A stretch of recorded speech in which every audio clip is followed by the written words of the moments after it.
Chapter 255. Looks like your Shell Motor Company is indeed not popular. The MX Mecha will be allocated to soldiers in the future, but look at the attitude of the military. They are clearly only willing to accept the Purple Sea. What are you all fighting for? In a room on the second floor of the Old Moon Base's observation hall, the official from the Constitutional Bureau rubbed his throbbing abdomen as he looked at Bai Yulan, who had her head lowered in silence, and sneered. He didn't know that those soldiers were so fanatically supporting the Federal Academy of Sciences Purple Sea Mecha because of the Lees of Philadelphia. The soldiers in the base had followed the request of the Bureau of Proclamation. After arresting Bai Yulan, they had actually kept him locked up in the base. This matter involved the Federation's MX Mecha test. No matter how detached the Bureau of Proclamation was from the political structure of the Federation, they couldn't immediately do anything to Bai Yulan. Besides, there were still many things hidden behind this matter. Since that official had already fulfilled the request of some power and kept the pilot that Nutshell had originally arranged to stay, he naturally didn't want to cause any more trouble. Bai Yulan slowly raised his head and quietly looked through the glass door of the room at the breathtaking MX Mecha battle on the screen. He was silent for a long time. He thought to himself that if he was the one controlling Little White Flower now, he might have been able to complete it better than Su Lu in the beginning. However, right now, under the violent attacks of the Purple Sea, he definitely wouldn't be willing to hold on like this. 8. 9. What are you saying? The official from the Bureau of Proclamation looked at him coldly. Bai Yulan turned his head and said softly, I'm counting. How long will it take for the Purple Sea Mecha from the Academy of Science to explode? He paused for a moment, then continued softly, now it seems that I really have to thank you for locking me up. Otherwise, how could that guy be angry enough to personally go into battle? The face of the official from the Bureau of Proclamation darkened slightly. He didn't say anything else. He turned his head to look at the MX battle that he was also very interested in. He thought to himself that this delicate man was probably mad to the point of insanity. Otherwise, why would he say such a thing? Some people participated in the Federation's extreme long-distance race, but in the end, their legs were crippled and their bodies were exhausted. However, they still stubbornly shook off the hands of the medical staff and limped towards the finish line, ignoring whether there were still spectators around them. Su Lu respected these men with sportsmanship, but he would not do that. He didn't want to cause trouble, wasn't afraid of trouble, and didn't want to attract attention. But if he was running on the track and people in the same race tried to trip him or use tricks, then he would keep running until he overtook them and won the championship. Then he would turn around coldly, look at those people, ask why, reason with them, and fight for his dignity. This guy was not afraid when someone pointed a cold gun at his head in the Donglin district. He was only angry. When he encountered an iron fist, he did not cower. Instead, he bravely escaped. He did not leave timidly. Instead, he went to find Feng Yu. This guy was not afraid when he saw the black mecha in the underground parking lot. Instead, he kicked it fiercely. When he was bullied by important people, he did not back down. Instead, he stood up bravely. He did not use the data to try to get anything. Instead, he stood there silently, waiting for reason and fairness. He stood there until now. The Little White Flower's mecha was in a sorry state. It was miserable. It could explode at any time, but he refused to admit defeat. Perhaps even he himself did not understand when this stubbornness, which seemed to have faded from his life as a young miner, had returned to his body. He did not think of Uncle Feng Yu. He did not think of the innocent waitresses who died in the Linhai State Stadium. He did not think of Zhang Xiaomeng who died in a political conspiracy. He did not think of Shi Qinghai who was betrayed and disappeared. He did not think of Professor Shen in the Galaxy Public Cemetery. He did not think of the old professor's hard work in the experiment data. He did not think of the officer surnamed Park on Hushan Road. He did not think of the broken bodies at the concert in Huanshan Mountain. He did not think of the independent director in the rainy night. He did not think of Magnolia, who was arrested by the Bureau of Proclamation 2 days ago. Because there was no need to think of these. They were all buried deep in his mind. From Donglin to S1, the unfairness, darkness, and conspiracy of the Federation had always been there. Sulo often thought of the letter Qinghai left for him before he left. In the face of social injustice, some people wanted to be the ones to inflict it. Some people silently accepted it. Some people wanted to change something.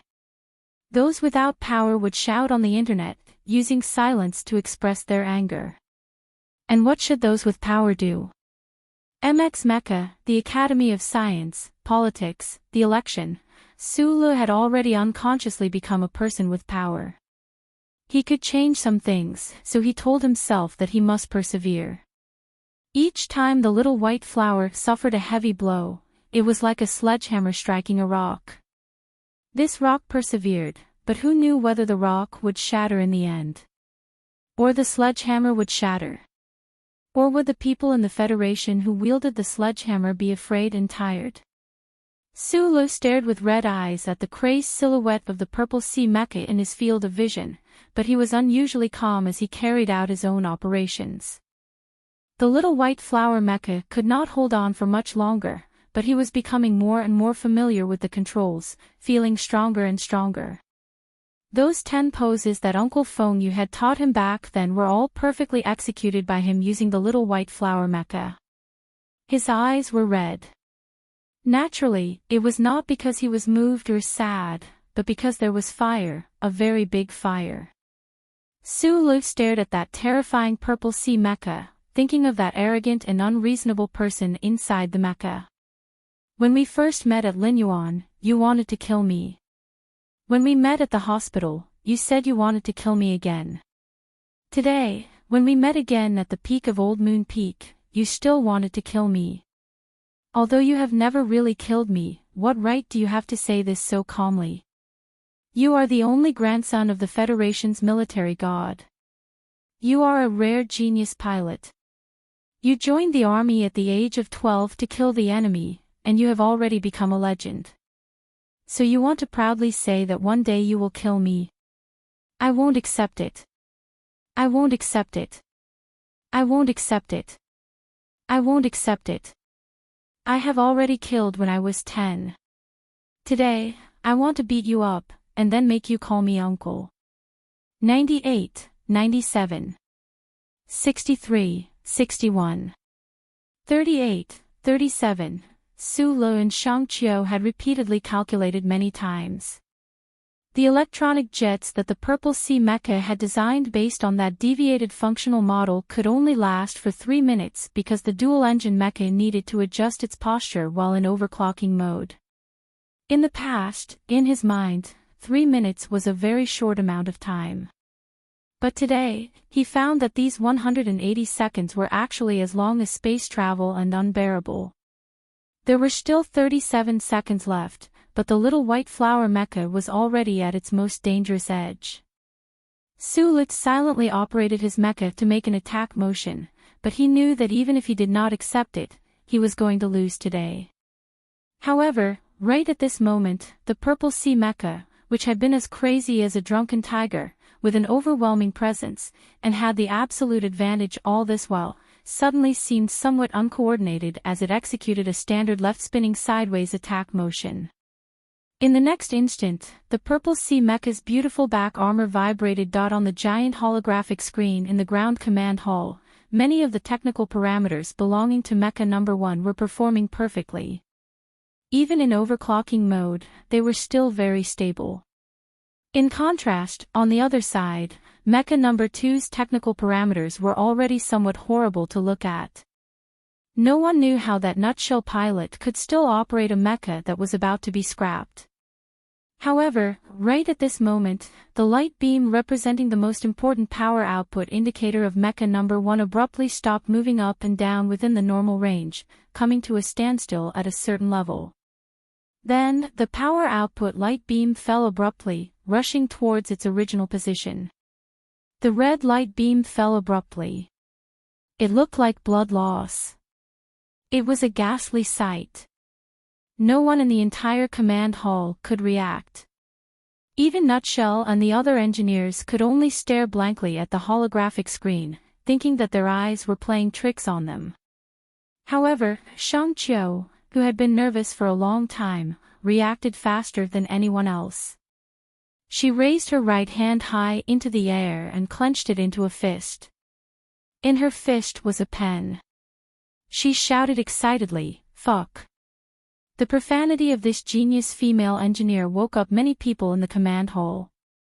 As if someone was commanding them, the engineers, experts, and professors of the 3 factions all let out cries of surprise at the same time. Combined together, it was like a giant wave, flooding the entire command hall. In the stands, Lin Yuanhu, who had been quietly chatting with the National Security Advisor, had not looked at the monotonous and one-sided battle on the holographic screen in order to show his confidence to the people of the Federation. He indeed had absolute confidence in both Purple Sea and Mad Manly, especially after overclocking mode. So, when he heard the cries of surprise, he could not help but be a little surprised. Dean Lin Yuanhu turned his head and saw that the power output indicator on the holographic screen had already fallen to 0. He stood up abruptly, his aged lips becoming incomparably pale. His body swayed twice. He clutched his left chest, as if he could collapse at any moment. The soldiers in the old moon base had already counted to 70. They thought that Purple Sea's mecha was already in the bag and that perhaps the Nutshell white mecha would explode in the next moment. Bai Yulan had already stood up and was standing behind the door. She looked at the holographic screen with slight anxiety. She had already counted to 37 seconds, but it seemed that she could no longer see the possibility of what would happen next.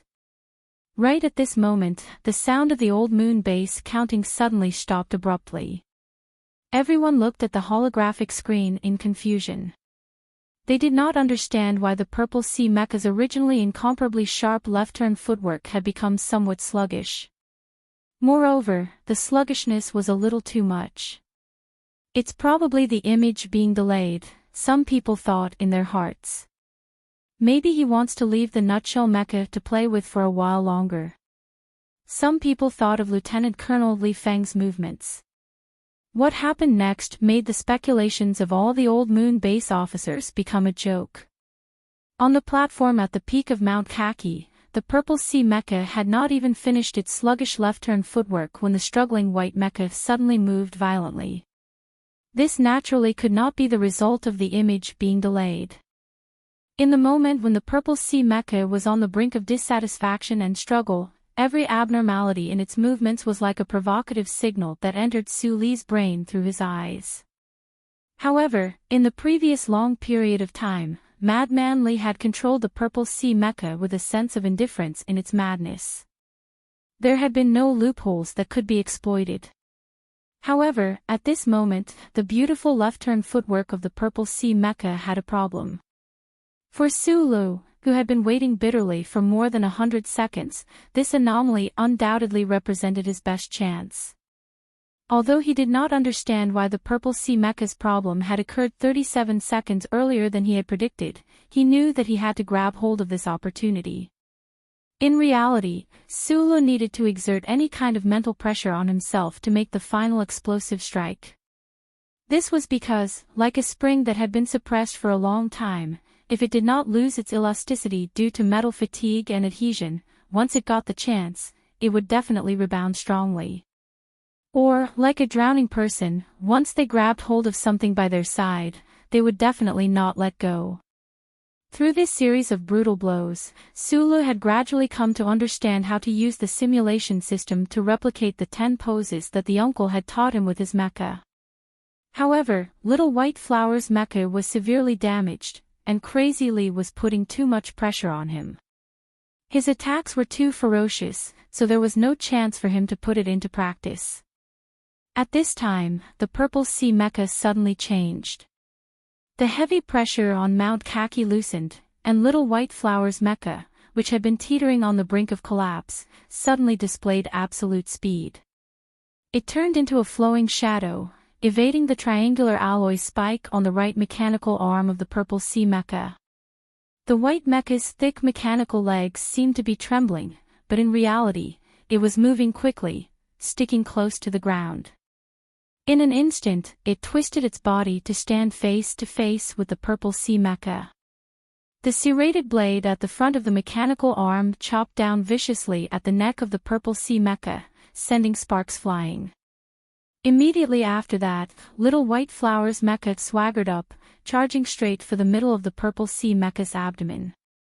At the same time, its left mechanical arm wrapped around the Purple Sea Mecha's head, and the battered Little White Flower lowered its head, slamming viciously into the assembled armor beside the Purple Sea Mecha's cockpit. Sparks flew everywhere, smoke and dust flew everywhere. The white light was blinding, and the mecha warped and twisted. There was mist and blood-like liquid leaking out.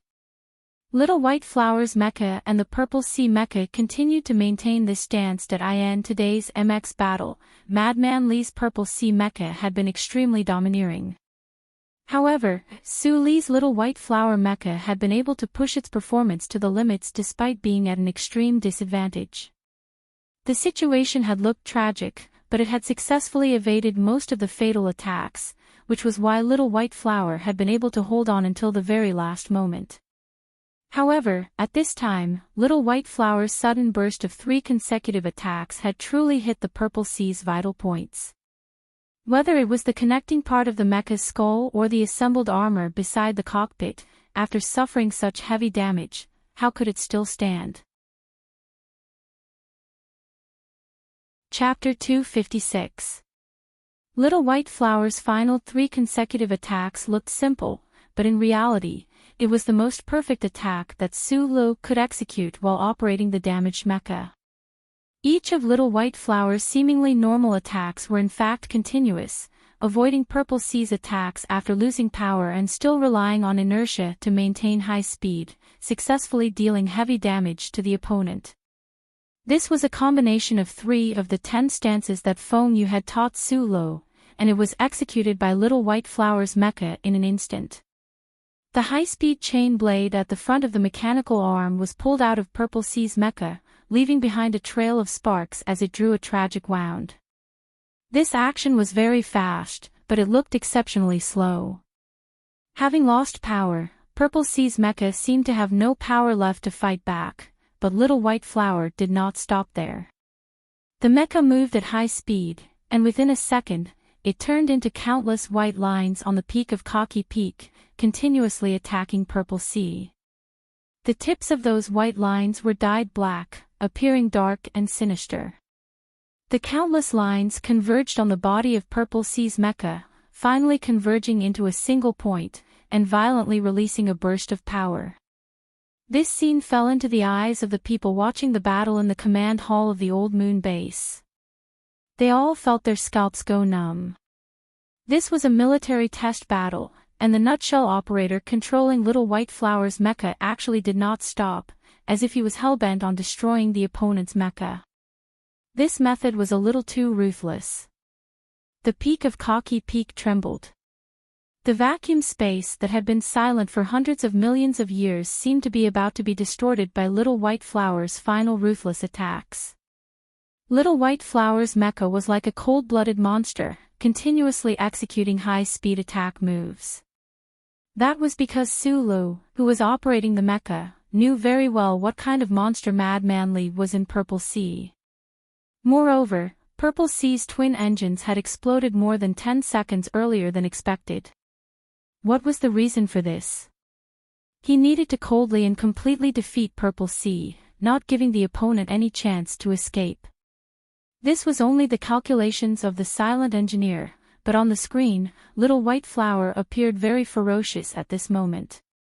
Following the final inertia of the Purple Sea mecha, the sharp and hard alloy stiletto about 1 meter long stabbed viciously into the left mechanical leg of the little white flower mecha, with the last bit of power remaining in the microengine channels of the various joints. The heavily injured little white flower's left mechanical arm snapped like a spring that had been suppressed for too long. Finally, it could no longer withstand anything. This was Purple Sea's final attack that Sulu had always been wary of. Little White Flower's mecha's high-speed fanged blade stabbed over viciously. Just like the disciples of the pugilistic world who had thrown themselves into the shadows of the city's forest, without thinking twice, the blade broke through the armor and stabbed deeply in. Then, there was true silence. Little White Flower's mecha's left mechanical leg splashed with sparks. Liquid sprayed onto the white mountaintop rocks, unable to support the heavy body of the mecha anymore. It looked like a crippled warrior, only able to rely on the front end of the mechanical arm for support. 2 meters in front of him, Purple Sea's mecha suddenly shuddered, and then fell to the ground like a puppet whose strings had been cut. In the last moment, the powerful Lieutenant Colonel Li Feng had still managed to remove one of Little White Flower's left mechanical legs, but Little White Flower had damaged Purple Sea's entire system. Right now, Purple Sea's dual-core engines had already exploded, and the power of the joint microengines had dissipated. It was already a dead object. Watching the other build a mecha that was as tall as a building, watching this mecha collapse, right under the smoke and dust of Cocky Peak. In the stuffy cockpit, Sulu slowly pushed off his helmet. He breathed heavily and hurriedly, wiping away the blood at the corner of his mouth. Looking at Purple Sea's mecha that was like a pile of scrap metal not too far away, he knew that the opponent no longer had any combat power. Only then did he truly relax and not continue to pursue. A faint trace of excitement and frustration welled up in his heart, but Sulu did not feel the slightest bit of pride. He narrowed his eyes and stared blankly at Purple Sea's mecha on the ground, endless exhaustion welling up in his heart. Madman Li had not been defeated by him. It was just that Purple Sea had been defeated by Little White Flower. As a pilot, he did not have any sense of accomplishment with which to boast about himself. The onboard computer of Little White Flower's mecha began to sound an alarm. The assembly system was already on the verge of collapse. The gravity of the old moon was much smaller than that of the S-1 mecha, but the previously incomparably powerful and seemingly invincible Purple Sea's mecha collapsed with a crash into the weathered rocks, shaking up a cloud of dust on the ground. It appeared exceptionally heavy. Everyone who saw this scene felt as if their hearts had been ruthlessly smashed by a heavy stone. Purple Sea's mecha collapsed on the mountaintop. In the cockpit, Li Feng slowly pushed off his helmet and then lay motionless on his back. Through the visual system, he looked at the starry sky above his head. For a very long time, he did not speak or move. He only remained silent. Purple Sea's mecha had been continuously damaged in the end. Its engine had exploded, and it was already a pile of trash. The last life support system was also beginning to gradually lose its function. Danger was approaching, but Madman Li did not seem to care at all. In the previous battle, Purple Sea had always held the advantage in terms of attack. His body had not suffered any injuries. A strange expression flashed across that delicate face. His thin lips moved slightly, and he muttered to himself, "Fuck." The sound of counting in the old moon base came to an abrupt halt the moment Purple Sea's mecha had a problem. The scene that had happened in reality made those Federation soldiers who were proud of Philadelphia's military god feel incredulous. The people in the hall stared at the holographic screen. Seeing Little White Flower's last series of vicious attacks, their expressions were abnormally shocked. When the last purple mecha suddenly and decisively fell to the ground, while Little White Flower's mecha was still dragging a broken mechanical leg and barely standing up, the old moon base became even quieter, a deathly silence. Then, almost at the same time, there was a burst of exclamations and curses. "Fuck!" In the room upstairs, Magnolia shook her head. She glanced at the extremely ugly expression of the Bureau of Proclamation official beside her. The fist in her pocket clenched tightly, and she let out a muffled breath. The ground command hall was even more lively. No one could accept this result in a short time, including the expert engineers from the Nutshell Engineering Department. Purple Sea's mecha from the Academy of Science was clearly about to obtain a decisive victory, but in the end, it had exploded. In the previous parameter curves, there were no signs of danger at all. What was going on? Fuck. Although the technicians from the Nutshell Engineering Department couldn't understand, seeing their company's little white flower obtain the final victory, they were already jumping up and down in excitement. They clapped and cheered with each other, using vulgarities to vent their excitement and nervousness. Shang Qiu was one of the few people who could foresee today's situation. When the Purple Sea's power output had abruptly decreased, she had already involuntarily cursed. Now, however, she was able to stabilize her emotions. A happy smile appeared on her clean face. Although she knew from the very beginning that the Purple Sea mecha was the biggest hidden danger, Madman Li's suppressive fighting style had successfully dealt a heavy blow to Little White Flower.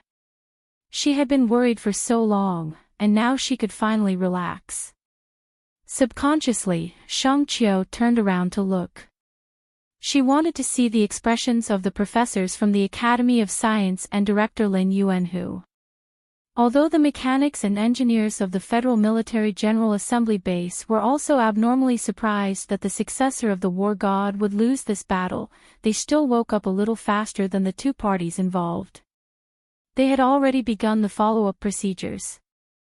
They were just thinking in their hearts. The excellent performance of the Purple Sea mecha had actually been destroyed in the last second. What was the reason?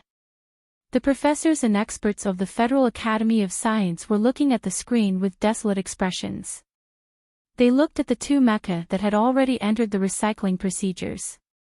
They had put in a lot of blood, sweat, and tears for that purple MX. Now, they could only watch helplessly as it was defeated.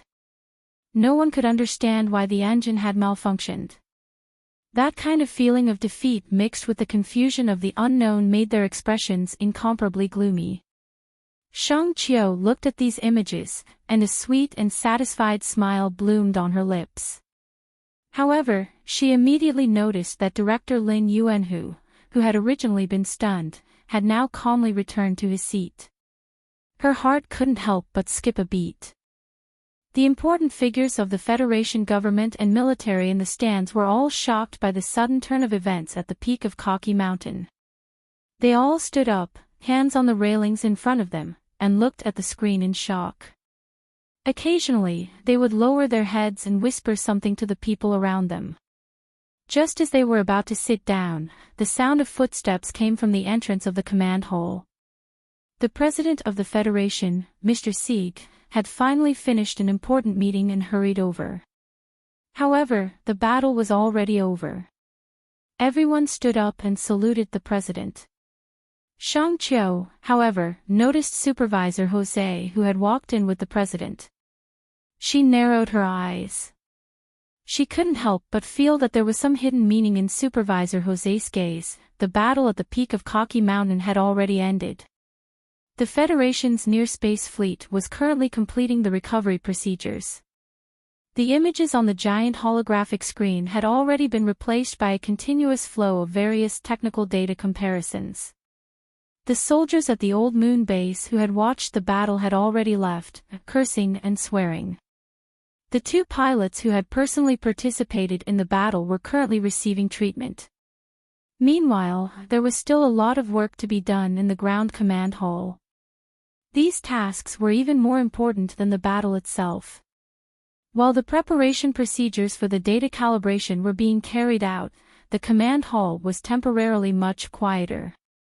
Many people began to rest, drinking coffee, and trying to soothe their previously tense emotions. In a small conference room at the side of the command hall, President Sieg sat in the middle seat. He lowered his head and looked at the battle report presented by his subordinates. He hadn't made a final decision regarding the battle test and the Federation's new mecha standards. Using the battle method, which was too direct, so much so that it was almost like child's play, to determine the Federation's new MX mecha standards was a suggestion made by that old man in Philadelphia. That old man could basically influence the attitude of the entire federal military. Therefore, logically speaking, the results of the battle at the peak of Cocky Mountain should be able to determine who the standards belonged to. However, it was clear that some people weren't willing to admit their failure. All the technical parameters show that the Purple Sea mecha developed by the Federal Academy of Science has an incomparable advantage in the aspect of nutshell. The National Security Advisor frowned. He knew that it wasn't a good choice for him to speak up first.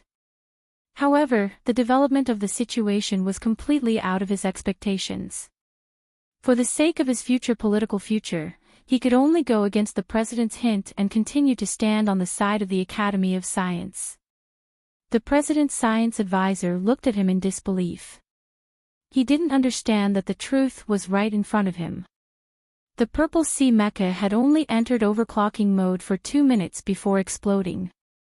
How could the Federation use such a standard? Why was the National Security Advisor so insistent? The truth is very clear, the science advisor said, somewhat annoyed. In the end, it was the Purple Sea mecha that exploded. What else is there to say? The Federation's new mecha standards should, of course, use the nutshell standards. The National Security Advisor shook his head and said, a new standard is not a small matter. How can it be decided with just one battle? It should be considered comprehensively. The Purple Sea's high performance is obviously more useful to the federal military.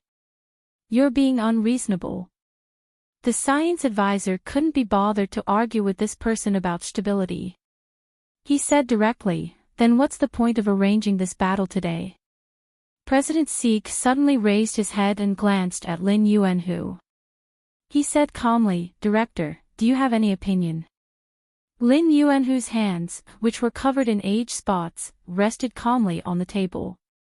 After a moment of silence, he said, under normal battle conditions, the Purple Sea has the absolute advantage. Overclocking mode is unstable to begin with, and this is just a test model.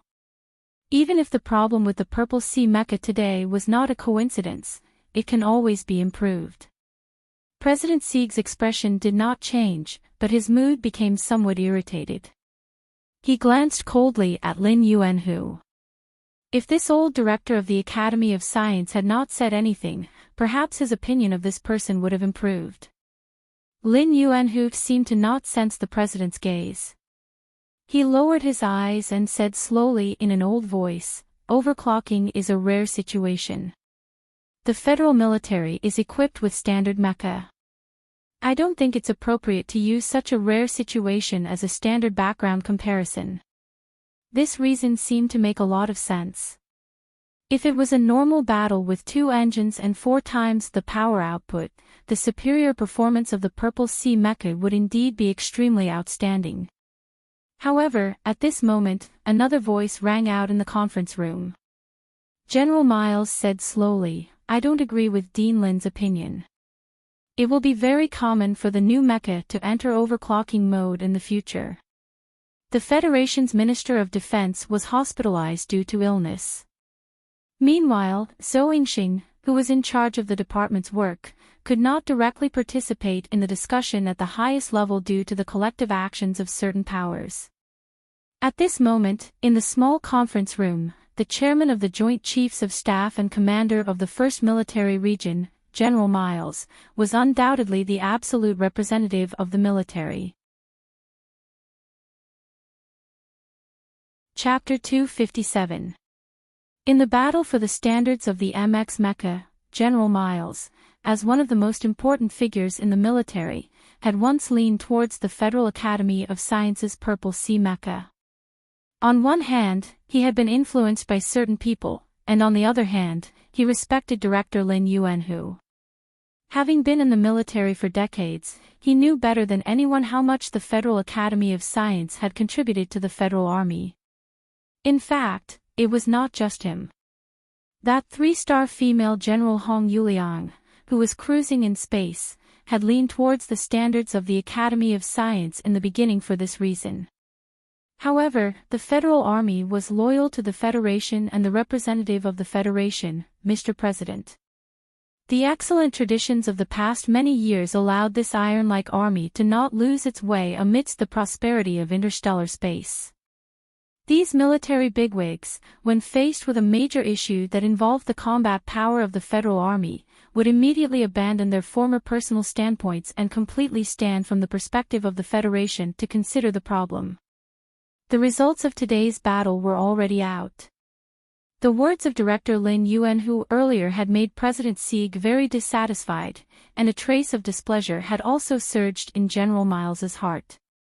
How difficult was it for the federal military to cultivate an excellent pilot? Did they have to let the military pilot that purple sea which could explode at any time? Even Lieutenant Colonel Li Feng had lost to an engine explosion, let alone other pilots. Therefore, when Director Lin Yuanhu felt that the new MX mecha's overclocked state was rare and could not be used to compare the strengths of the two mecha, he had to stand up and say something. As the number one figure in the military in the present conference room, his words carried a lot of weight. And to a certain extent, he also represented the military's opinion on this battle. Mr. President has been personally paying attention to the development of the new MX mecha.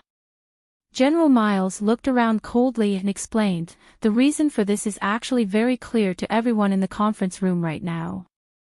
That is because of the information received from the Empire. The Empire's development of the new mecha has already begun, and they have made a breakthrough.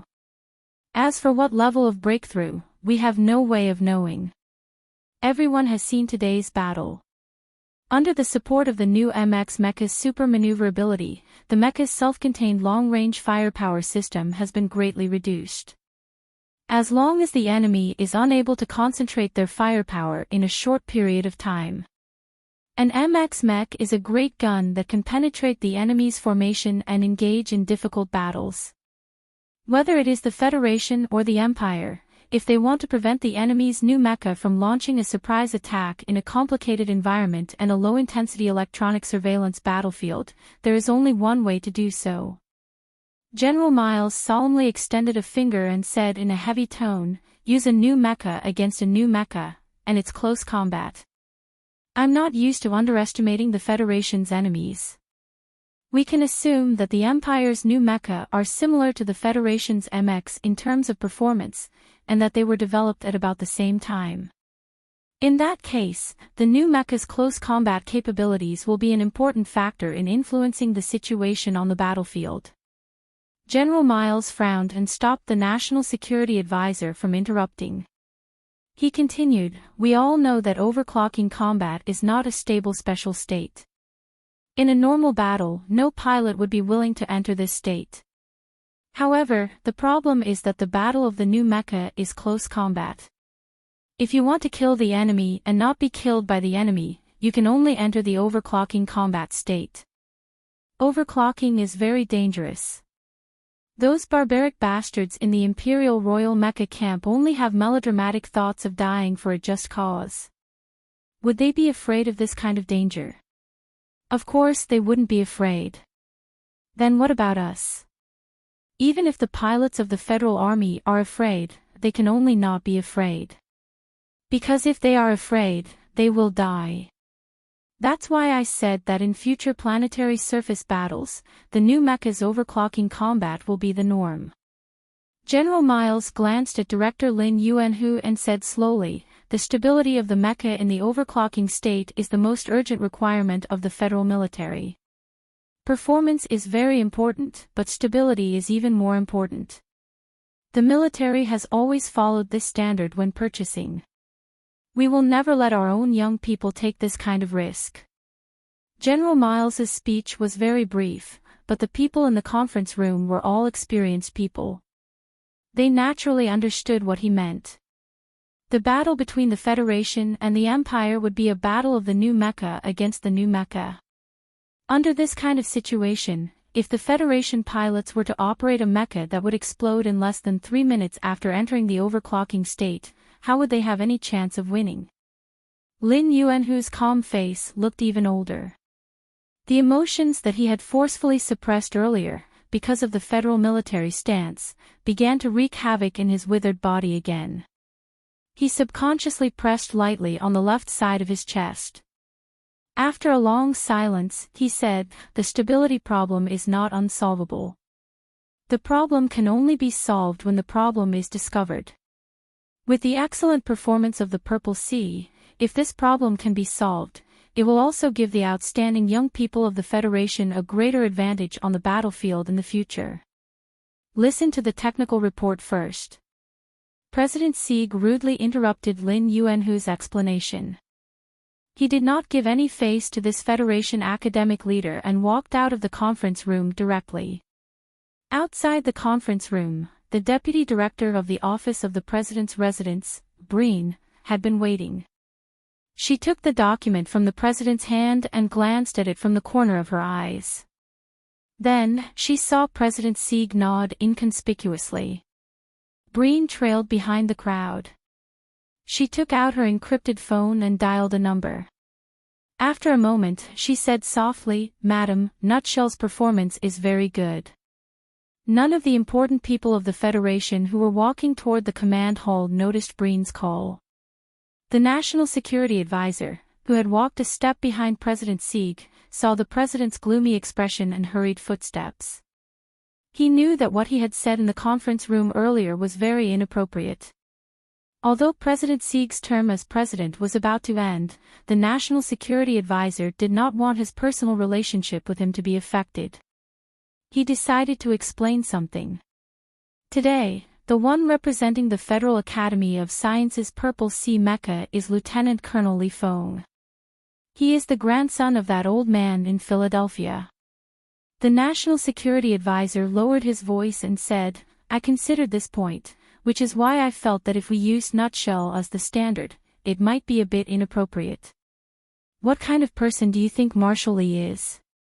President Sieg abruptly turned around and reprimanded Li Yundong without any trace of politeness. His voice was not loud, but his tone was very heavy. "The criteria for deciding the battle is the Marshal's suggestion. Don't treat Marshal Li as an ordinary person." The National Security Advisor frowned slightly and said softly, "But it is not easy for the Federation to establish a heroic figure." There was a lot of unsaid meaning in this sentence. President Sieg's expression was dark. He thought to himself that this teacher was really getting worse and worse. He was actually using that insensible Marshal of Philadelphia to pressure the current president. He said slowly, "You don't need to worry about this matter. I have already issued an order earlier. The details of this mecha battle will be kept completely secret. The Bureau of Proclamation will list it as a fifth-order incident. The auxiliary flying wing effect in a vacuum environment cannot be fully displayed, but when Kajishin's mecha is climbing, the auxiliary flying wing's jet engine is very efficient in adjusting the mecha's posture." On the platform in the command hall, the large holographic screen was replaying the previous battle. Complex data and functional diagrams flashed past the screen as evidence for arguments. The Chief Technical Director of the Ministry of National Defense held a cursor in his hand and marked the contents of the holographic screen. His voice was transmitted through a microphone, echoing clearly in the center of the hall. The technicians of both sides were seriously checking the accuracy of the data. The technicians of the military were providing content for the director on the platform. The important figures of the Federation on the platform listened silently and seriously. The hall was silent. "Everyone, please pay attention to the CLK value and CLS value." The technical director used a cursor to point at the two curves on the holographic screen. Suppressing the excitement in his heart, he said as calmly as he could, "The power output indicators of the two test mecha have already greatly surpassed the limits of current technology. The quadruple power output of the twin engines has been fully demonstrated. The new ADS adaptive suspension system has also performed very well in this test. According to the data just obtained, the adaptive suspension systems of the 2MX mecha should be able to last for another 200 minutes or more during the passive wear and tear period. The technical director of the base coughed lightly and looked seriously at the important figures on the platform. He knew that most of them, including President Sieg, would not be able to understand these technical jargon. He paused for a moment, and then said with a smile, "Although the cause of the engine failure of Mecha number 1 under overclocking has not yet been found, we can basically say that the Federation's revolutionary dual-engine mecha has been a success." It was a very normal sentence, but the command hall was filled with enthusiastic applause. The competition for the new MX mecha standard was just a game of chess between the internal forces of the Federation. However, today's results showed that no matter who won or lost, in this vast galaxy, the Federation as a whole had already run ahead of the Empire. As a citizen of the Federation, everyone would feel proud of this. The experts and professors of the Federal Academy of Science were also applauding, but their expressions were not as relaxed and excited as those of the Nutshell Engineering Department. The technical director of the base spent another 10 minutes to report all the data from today's battle test. Then, the Academy of Science in charge of Mecha number 1 chose a representative to come up on stage and give a final summary. This was a professor who looked to be in his 40s or 50s. The professor's expression was rather awkward, but he still very seriously repeated some of the important data, and then said seriously, "Regarding that last malfunction of the Purple Sea mecha, we believe that it was an accident during overclocking. In this test, the superior performance of the Purple Sea mecha has already been fully demonstrated. We cannot use a single accident to deny the excellence of the Purple Sea mecha. This is not in line with the spirit of science." As these words left his mouth, the experts and professors of the Academy of Science all nodded. The federal military mechanics and engineers maintained their silence. Some of them recalled the terrifying performance of the Purple Sea mecha earlier and felt that these words made sense. If the Federation gave up just like this, it would be too much of a pity. However, the technicians of the Nutshell Engineering Department were not having it. They did not care at all how many high-ranking officials and generals were on stage. They even completely forgot about the existence of the president. They whistled and began to make a ruckus. The Academy of Science professor on stage, however, calmed down at this time. He pretended that he did not hear the heckling of the Nutshell Engineering Department and said with great sincerity, "If that failure can be resolved and the superior performance of the Purple Sea mecha is preserved, I believe that this is the best ending." That professor said a few more things, but Shang Qiu did not listen at all. She only lowered her head to process the data sent over by her subordinates, weighing in her mind what she was going to say on stage later. She thought about Sulu, who was still above the old moon, and thought silently in her heart that this matter was not over yet. She was going to represent Sulu and certain people to give Director Lin Yuanhu, as well as everyone in this hall, a big surprise. "Don't care what they say." Supervisor Jose hurried over at this time and put his phone into his pocket. He smiled at Shang Qiu's side and said, "The matter has been settled. The president has already decided to use our standards. I am not surprised by this. The Academy of Sciences electronic jet design has a problem. The stability of the dual engines under overclocking is something they have no way of solving at all." Shang Qiu raised her head and used her fingertips to push up the frame of her glasses on the bridge of her nose as she said this with a smile. Her smile gradually faded, because she found that Supervisor Jose's expression was rather serious. At this time, the command hall was in a state of chaos. That Academy of Science professor was still trying hard to salvage something, but the audience was in an uproar. No one had noticed the conversation between her and Jose. "Did you and Sulu know about this result beforehand?" Mr. Jose was not looking at her, but rather at Professor Chin Shu of the Academy of Science on stage. That professor was saying at this time that the Purple Sea's final failure should have been caused by overheating of the engine system after overclocking for too long. As long as the corresponding design changes were made, this problem could be solved. Hearing this, Shang-Chiu was slightly taken aback. She did not understand why Supervisor Jose would say this at this time. Even if the company had guessed what she was going to do when she went on stage later, wasn't this something that should be done? I've already asked Mr. CEO. Supervisor Jose lowered his head and said softly, since we've already won, let's not cause any more trouble. After all, we are all part of the Federation. Forcing the leader of the Federation's academic community into a corner and humiliating an old man is not something to be happy about. Shang-Chiu was silent for a long time, analyzing the meaning of Supervisor Jose's words in her heart. A moment later, she raised her head and looked at him with a very complicated gaze. She said, I don't know what kind of deal these big shots of the Federation made in those few minutes just now, but Mr. Jose, you should know very well that I'm just a simple-minded technician. I promised Sulu, so I will definitely do it. Jose did not think that she would actually dare to reject his arrangements in front of his face. His brows furrowed extremely tightly, and he lowered his voice and quickly reprimanded the President, the Parliament, the Board of Directors, the entire Federation. No one is willing to hear what you want to say later. He spoke sincerely and sternly. Seeing Shang-Chiu lower her head and not say anything, he knew that she should have tacitly agreed to his arrangements. Only then did he let out a breath of relief. He sighed softly and said, Dean Lin will hand in his resignation tomorrow. After all, his position in the hearts of the people is very high. If a scandal were to erupt at this time, the government's credibility in the hearts of the Federation's citizens will probably drop to a terrifying level. At this time when the Empire is about to make a move, the Federation needs the citizens' absolute trust in the government. Chapter 258.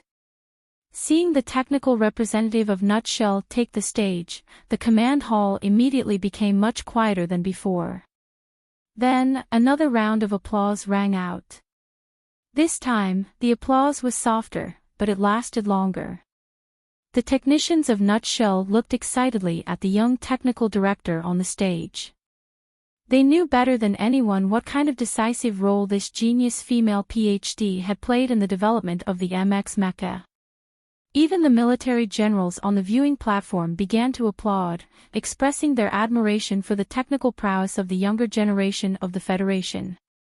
After the applause died down, Shang-Chiu still did not speak. She flipped through the data gently, as if she had encountered an extremely difficult problem. After a long time, she took a deep breath and said slowly, just now, Professor Cui from the Academy of Science said that the two mecha almost broke down at the same time in the end. I would like to explain this problem first. The final collapse of Nutshell's little white flower mecha was due to the long period of external attacks. On this point, we have to admit that the pilot controlling the Purple Sea had great combat power. On the other hand, the collapse of the Purple Sea was due to an internal engine error. In future battles with the Empire, which one is more fatal is a very simple logical question. At this point, Shang-Chiu paused for a moment.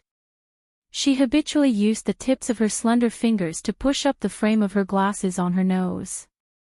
Her nails were not painted with anything, looking very fresh and beautiful. She knew very well that Manager Jose's strict orders from below the stage were not false. This Federation actually did not welcome the thing she had wanted to do at the beginning. When Sulu had first released the news online, the President's office had already been enraged. They had wanted to beat the leader of the Federation's academic community down to the ground. Moreover, they had wanted to ruthlessly step on his old face.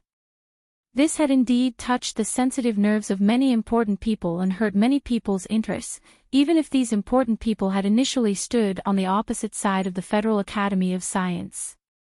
However, this actually had nothing to do with the trust of the citizens towards the government that Jose had just mentioned.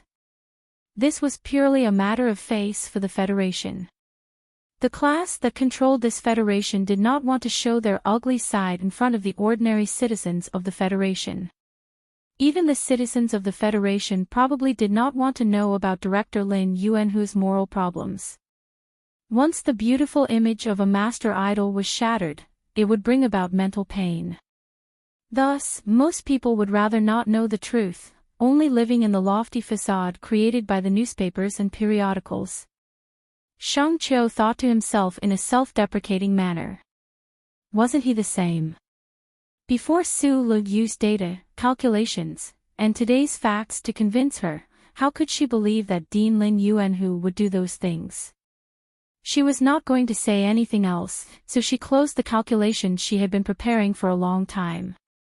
Slowly raising her head, she said, "The Purple Sea Mecha's performance is indeed excellent, but since it is a new military standard mecha, its stability is of course." Suddenly, she saw familiar faces on her right.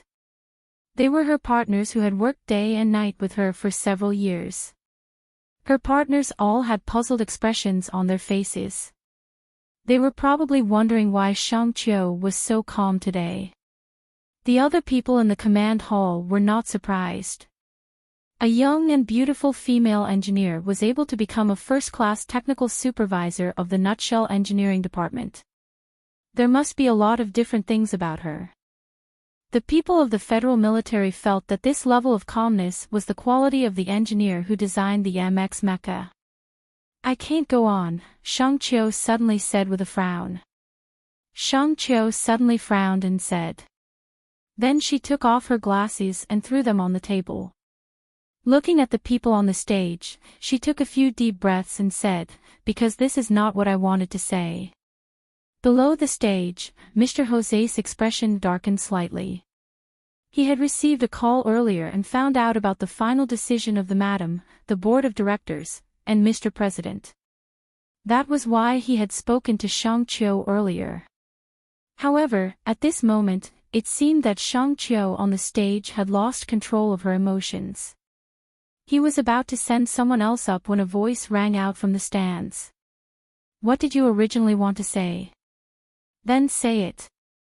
The people in the command hall turned to look and found that the speaker was President Sieg. Shang Qiu glanced at the president with some surprise, and then glanced at Dean Lin not far from the president's side. She found that in these few hours, Dean Lin Yuanhu looked quite a few years older. She was silent for a long time. Her fingertips on the table suddenly brushed against the frame of her glasses. She paused slightly, as if waking up. Taking a deep breath, she flipped open the data book on the table and said in a clear voice, "Regarding today's MX Mecha combat test, I only want to say a few points. 1. The Nutshell Engineering Department 1. 2. Since 14 years ago, when the seniors of the Nutshell Engineering Department started the project, the design goal of the MX Mecha was close combat at high speed. The MX Mecha will definitely, and is currently, changing the way land combat is conducted in the future. Only new mecha can deal with new mecha, and overclocking combat will be very common. An MX that cannot support overclocking combat is not an MX at all. 3. The Purple Sea's final engine failure was not a problem of overheating, but a fatal flaw in the design. This design error cannot be fixed at all unless the assembly system is modified.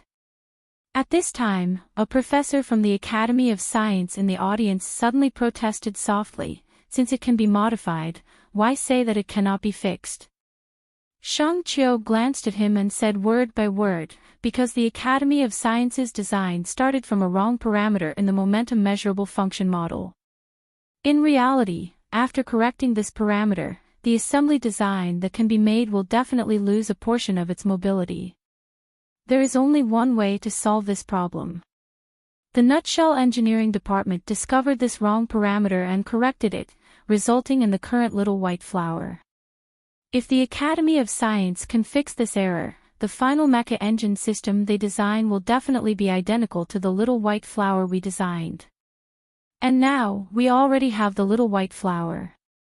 Is there a need to modify the purple C into a little white flower? These words echoed in the command hall. The professors and experts in the Academy of Science area all revealed angry expressions. Although the design philosophy of the two MXs was the same, the basic core data and function model had been researched separately. What right did the Nutshell Engineering Department have to be so sure that if the Academy of Sciences MX was to be modified, they could only go down the Nutshell Engineering Department's old path? Shang Qiu lowered his head slightly and said softly, "The reason why I am so sure of this is because I know, and some people know as well. The theory, core data, and function model used by the Federal Academy of Sciences MX Mecha to solve the problem of the electron jet are exactly the same as the Nutshell Engineering Department's data. This is the fourth point I want to make today, and also the last point." The meaning of this sentence was a bit of a mouthful, but how could the many experts immersed in the field of science not understand? Shang Qiu was officially accusing the Federal Academy of Science of plagiarizing or stealing the results of the Nutshell Engineering Department's research on the electron jet. For a moment, the entire command hall was in an uproar. The staff of the Nutshell Engineering Department had already heard of this rumor through the internet. Although they did not understand why engineer Shang Qiu was so sure, they were not too surprised. However, the experts of the General Assembly Base and the Federal Academy of Science were also a bit angry. Plagiarism was without a doubt the most serious accusation in the academic world. The research and development of the MX Mecha at the Federal Academy of Science had always been personally led by Dean Lin Yuanhu. How could these members of the Federation's academic community believe that the respected leader would do such a shameless thing? Shang Qiu raised his head and put on his glasses again. He did not look at the increasingly hunched body of the old man in the stands. Instead, he looked at the still angry experts of the Academy of Science and said calmly, "I know this is a very serious accusation, but it is also the truth. Because long before this battle, I and another technical supervisor of the engineering department had already calculated from the original data that the Purple Sea Mecha, after entering the overclocked state, would not last more than 3 minutes." After saying this, Shang Qiu connected the data storage box in his hand to the instrument on the table. On the holographic screen in the command hall, a few complex structural design diagrams appeared, as well as a few important parameter deviations that did not involve confidentiality. Looking at the rolling diagrams and parameter analysis on the holographic screen, the experts and professors gradually quieted down. They felt that the whole thing was beginning to develop in a strange direction. Shang Qiu's indifferent voice continued to sound in the command hall following the results of these calculations. The failure of the experiment last autumn was precisely due to a problem with the Z4 electron jet. The MX must complete the capture of the electron jet traces. The core data we used to solve this problem was the result of the research of Professor Shen Yulin of the Husk Institute. Let us begin our calculations from this original function model with the wrong parameters.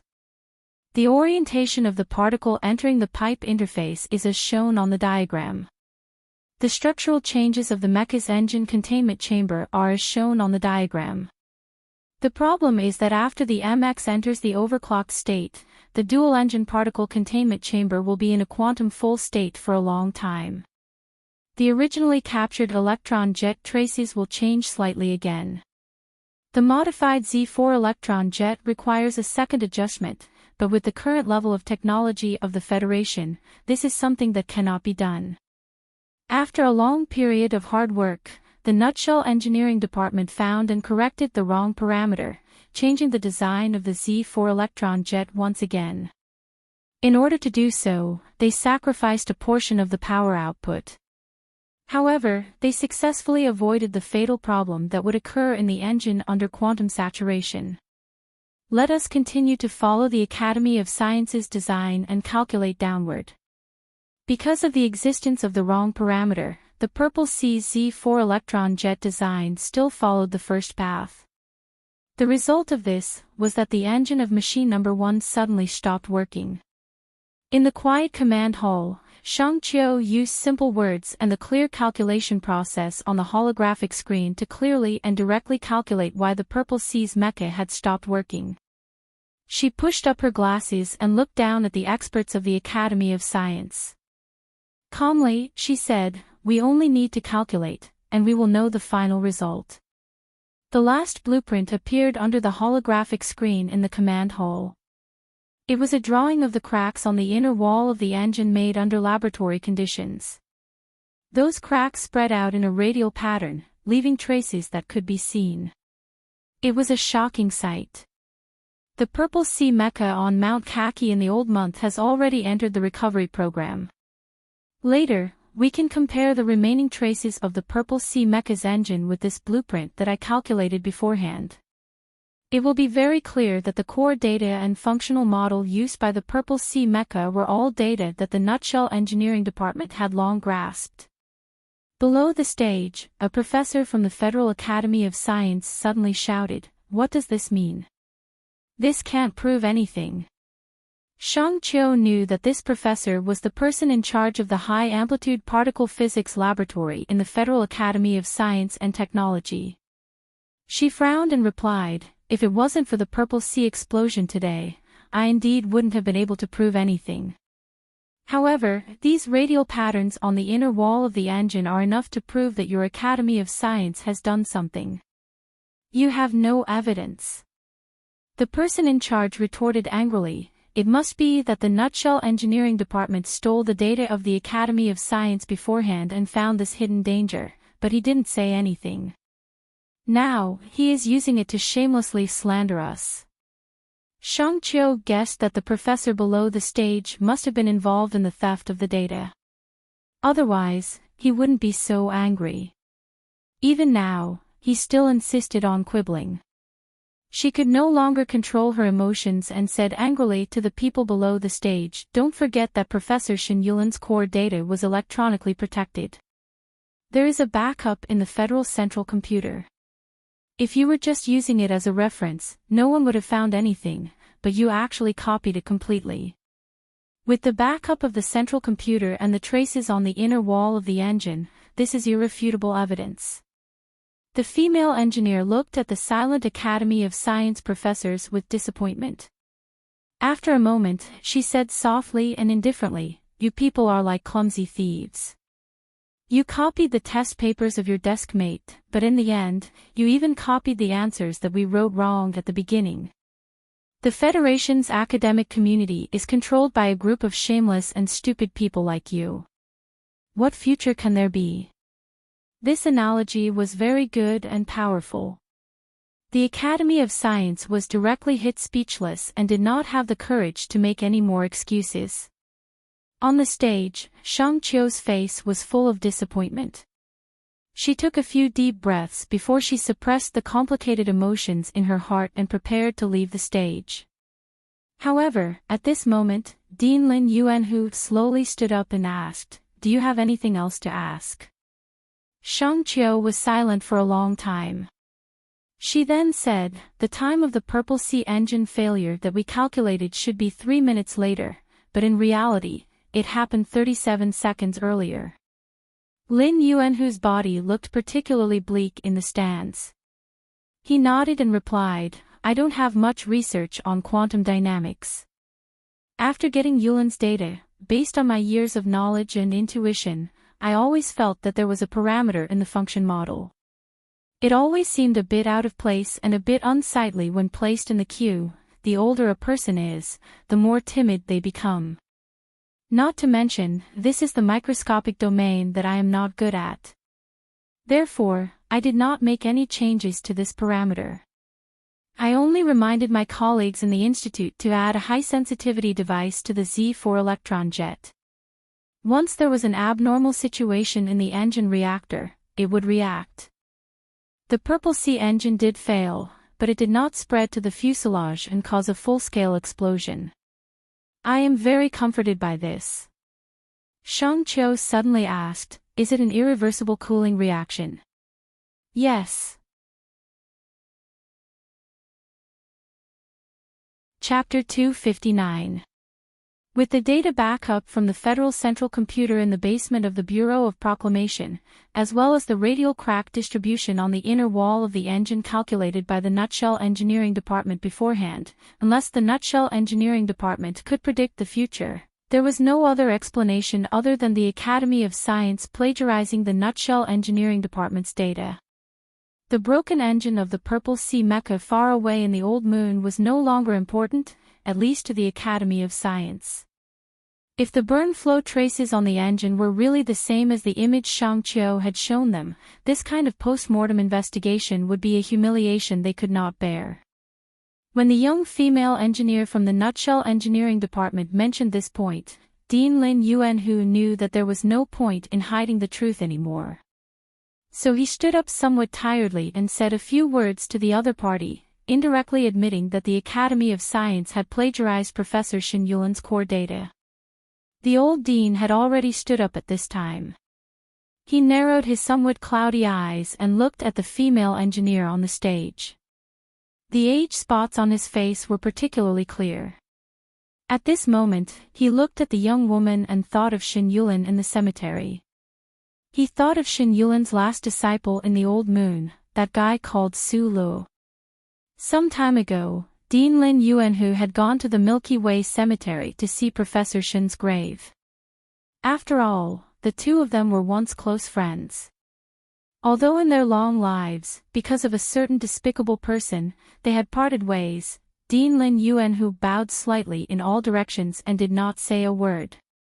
Back then, he needed to perfect the design of the warship's multi-engine system. He needed the Academy of Science's resources and a step forward, so he secretly copied and extended Professor Shen Yulin's M-series design.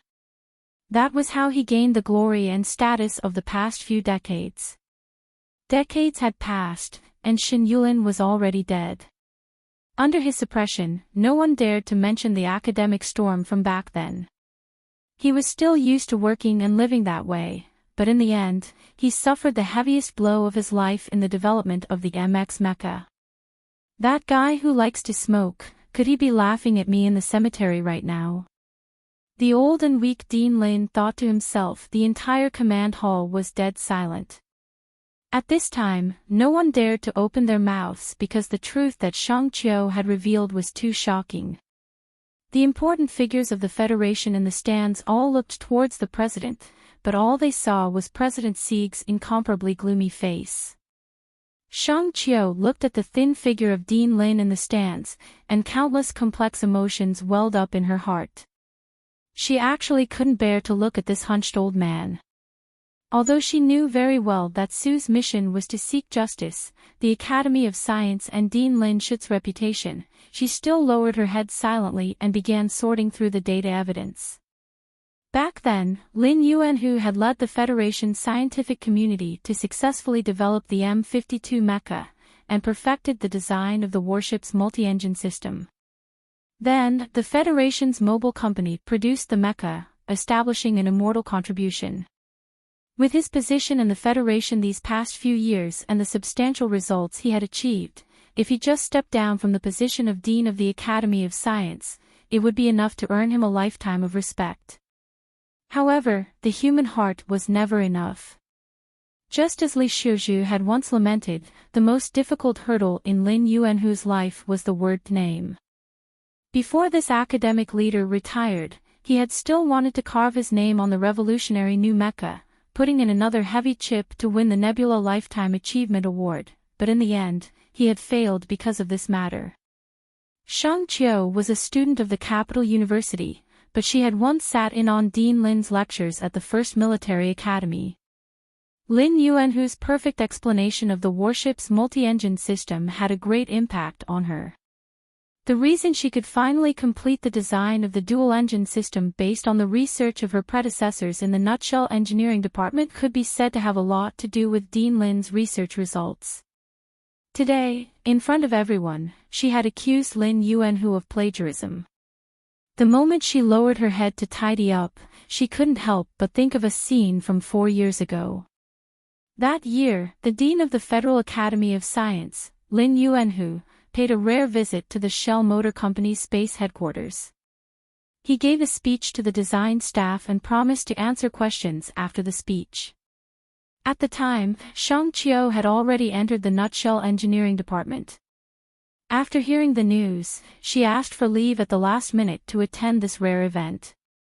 However, after the speech, the space headquarters venue was silent. Lin Yuanhu stood on the podium for a long time, but still, no one asked a question. When the respected dean left with a smile, the human resources manager of the Nutshell Space Headquarters asked the engineering staff in confusion, "This is such a rare opportunity. Why didn't you raise your hand to ask a question?" After a moment of silence, one of the engineers replied with a sigh, "If you asked the creator to ask a question, would you dare?" At the time, Shang Qiu also held the same view of this old man in the Federation's academic community. However, today, she had personally knocked him off his pedestal. She silently hugged the documents and walked down the podium. She didn't pay attention to Mr. Jose, who was frowning. She also didn't speak to her colleagues beside her. She directly sat down in her seat. The command hall was silent. However, this silence was completely different from the silence in the venue that year. President Sigurd stood up with a heavy expression. He didn't even look at Lin Yuanhu and left the command hall. Lin Yuanhu stood quietly in the center of the viewing platform. His body was slightly bent, and he looked unusually desolate. In the dead silent polar region of the moon, a formation of 4 spaceships flew to the platform at the top of Mount Kaki. The spaceships reluctantly landed. The mechanical door at the bottom of the spaceship opened. The thick mechanical arm began to retrieve the mecha. The 3 major systems of the Purple Sea mecha were basically all scrapped. After the Purple Sea mecha fell, Little White Flower couldn't bear the strain of the mecha's body anymore. When the Federal military's battleship took off, the 2 mechas were like 2 piles of garbage. They couldn't make any angry objections to the rough movements of the thick mechanical arm. The mechanical arm retracted. The mechanical door at the bottom of the spaceship closed. With a large jet of air, the spaceship broke free of the moon's gravity and flew towards the dark side of the moon. Inside the spacious spaceship, dozens of soldiers were busy inspecting the spaceships.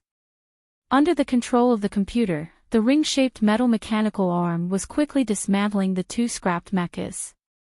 Whether it was the descendant of the Lees of Philadelphia or the Nutshell Mecha Master who won the final victory, to the Federal military, they were all extremely valuable assets.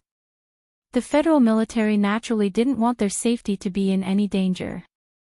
In the cockpit, Su Li's lips were already curled up with dry flying skin. After Little White Flower stopped working, he took the initiative to remove the simulation system and put it back into the black box. He then changed into the backup operation suit. He knew that this black box wouldn't be able to hide it from the military researchers, but he didn't want to tell them anything. As one of the designers of the MX Mecha and the pilot who won, Su Li had this confidence in his heart. The cabin door opened. The soft artificial light replaced the harsh light of the stars in the vacuum environment. Su Li squinted his eyes and immediately adapted to the environment inside the spaceship. With the help of a few medical personnel, he forced himself to suppress the soreness in his muscles and crawled out of the cockpit with difficulty. Looking back, he saw that the beautiful Little White Flower's mecha was no longer the same as before. It was like it had been kicked countless times. It was black and distorted. It was very ugly and miserable. What is this? 2 military mechanics in charge of collecting data lifted the black leather box and asked Su Li. Su Li blinked tiredly and said, "Personal item. You can check the catalog. Please don't touch it." On the other side of the spacious cabin, Lieutenant Colonel Li Feng in the Purple Sea mecha also walked out with the help of the soldiers. Purple Sea's damage was more serious than Little White Flower's. When the military spaceship dragged the mecha back, the researchers discovered with fear that Purple Sea's last layer of life support system was already on the verge of collapse. If they had been any slower, the pilot in Purple Sea might have directly come into contact with the vacuum of the moon's surface. However, Madman Li didn't need anyone to support him. This was because compared to Sulu, the impact on his body was smaller. From the moment Purple Sea collapsed, this 16-year-old genius pilot fell into silence. His face, which was already prone to violent expressions, was now so cold that it made people's hearts palpitate. The special operations suit from before was no longer tightly wrapped around his explosive body. He was wearing a lieutenant colonel's military uniform. Standing on the floor, he turned his head to look at the other side of the cabin. A trace of unwillingness flashed through his eyes. "Lieutenant Colonel, what is this?" A mechanic stood at the door of the cockpit and asked while holding a small box in his hand. Madman Li turned his head to look at the man and said coldly, "Personal item. Don't touch it. After checking the catalog, return it to me." In the catalog of test body components provided by the Federal Academy of Science and the Shell Motor Company, Su Li's black box and Li Feng's small box were not there. The two mechanics each carried these two items and walked towards the storage compartment of the spaceship. Because the pilots of the Federal Army always had the habit of putting some special items in their mechas in order to get good omens, they didn't particularly care about these two boxes. They just felt that the personal items used by these two ace pilots to suppress their mechas were a little too big. One of the mechanics was numbering the items when he suddenly asked curiously, "That lieutenant colonel named Li Feng, I heard, he's the grandson of the army god." The other mechanic frowned and said, "Just now, the captain passed on the order from the department. This mecha battle is to be kept a secret. Apparently, it's an incident involving the fifth sequence of the Bureau of Proclamation." "What are you still talking about?" "I'm just talking to you. Besides, I don't mean to be disrespectful to the army god.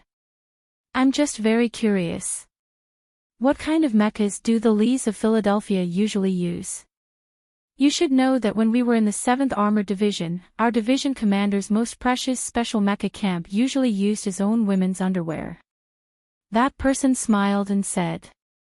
Then, his gaze fell on the two boxes. Chapter 260. If these two mechanics really had the guts and ability to open these two boxes, perhaps they would be able to get close to one of the secrets of the Lees of Philadelphia that allowed them to roam the universe. However, it was unknown whether they were lucky or unlucky. The Federal Army's strict discipline and their respect for the two mechanics prevented them from trying to do such a thing. After going through the careful inspection of the medical equipment and medical personnel, and after a few more scans, Su Lo was finally allowed to take a proper bath. However, even the bath process was under the supervision of a second lieutenant. There were actually not many people who had personally witnessed the mecha battle today, but the Federation military spaceship in charge of the follow-up procedures had a general understanding of the situation. Although the military personnel on the spaceship were particularly strict in their monitoring, their eyes often revealed a respectful expression. After all, Sulo was a normal person. After washing away his tiredness with the hot water and relieving some of his soreness, he changed into a comfortable military uniform without epaulets. Looking at the eyes of the military personnel who followed him, he gradually began to enjoy the feeling of victory. He knew that Madman Li was definitely going through the same procedures as him, but what puzzled him was that the spaceship seemed to have received some sort of order, and he was most likely being isolated. Perhaps this was the federal military standard procedure? Sulu thought for a while, then sat on the chair and looked at the scenery outside the window. He silently calculated the time in his heart, and then looked at the edge of the upper right side of the window. He confirmed that this spaceship was not flying towards the old moon base, but towards the dark side of the moon. "This place is closer to the fleet base," the second lieutenant explained. Sulu nodded, recalling that there were several secret bases of the Federal fleet on the dark side of the moon. "Is there anything you need me to do?" the second lieutenant asked politely. "Yes, when can my box be returned to me?" Sulu was very concerned about this. The standard follow-up procedures have been completed. After the higher-ups give the order, when you leave the Old Moon base, the box will be returned to you, the second lieutenant replied with a smile. Thank you. Sulu rubbed his stomach, then suddenly said self-deprecatingly, "Can you give me something to eat?" Yes, the more the better. Yes, after experiencing such a thrilling mecha battle, in order to control the simulation system, the abundant burning energy in his body had not been completely depleted, but the common hunger in his stomach was surging up again. Under the second lieutenant's incredulous gaze, Sulu ate 12 pieces of bread and drank 7 cups of protein milk before wiping his mouth in satisfaction. The hunger subsided slightly, and he had time to reflect on the previous battle, this thrilling victory, the explosion of the Purple Sea engine, and the storm that might follow. Outside the window was the desolate surface of the dark side of the moon. Black light energy conversion materials were scattered among the scattered mountains and lowlands in an irregular pattern. Sulu narrowed his eyes to look at the desolate scenery, and saw a circular base not far away. He knew that he had arrived at the secret base of the Federal Fleet. To the citizens of the Federation, being able to go deep into the dark side of the Old Moon and see the rumored circular base of the Federal Fleet was something worth bragging about. However, Sulu was not excited at all. He was thinking about other things, so he narrowed his eyes and remained motionless. Escaping from the foot of Mount Kaki to the peak, and then being suppressed by the terrifying attacks of the Purple Sea while in overclocking mode, Sulu had persevered for so long in such a passive situation. The ability that exceeded the limits of the human body had overdrawn his mental and physical strength. Sitting in the chair, he felt very tired, as if he was about to collapse. At this time, his thoughts were so complicated and chaotic. Looking at the rise and fall of the dark side of the Old Moon, he unknowingly fell asleep. In his dream, he thought of many things, many people, especially that righteous face of Senator Macklin, which was deeply engraved in his dream. In his dream, he only did not think of that dark dream. This was really a happy moment. The days in the Federal Fleet Circular Base were very boring.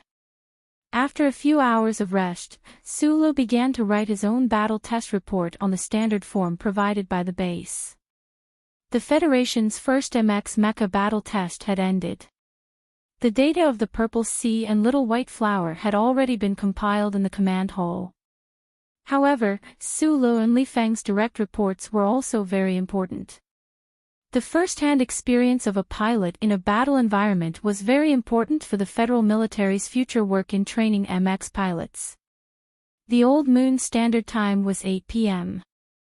Only then did Sulu know why he had been sent to the Federal Fleet's circular base after the mecha battle ended. The federal military had increased the confidentiality level of this mecha battle by 2 levels. Everyone who had participated in and watched this battle had to sign a confidentiality agreement. Moreover, these data agreements had been collected by the Bureau of Proclamation and dealt with according to the 5th level. He did not know what had happened in the command hall, but after a conversation with the chief officer of the circular base, he vaguely guessed that the federal military probably did not want the news of the failure of the successor of the Lees of Philadelphia to spread. Perhaps this did not mean much now, but if the Federation and the Empire were to go to war in the future, the military would still need the name of the Lees of Philadelphia. As long as they did not admit that the Academy of Science had failed, Sulu made a call to S2 after obtaining permission from the chief officer. From Shang Qiu, he found out everything that had happened in the command hall after the battle ended. The Federal Academy of Science had already concluded that plagiarism had been committed. Sulu had done what he had wanted to do. Holding the receiver, he fell silent, but his right hand was gently clenched. If the board of directors has any problems, just tell them the truth. After all, I was the one who asked you to do this. From Shang Qiu's retelling, Sulu knew that the accusations made by the engineering department against Lin Yuan, who this time had angered many powers within the Federation. Even the upper management of the Nutshell Company was somewhat angry at Shang Qiu's disobedience. He could guess this possibility. After all, Lin Yuan, who had stood tall within the Federation for so many years, and who knew how many people's interests were involved with him. Technology was indeed power, or else Su Lo and Shang Qiu would not have been able to make Lin Yuan lose face. However, reputation was even more powerful, so from the government to the Federation, no one wanted to see these two youngsters from the Nutshell Engineering Department do such a thing. After hanging up the encrypted phone call, Su Lo was not worried about the situation. In other words, he did not care about the reputation or status that the Federation would give him. Instead, he felt a touch of disdain and anger. Even Shang Qiu did not know that the core data that the Federal Academy of Science had stolen from the laboratory had been tampered with by him. Using Shang Qiu's powerful and resonant example in the command hall, Su Lo had deliberately written a wrong answer in advance before his deskmate had plagiarized. The Federation did not want Dean Lin to be involved in a plagiarism scandal, and neither did the Nutshell Company. This was because the big shots and politicians in the upper management could play tricks and compromise to gain benefits. However, Su Lo didn't want to obtain anything. He had spent half a year and put in a lot of sweat and blood. What this 20-year-old young man wanted was only one principle. Su Lo was a good person, but he was also a vengeful and persistent person. Before old Professor Shin had passed away, he had given Lin Yuanhu an unwarranted trust, so Lin Yuanhu could only repay old Professor Shin by persevering without hesitation. He only wanted to write old Professor Shin's name on the MX Mecha, to write it in the glorious history of the Federation. He only wanted to stomp on Lin Yuanhu's name once, until it was 1,000,000 times. Now, all of this had become reality. He was very satisfied. Next, it would be another old man's turn. 4 days passed. From the senior officer of the base, Su Lo found out that the military's investigation period was about to end. His mood lightened slightly. A loud metallic clang rang out. Beside the metal and cement composite wall of the circular base that was 400 meters high, the high-speed freight elevator doors closed. Su Lo and the second lieutenant who had always been by his side were in this elevator, looking out. The light of the stars flashed across the surface of the moon, illuminating countless golden shadows on the uneven surface of the moon. Those black light energy materials and hidden protrusions under the surface were so shocking in this desolate stretch of space. The circular base of the Federal Fleet occupied a large area. This high-speed freight elevator was like a small black dot on the edge of the high wall. The elevator moved up silently, the sturdy multi-layered transparent film isolating the vacuum environment. Su Lo narrowed his eyes as he looked at the surface of the moon that was moving further and further away. He felt the insignificance of individual humans in the silent universe and fell silent for a moment. He had been under house arrest in a specific area these past few days and had basically not encountered any military personnel. Madman Li must have also enjoyed this special treatment, but the two of them had not met. Could it be that that person was avoiding him, afraid that he would have to fulfill the bet? Su Lo looked at the large-scale scenery of the universe outside the elevator, took a deep breath, and laughed happily. During the battle on Mount Kaki, Su Li's anger had almost ignited the mecha, but that was the anger in his heart, caused by his past experiences.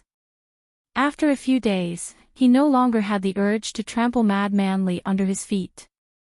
On one hand, it was because he knew that Madman Li had lost to him because of the Purple Sea mecha itself.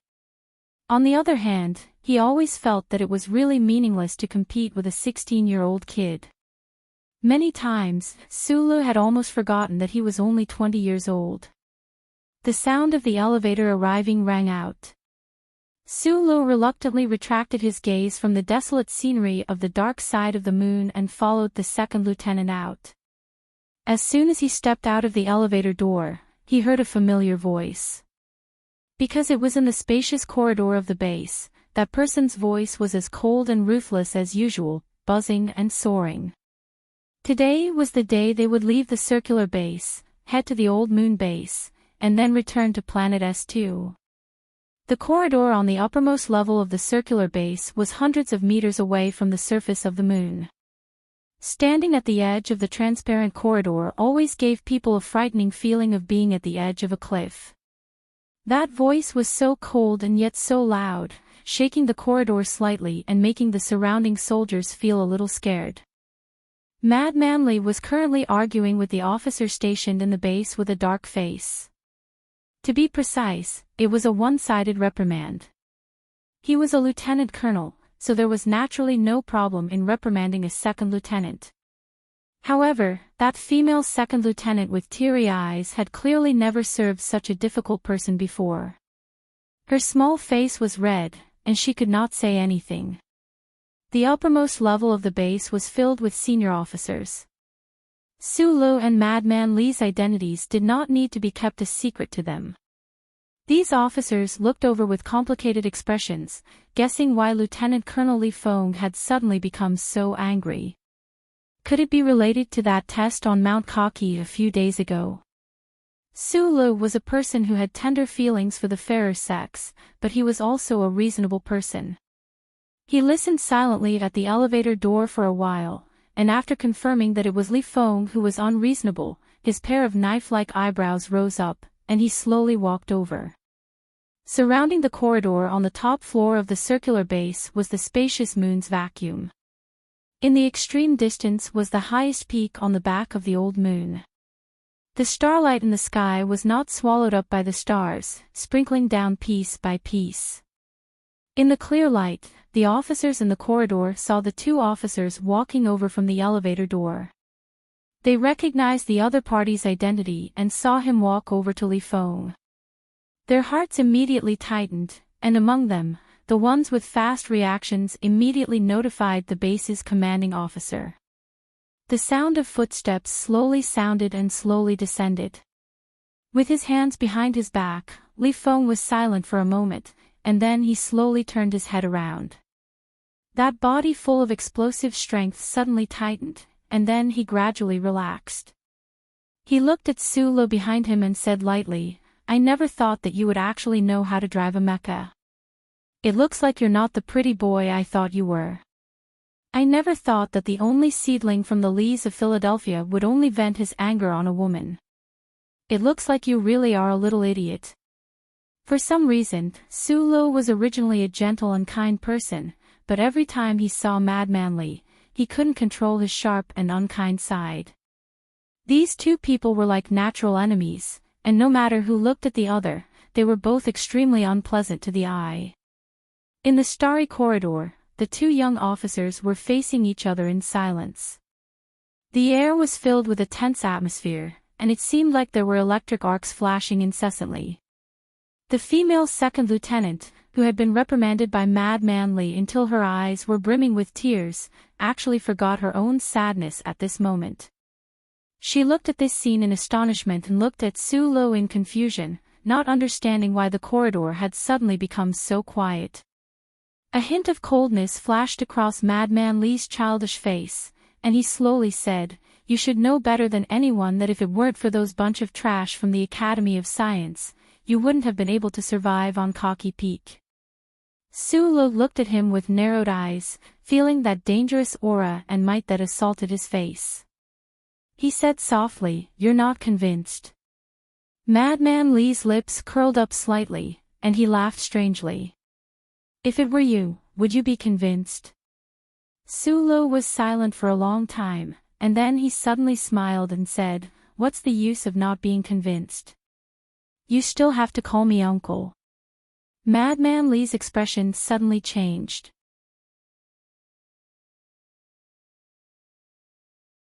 Chapter 261. Ignoring the expression on Li Feng's face, Sulu only looked at him quietly. He narrowed his eyes as if he couldn't feel the anger and murderous intent in this young lieutenant colonel's heart. He just looked at him and waited for his reply. Right at this moment, Major General Shi, the commanding officer of the circular base, rushed over after receiving the news. He was the highest military officer in the entire base.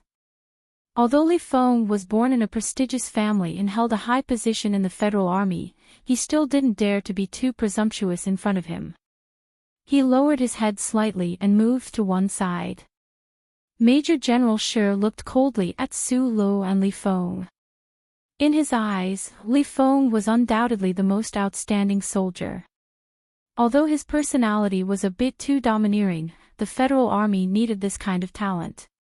Meanwhile, Su Lo, the pilot from Nutshell Company, had obtained the final victory at Ka Chi Feng and won his respect as a soldier.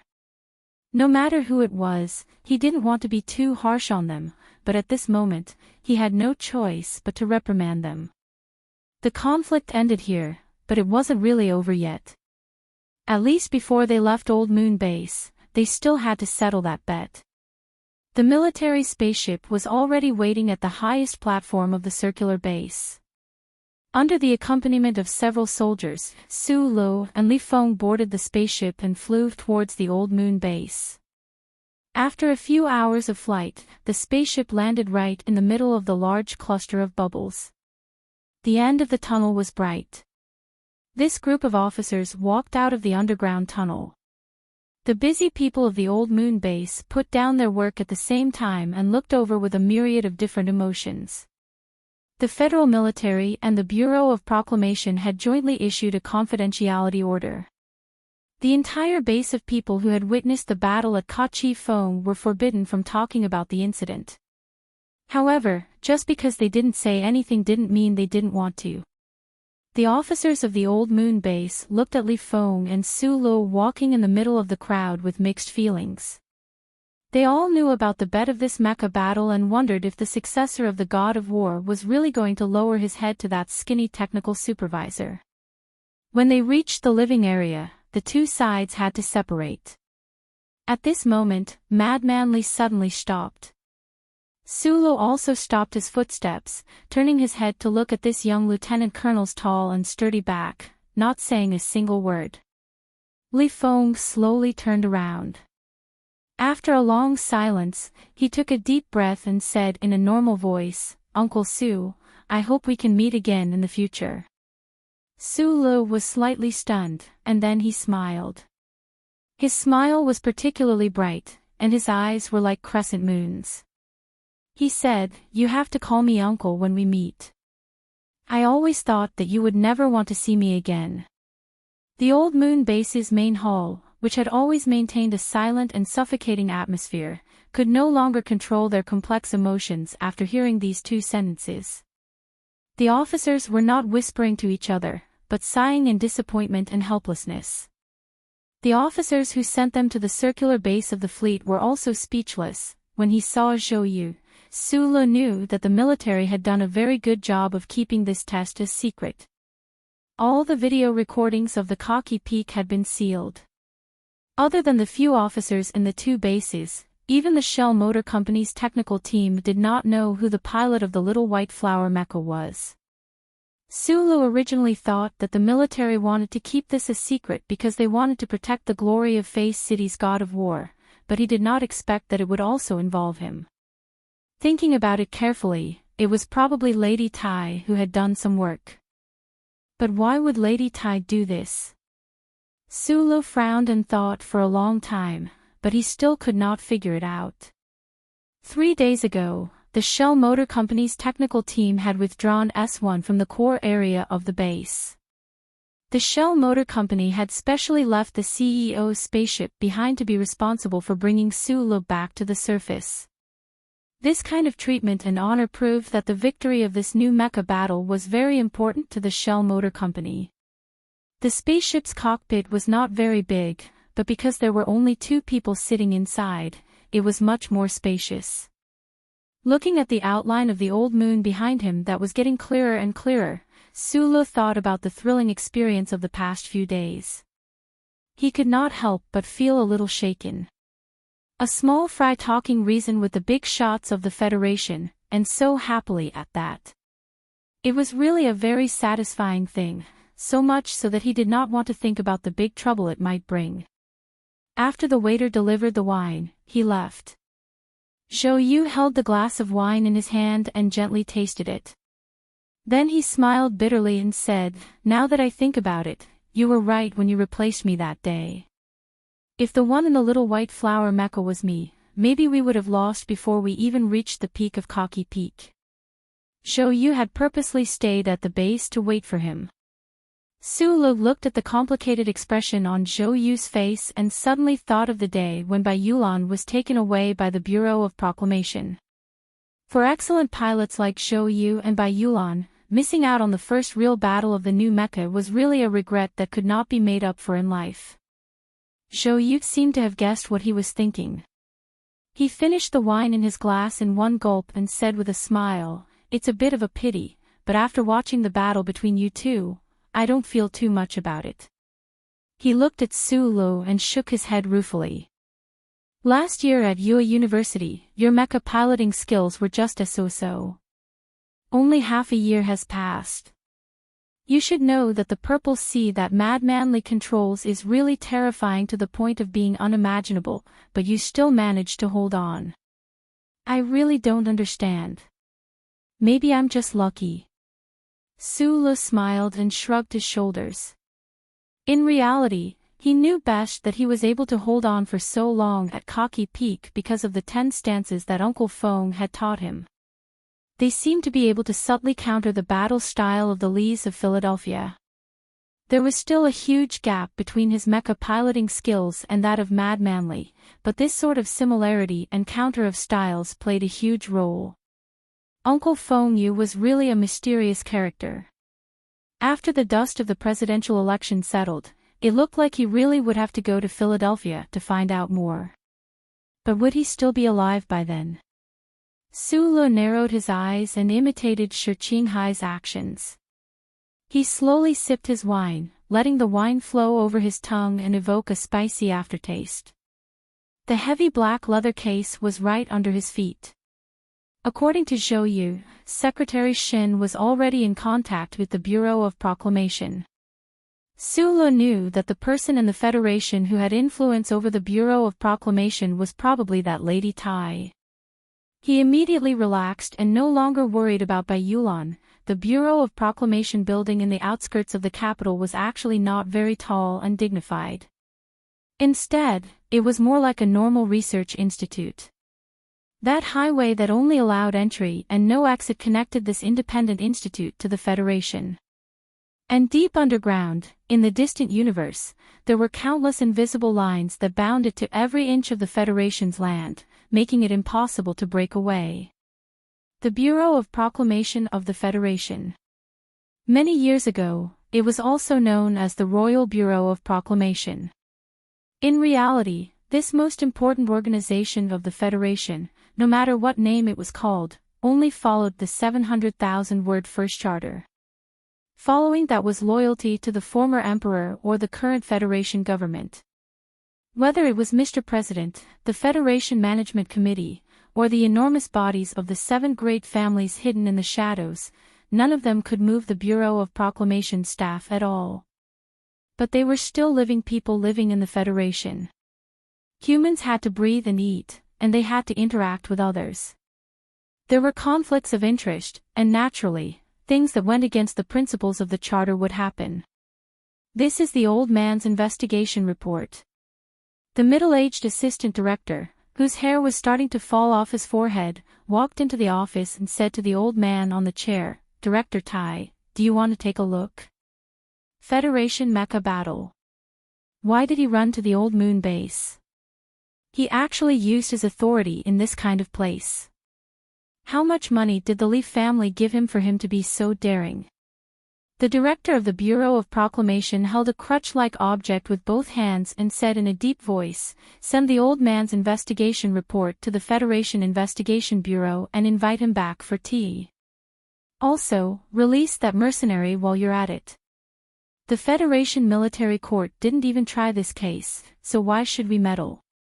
"Yes." The assistant director took the case file but didn't leave. He said with a serious expression, "Last night, the central computer automatically generated an analysis report. Only I can see the content inside for now. Because this is a serious matter, I didn't give the authority to start the investigation. The old director narrowed his eyes slightly. He didn't know why his successor, whom he had cultivated for more than 10 years, was so shocked by the analysis report of the central computer that he actually used such a public tone instead of calling him the old man. His slightly trembling right hand left the crutches and lightly pressed the button on the right side of the office desk.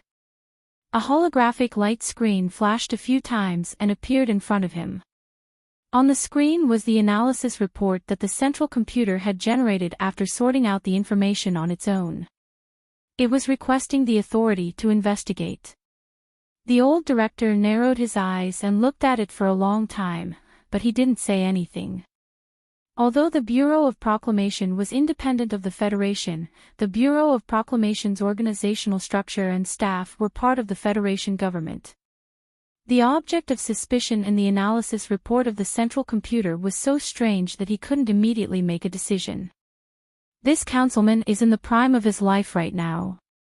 Also, the suspicious points in the analysis report are too vague. We can't confirm the suspicion either. How do we investigate? The old director sighed and said, if we let those old men in the management committee know that we are investigating him, they might use the crime of breaking the unity of the citizens of the Federation to cut our funding for next year. The assistant director shook his head and said, I also feel that there is a problem with this report.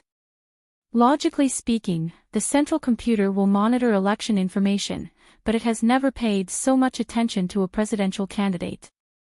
He continued with a frown, this matter is a bit strange. After a long silence, the old director said, since it is the old man's report, we should investigate it. But I don't think we will find anything. Even if we can find out the problem with that councilman, it won't be of much use. The old man said with slight mockery, countless years ago, those useless ancestors of mine always said that a doctor can't be punished. Actually, the situation now is more or less the same. You should give the authority to the old man. Let him do what he wants. This old man, it seems he has been bored for too long. After nagging this sentence, the old director stood up shakily and walked out of the door. He was not holding a crutch in his hand, but a golf club. The Bureau of Proclamation would not allow the influence of the Federation to infiltrate. Thus, that high-ranking Bureau of Proclamation official who had gone to the old moon base had not even had the chance to enjoy the generous pension and manor in the Bermuda Star region provided for him by the Bureau of Proclamation before the Federation's Investigation Bureau was notified by the Bureau of Proclamation and brought back to S2 for tea. Director Jean and his assistant did not really understand why the Federal Central Computer would automatically generate a report for the presidential election. Actually, perhaps even the central computer itself did not really understand. That crystallization of human wisdom that had been through the baptism of who knew how many years was just mechanically or chaotically following a fixed program, arranging the sequence, collecting information, sensing the first to contact the target, to confirm the target's safety, to confirm the target's command authority, and then, in the spaceship, Sulu woke up abruptly. He wiped away the cold sweat on his forehead and gulped down a few mouthfuls of ice water with some lingering fear. At this moment, the victory of the Mecha Standards competition, Lin Yuanhu's infamous reputation, Professor Shen's consolation, and Mad Manly becoming his nephew, these exciting events did not make him feel happy at all. Just like on the spaceship on the back of the old moon, Sulu once again fell asleep during the journey. And once again, he dreamt. Once again, he kept thinking about Senator Macklin in his dream, but the final color of the dream turned into the most frightening black. In the black dream, that existence that called itself Old Thing appeared once again. This time, it did not actively contact him to confirm, but instead followed that reciprocating pathway and began to talk to him. Did he say something in the dream, or did he say something in his mind? Sulu gulped down large mouthfuls of ice water, a hint of fear flashing through his eyes. This time, he was really dreaming, unlike that time when he was awake in the laboratory. He could not recall the feelings in the dream. What one thinks in the day, one dreams at night. Sulu thought silently, thinking that what he wanted most now was of course to trample Senator Macklin to the ground, just like how he had trampled on Lin Yuanhu a few days ago. A soft electronic sound rang out, reminding the two passengers in the cabin that they were about to enter the atmosphere of planet S1. Please fasten your seatbelt and do not drink. The sound woke Sulu from his thoughts. He instinctively looked out the window and saw the beautiful planet S1 taking up most of his field of vision. The thin atmosphere was like a layer of soft skin covering the outer edge of the planet. Outside the pale white boundary of the atmosphere, satellites of various types and purposes were suspended in their respective orbits, like haystacks in a wheat field. Among them, those surveillance satellites that were painted black were extremely inconspicuous.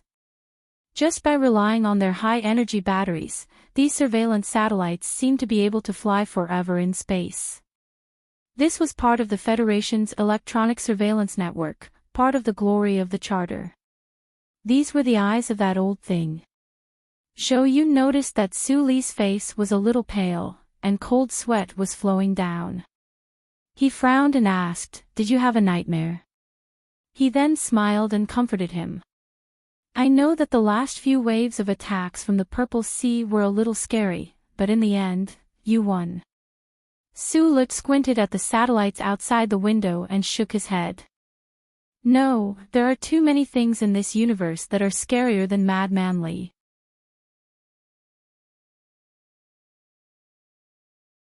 Chapter 262.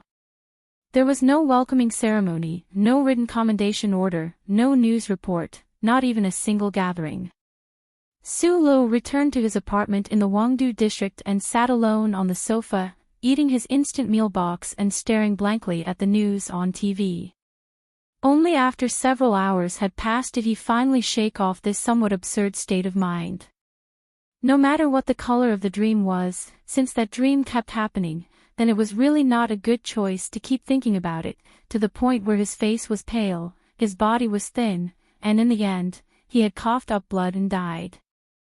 Su Lu used his own coarse nerves to temporarily forget that great existence, but he still could not get used to the silence of his apartment. Developing the MX mecha and participating in Ka Qifeng's mecha combat test, Su Lu had wanted to make Professor Shin's name belong to Professor Shin. He had wanted to give some big shot a slap in the face. He had wanted to indirectly strike a blow at the joint election of Governor Ross and Senator Macklin. However, he was still a young man after all. After Nutshell Company had successfully obtained the Federation's new mecha standards, as the most important participant, he had actually been forgotten by the entire Federation. Not to say that he would feel resentment, but it was still somewhat difficult to understand. He lowered his head and ate the vegetables in his meal box in big bites, crunching them loudly. Then, he drank a mouthful of water and raised his head to look at the news on TV. On the news screen, the spokesperson for the Federal Academy of Science was currently dodging the reporters' questions in an extremely awkward manner. The Federation had sealed off the details of the MX mecha's testing, but they had not sealed off the news of the MX mecha's passing of the standards. After all, this was an event that could greatly increase the Federation citizens' sense of honor and confidence. Unlike the details of the mecha battle being hidden, Shang Qiu had accused the Federal Academy of Science of plagiarism in the command hall that day.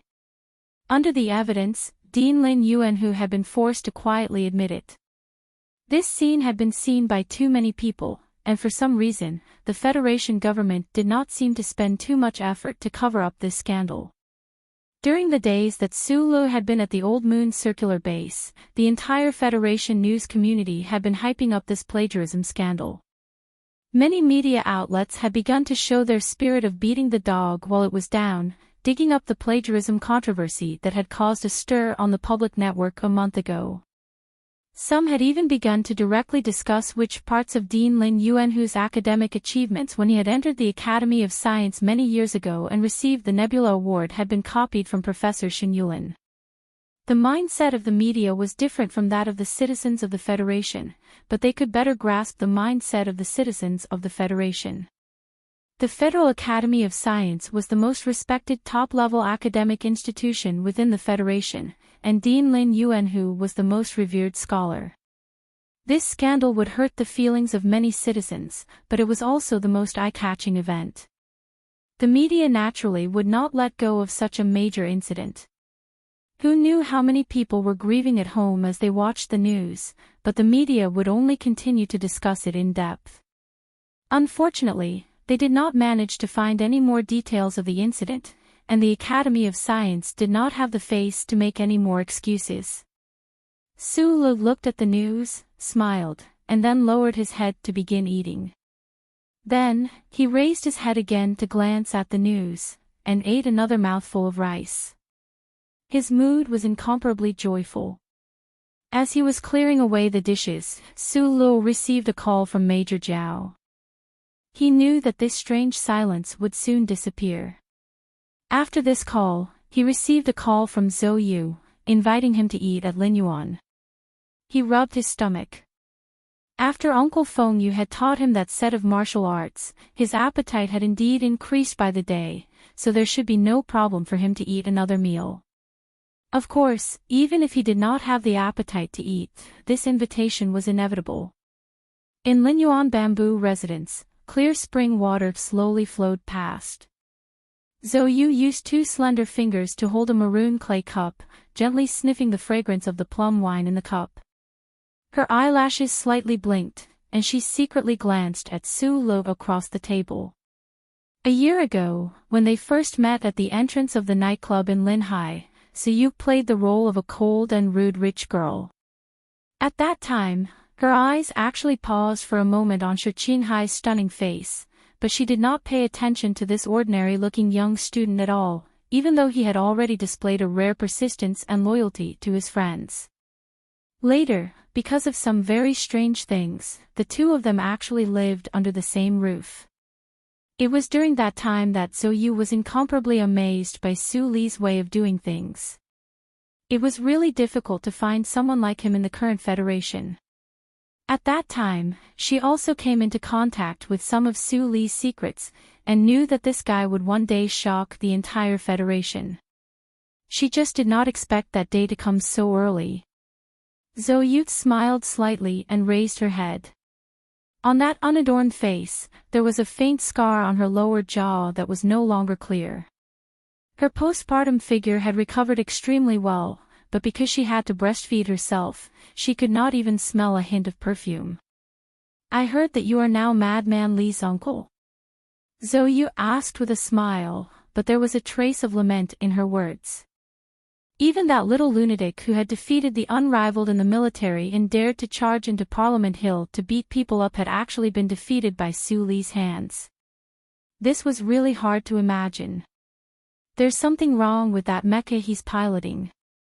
Being too familiar with Zhou Yu, Su Lu did not care about his manners. He casually leaned back in his seat and shook his head, saying, "Otherwise, I'm not his match when it comes to mecha piloting." "What about close-range combat?"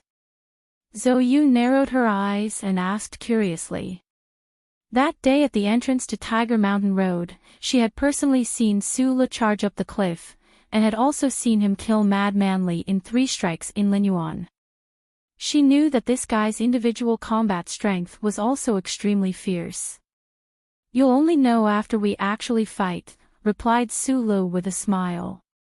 You're just a person who looks gentle on the outside, but in reality, you won't tolerate the slightest bit of bullying." Zhou Yu looked at him quietly, thinking of that rumored bet.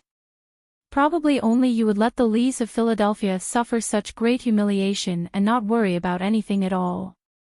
"He wants to kill me." "It's not like you don't know." Su Lu took a sip of wine and asked, "I heard that the military did an excellent job of keeping this a secret.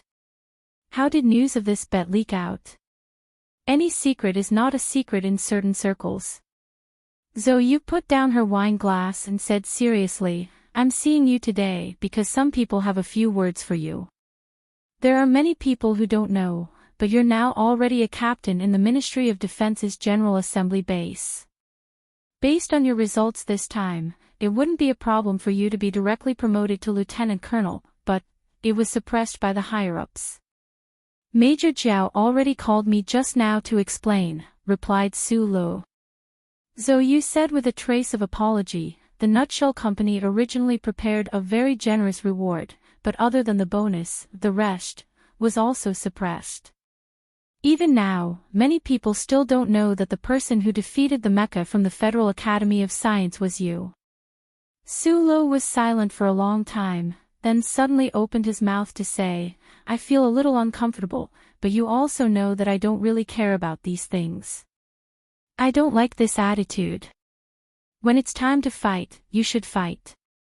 Zhou Yu paused for a moment, then said, but this time, you really shouldn't fight. This should be the madam's intention. Su Li's expression didn't show much surprise. He had heard Zhou Yu mention this once at the Old Moon base. After returning to S1, he had also thought about this problem in his apartment. Using the Federation government and the military to protect the reputation of the Lees of Philadelphia, while at the same time hiding himself as much as possible, the only person who had the ability to do this was that Lady Tai. However, he didn't know why Lady Tai did this. Su Lu thought of Shangqiu. Could it be that the accusation of plagiarism in the command hall made the Tai family feel that he was too difficult to control? However, Lin Yuanhu's loss of power would be a great help to Senator Pobre's presidential campaign. The Tai family should be very clear about this, and the reaction of the Federation's press these past few days also proved this point. I haven't seen the madam recently, but according to my speculation, part of the reason should be related to your accusation of Lin Yuanhu. Zhou Yu lowered her eyes slightly and ate the food that Su Lu had ordered for her. She said, you probably didn't pay attention to the name Lin Yuanhu. Dean Lin is actually a distant relative of the Lin family. There may be disputes between the 7 major families of the Federation, but it's very rare for them to be as ruthless as what you did this time. You directly knocked Dean Lin down to the ground and even stepped on him a few times. The madam might be a little unhappy with your behavior of acting on your own without asking for permission. Lin Yuanhu. Lin Banshan, Lin Dohai. Su Li's eyes narrowed. There were too many people with the surname Lin in the Federation. He really didn't think that Lin Yuanhu would be related to one of the 7 major families, the Lin family. He suddenly remembered that he was sitting in the middle of Lin Yuan. In this world, how could there be so many Lin Yuan? He lowered his head, laughed at himself, and said, ask for permission. The madam really does think of me as a member of her family. Isn't that so? Zhou Yu quickly retorted, bringing with her a bit of original aggressiveness. Su Lu had long since gotten used to her tone of voice. In the past year, Zhou Yu had always acted as his analyst, helping him analyze the situation and determine which way to go. Even as early as when the conflict of data in the laboratory had just occurred, she had pointed out that there was a presidential election behind this matter, which had been a great help to him. Of course not, Su Lu said after a moment of silence, everyone is an independent person, isn't that right? People are people of society. Zhou Yu shook her head and reminded him, if you just want to muddle along for the rest of your life, you can still protect yourself. But if you want to rise up in the Federation and stick to your principles, you will only suffer a lot. Let's not talk about this anymore. Su Lu suddenly thought of something important and said seriously, 2 days after Lu Huo was born, I received a message from Shi Qinghai. That guy is secretly investigating Senator Macklin. I have already passed some important evidence to Xinli. After that, I couldn't contact him anymore, but I believe that he should be living quite well. Zhou Yu's thin eyebrows furrowed beautifully. After a long silence, she laughed softly and said, what can that hooligan find out? I have said before, you better not mention this name in front of me. Little Lu Hua's parents were a very unfamiliar couple, but Su Lu kept telling Shi Qinghai's story in front of Zhou Yu. In Zhou Yu's heart, that Shi Qinghai's appearance gradually became clearer, and he didn't seem like a stranger. But she would often rationally think that the spy wandering in the Federation would definitely not be as familiar with her as she was with him. This was a tongue-twisting sentence, but it explained a heart-wrenching truth. Thus, she didn't want to hear that name again, and didn't want to have anything to do with that person. Mr. Sher is a very impressive guy. Sula thought of his good friend, who had always been taking great risks and doing things that couldn't be exposed in the dark for the sake of the light, and a sense of respect welled up in his heart. Zhou Yu and Su Lo were so familiar that with just one sentence, she knew what Su Lo was trying to express. She laughed softly and said sarcastically, "Is it really impressive to be as stubborn as a rock like you?" Lin Yuan's dinner time was very short, because Zhou Yu still had to go home to feed the baby. Su Lo sent her to the entrance of the Shishan compound. Thinking that this young and beautiful girl's most important daily life now was to take care of the child, he couldn't help but have some complicated feelings. "Come home for dinner the day after tomorrow. My father probably has something to tell you. Also, my mother keeps asking when you will be back from your business trip," Zhou Yu said helplessly after alighting from the car.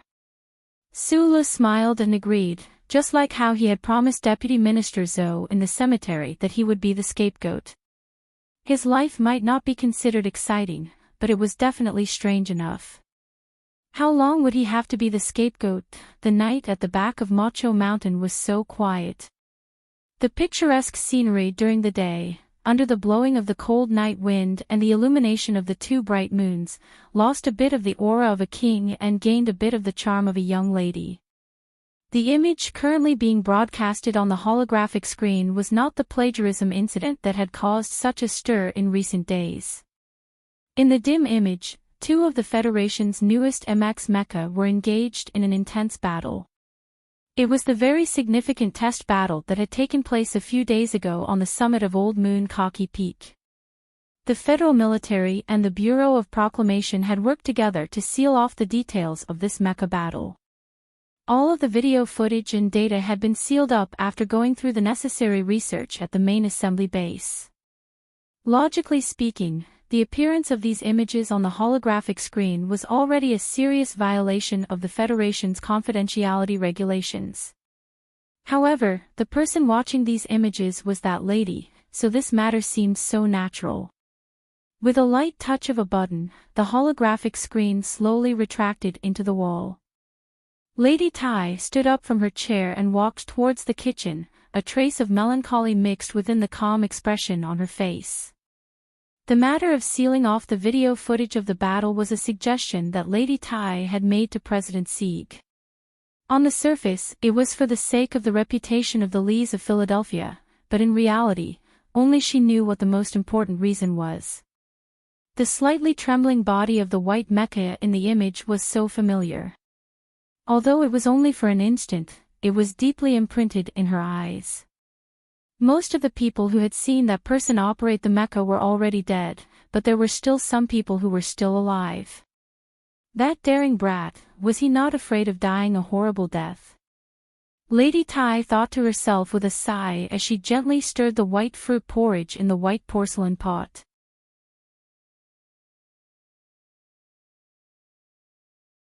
Chapter 263. There would always be many cliché stories repeated in a bar, especially when a woman like Shang Qiu, who had the ability to cause a commotion, passed by. However, Su Lo always thought that he was not qualified to compete with others for a woman's affection, so the heavens would not arrange such a cliché story for him.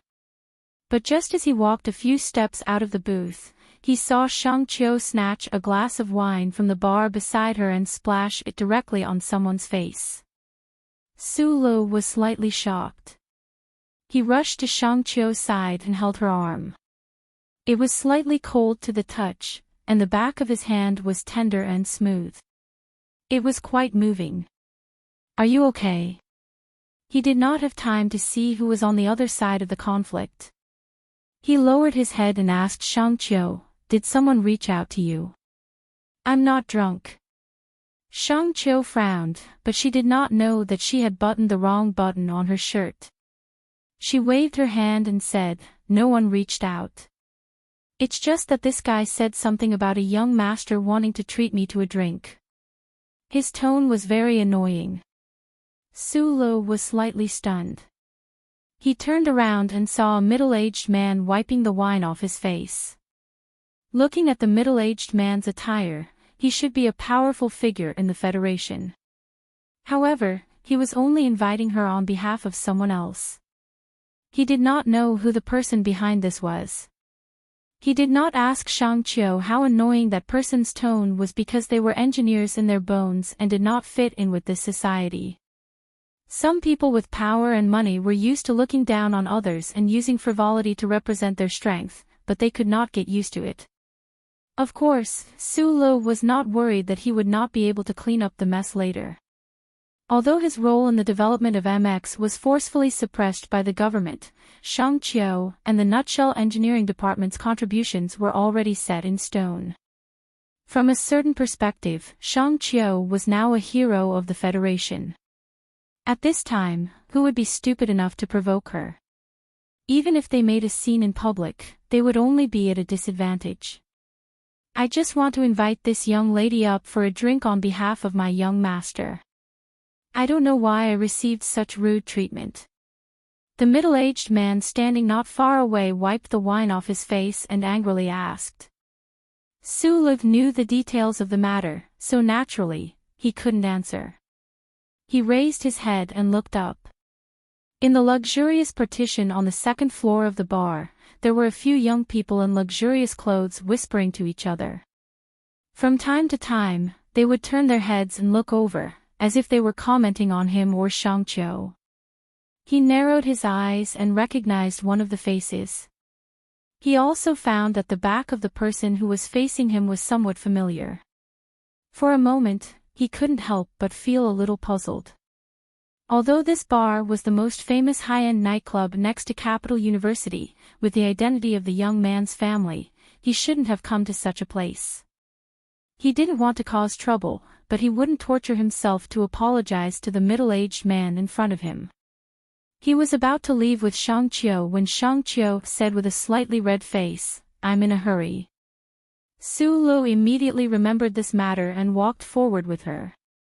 He was used to seeing Shangqiu Qingyan's strange appearance mixed with the spirit of an engineer. It was rare to see her blushing, so it was quite a pleasure. The middle-aged man clearly didn't expect this pair of man and woman to walk away like they didn't exist.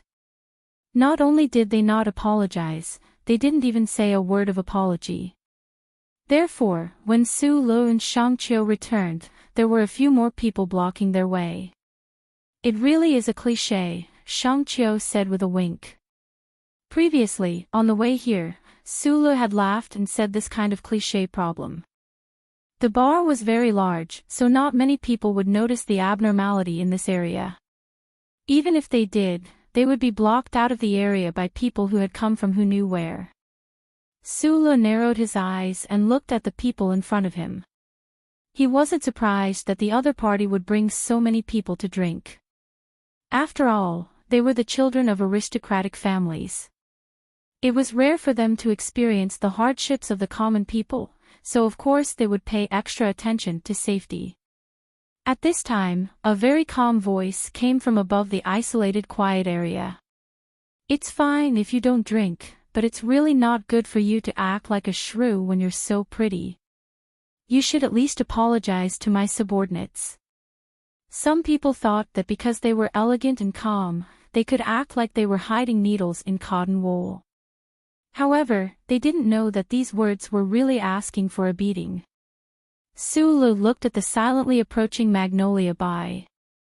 He heard Shangqiu, who was beside him, shout directly to the upstairs, "This old lady wants to apologize to your mother." Shangqiu was 24 years old this year.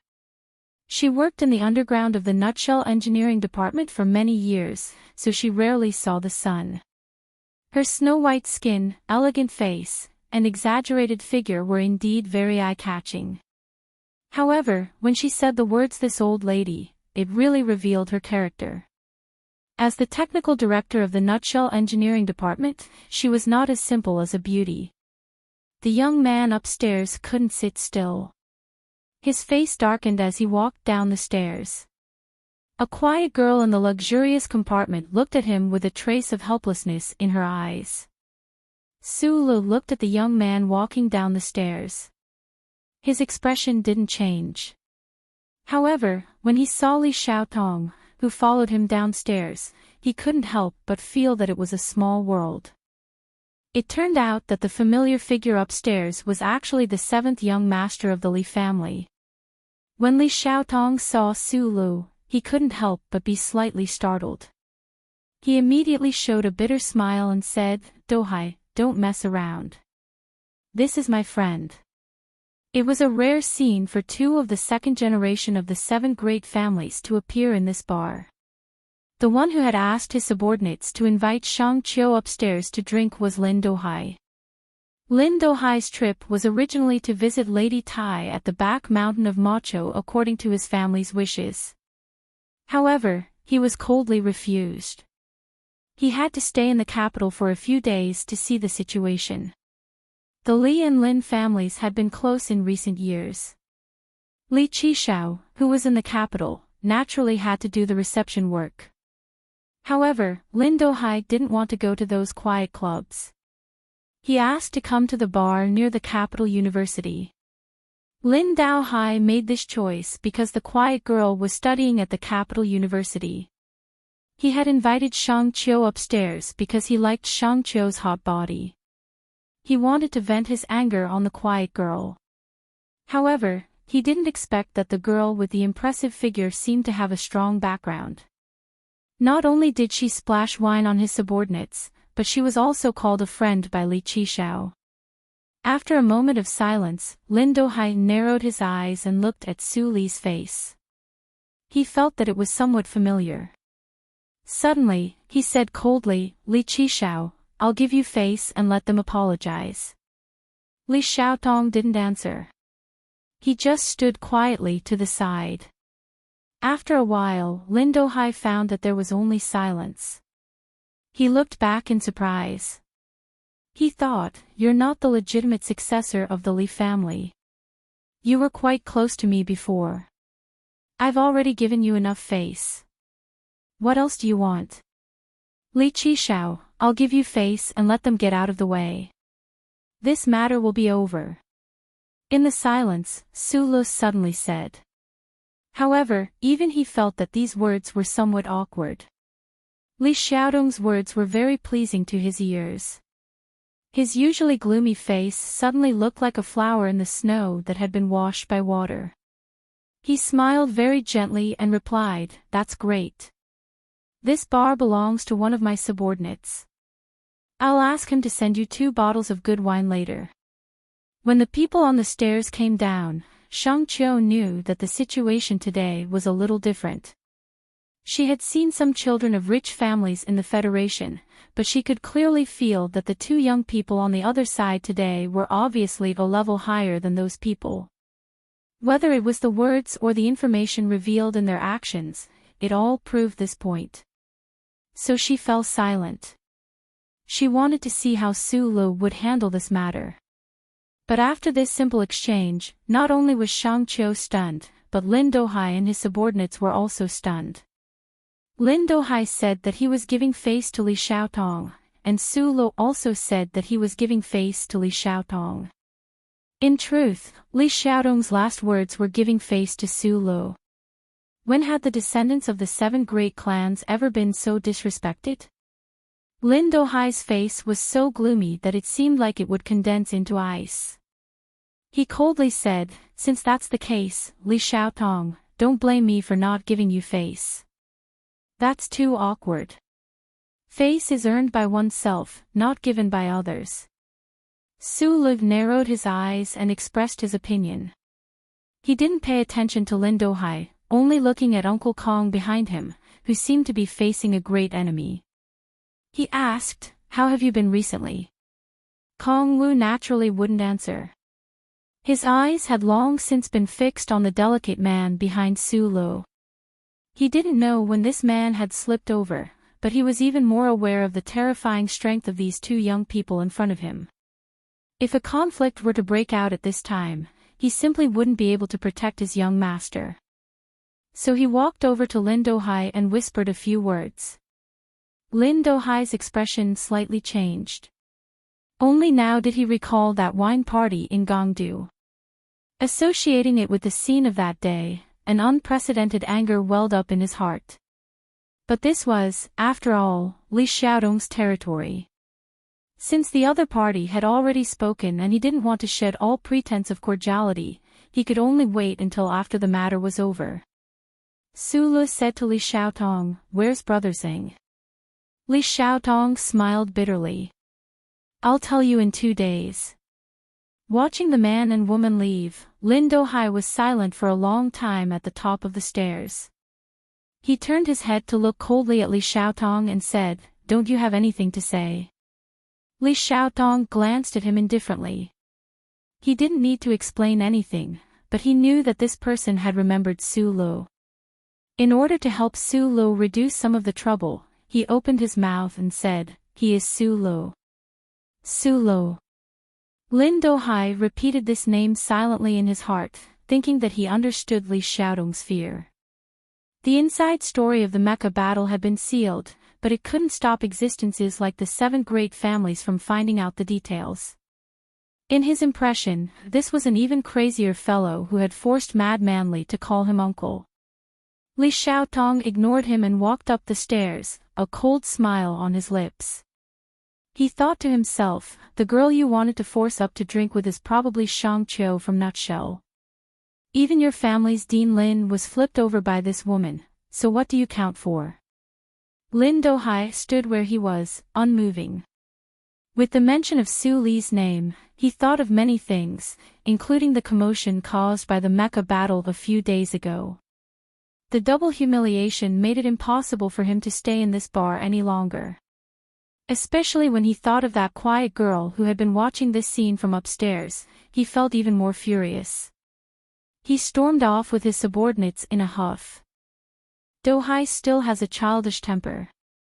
I hope he can change it after marriage, said Li Xiaotong as he looked at the quiet girl on the sofa. My engagement with him has already been annulled, but he came to school to see me today. After all, we've known each other since we were young. Plus, he knew you were here too, so I didn't reject him. But I didn't expect him to lose his composure like this. The quiet girl gently brushed her fluffy black hair, a trace of sadness in her beautiful eyes. It was Nan Xiangmei. Annulled. When did this happen? Li Xiaotong frowned. The annulment of the marriage alliance between the Lin family and the Nan family was naturally a big deal. Why hadn't there been any news about it? Nan Xiangmei didn't want to explain these personal matters, and it was even more inconvenient to say that Lin Banshan had boarded the train in the middle of the night. After all, this wasn't a glorious story for the two families. She gently blinked her eyes, and suddenly asked curiously, the person downstairs, was Su Lu, right? Are you familiar with him? You know Su Lu. Li Xiaotong was surprised again. He felt that Su Lu was a person he couldn't see through. How could an ordinary Federation citizen seem to know people from the 7 great families? Nan Xiangmei sat quietly and said softly, I guess you can say that. Then she nodded vigorously, as if she wanted to use this cute action to express her confirmation of this matter. I met him on the train. Nan Xiangmei smiled, revealing her pearly white teeth. She wasn't familiar with Li Xiaotong, but she found that he seemed to know that person. He's an engineer from Nutshell, how do you know him? Li Xiaodong's hand that was holding the wine glass slightly stiffened. He thought of the racing in the suburbs of Wangdu, and the knife light in the ivy garden. He couldn't help but laugh at himself and said softly, he's the biggest investment I've made in my life, and from the looks of it, it should be a steady profit. Li Xiaotong and Su Li's private dealings couldn't be hidden from the eagle-like eyes of the family elders. Li Xiaotong subdued the master invited by the family, Brother Xing, but now Brother Xing was transferred away. This should be a warning from the family to him. However, 7th young Master Li wasn't worried about this. Su Lo, whom he invested in, had begun to stand out in the Federation and shine. A firm calculator was a businessman. He would never place all his resources on one planet, and he would never place all his chips on one side of the planet. Just like a hedge fund, Li Xiaotong had invested in Su Lo a long time ago. After the battle with Ka Qifeng, this vision was bound to be praised by the family, although Su Lo had an extremely bad impact on the family's affairs. Nan Xiangmei looked at him who was lost in thought. She gathered her courage and asked softly with a slightly red face, "Can you tell me his contact information?" Li Xiaotong, who had always been calm and even gloomy, was dumbfounded when he heard this request. "Didn't you say you knew each other? It turned out that you just met by chance, but now you want Su Li's contact information." Although Li Xiaotong now considered himself and Su Lo as friends, he still felt that life was unfair. A guy who used to be a soldier made Zhou Yu, whom he and Mad Manly both liked, pregnant, and now seduced the daughter of the Nan family, who had the strictest upbringing among the 7 families. How could he summon the courage to chase after her?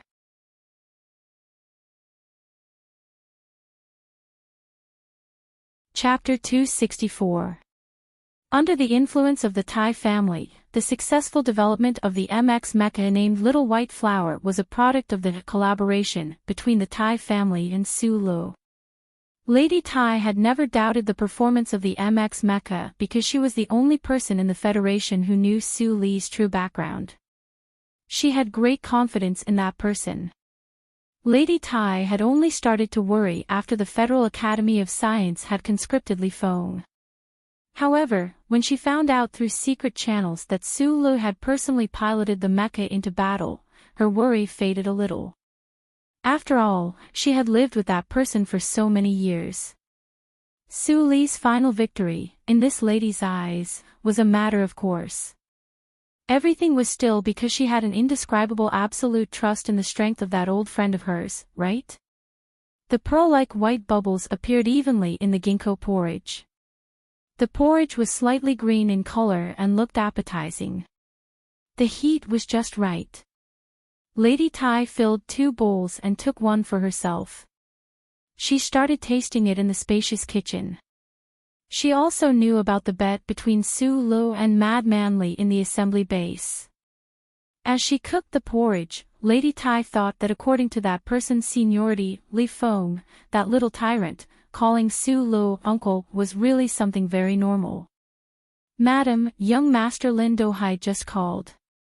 He happened to be in the capital recently and wants to visit you on behalf of the family," Butler Jean said respectfully. Butler Jean said respectfully at the door.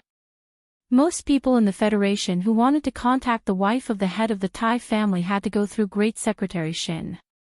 Only the members of the 7 great families who had coexisted for countless years would go through Butler Jean. "I'm not in a good mood recently. I don't want to see guests." Lady Tai gently blew on the hot porridge in the bowl and said with a smile, "If those old guys in the Lin family can figure out when they only have Lin Banshan to rely on in their family, I'm very willing to meet Lin Banshan." Butler Jean understood the meaning behind Madame Jin's words. Naturally, he also knew how to reply to her call later. Lady Tai had indeed been in a bad mood for the past 2 days. Matters such as the presidential election and the standards of the new mecha did not cause her mood to fluctuate too much. Over the past 10 years or so, she had maintained a good personal friendship with each successive president.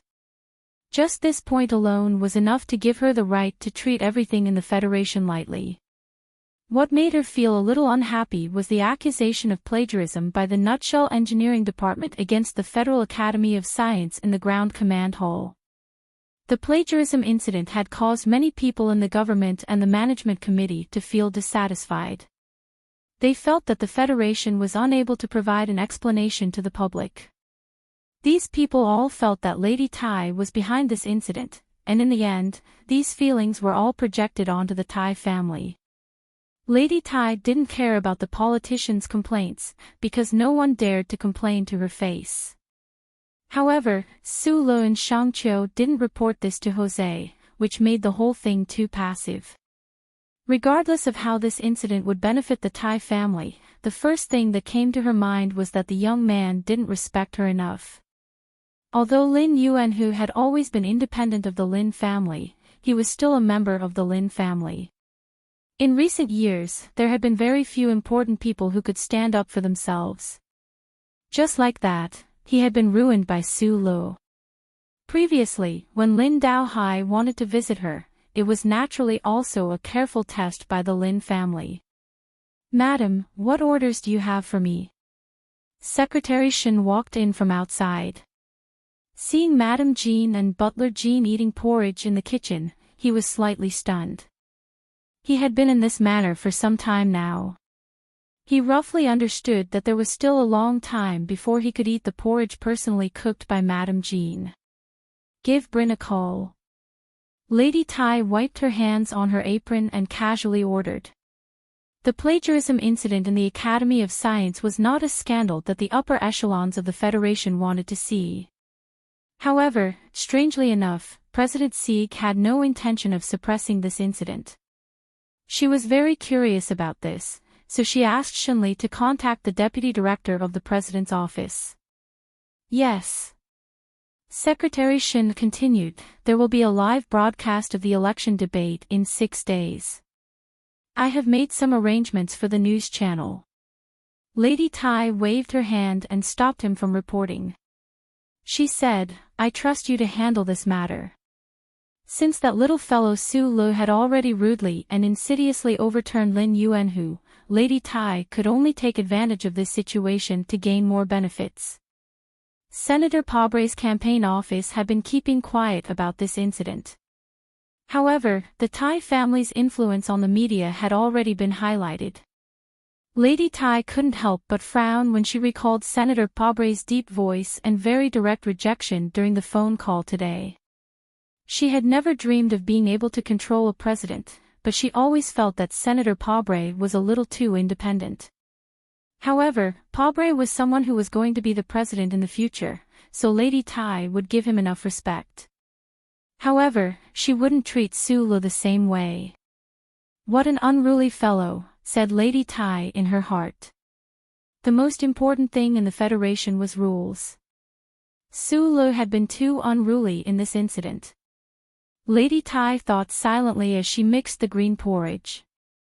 She decided to give this young man another chance for now, and there wouldn't be a next time. Secrecy, silence, no one cared about him. The invisible pressure in the air from all directions caused the battle on Cocky Peak to not bring any substantial benefits to Su Lo. He didn't know that Lady Tai was doing this to protect his safety, but she was also warning him. Because he hadn't considered these two aspects at all. Would using the simulation system expose his identity as a fugitive? In the moment when his mind was filled with emotions, Su Lo would not consider this point at all.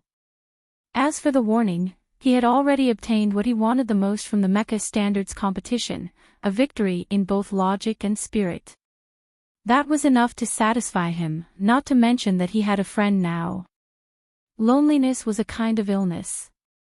Su Lo had always thought so, but he was often plagued by this illness.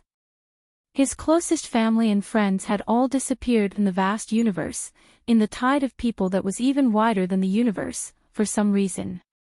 So when he received Shang Qiu's call at the entrance of the West Mountain compound, he agreed without hesitation.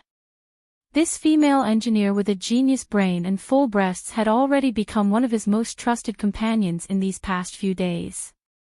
The black car without a logo arrived at the bar in the southern entrance of the capital's special administrative region at 10 p.m.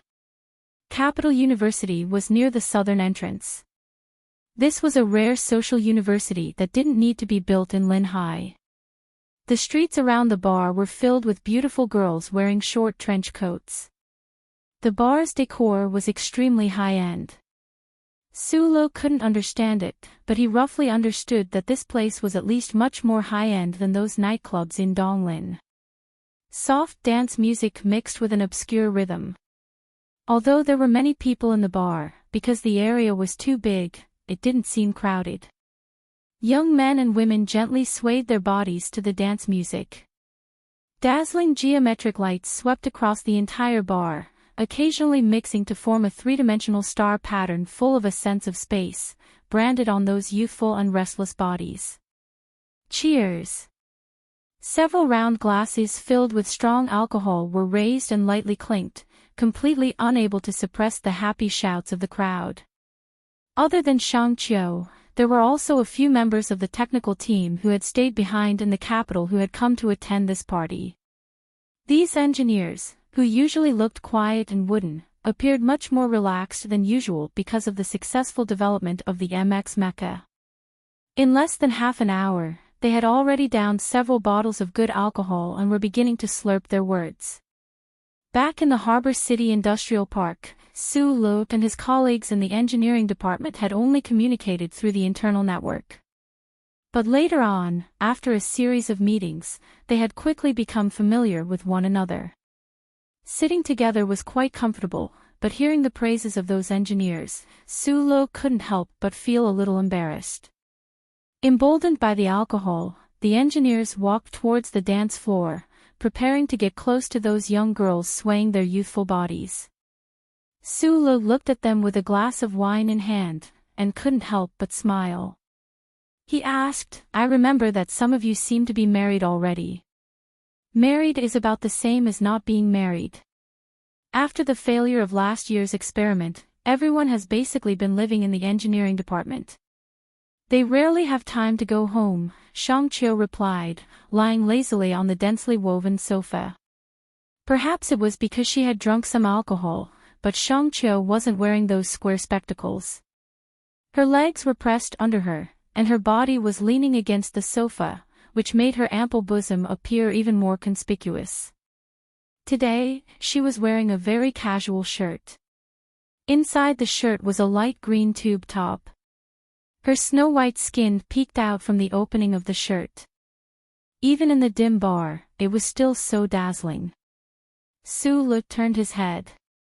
Seeing the moving scenery in front of Shang Qiu's chest, he was momentarily stunned. He thought back to the moment when he had turned on the video feed for the first time in the engineering department's basement, and also the dumbfounded expressions of Lan Xiaolong and Zhou Yu standing behind him. This is a bit too big. He sighed in his heart. Under the influence of Uncle Feng Yu, Su Lu definitely couldn't be considered a gentleman. However, after all, he hadn't experienced too many things between a man and a woman. With a trace of nostalgia, he turned his head away, not daring to be blinded by the soft white skin. He called by Yulan. After confirming that the Bureau of Proclamation didn't make things difficult for him, he felt a lot more relaxed.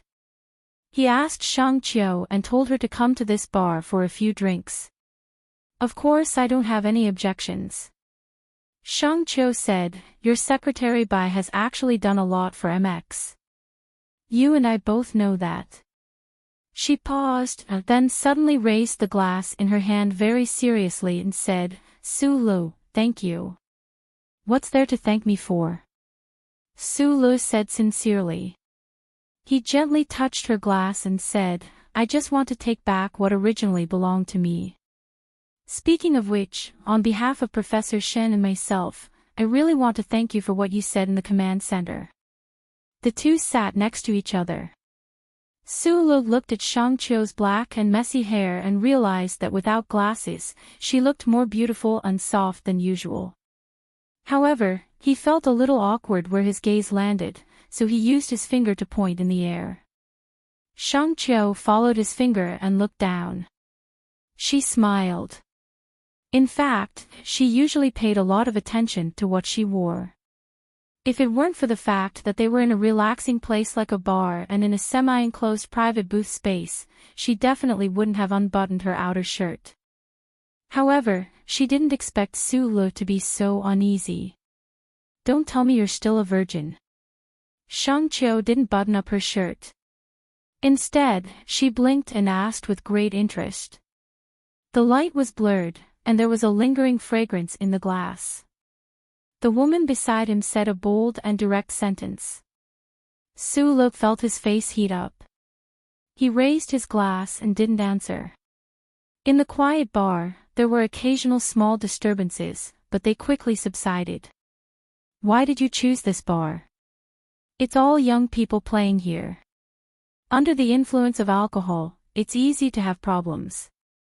Su-Lu looked at the small stage in the depths of the bar. On the stage, there was a girl wearing a light blue skin-tight suit. She was singing and dancing to the music, exuding a faint blurred smell. The bar's decoration was very good.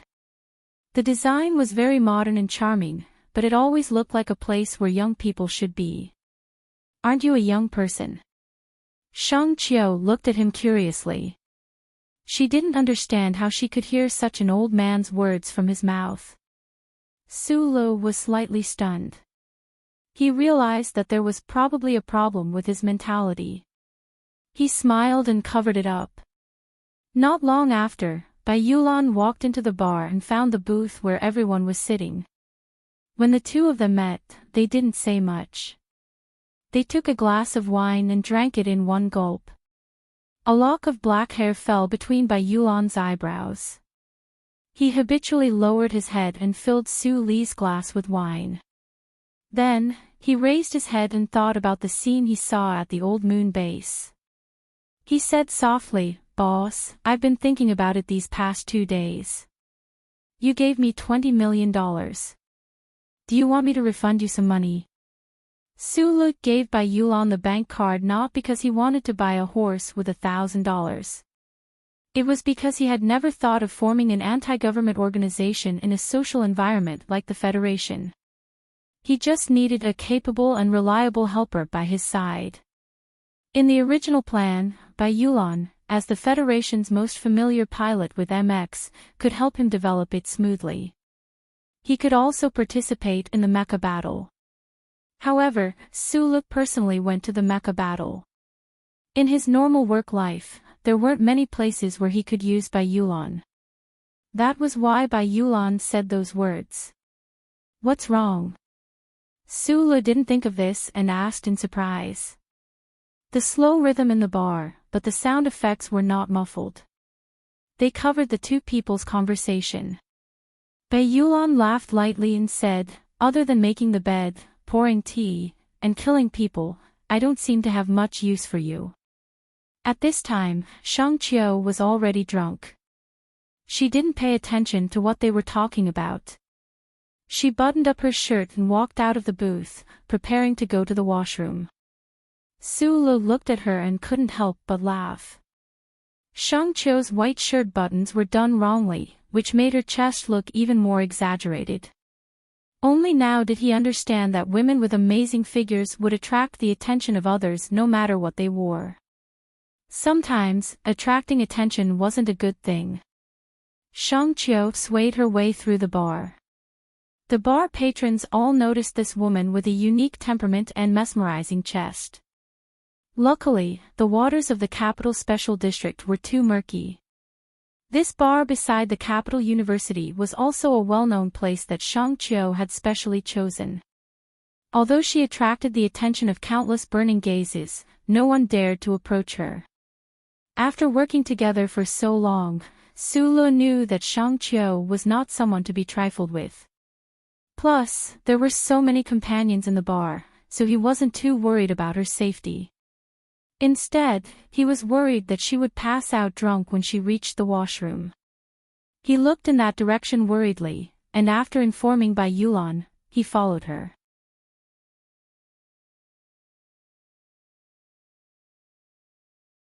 Chapter 265. There would always be many cliché stories repeated in a bar, especially when a woman like Shang Qiu, who had the ability to cause a commotion, passed by. However, Su-Lu always thought that he was not qualified to compete with others for a woman's affection, so the heavens would not arrange such a cliché story for him. But just as he walked a few steps out of the booth, he saw Shang Qiu snatch a glass of wine from the bar beside her and splash it directly on someone's face. Su-Lu was slightly shocked. He rushed to Shang Qiu's side and held her arm. It was slightly cold to the touch, and the back of his hand was tender and smooth. It was quite moving. "Are you okay?" He did not have time to see who was on the other side of the conflict. He lowered his head and asked Shangqiu, "Did someone reach out to you?"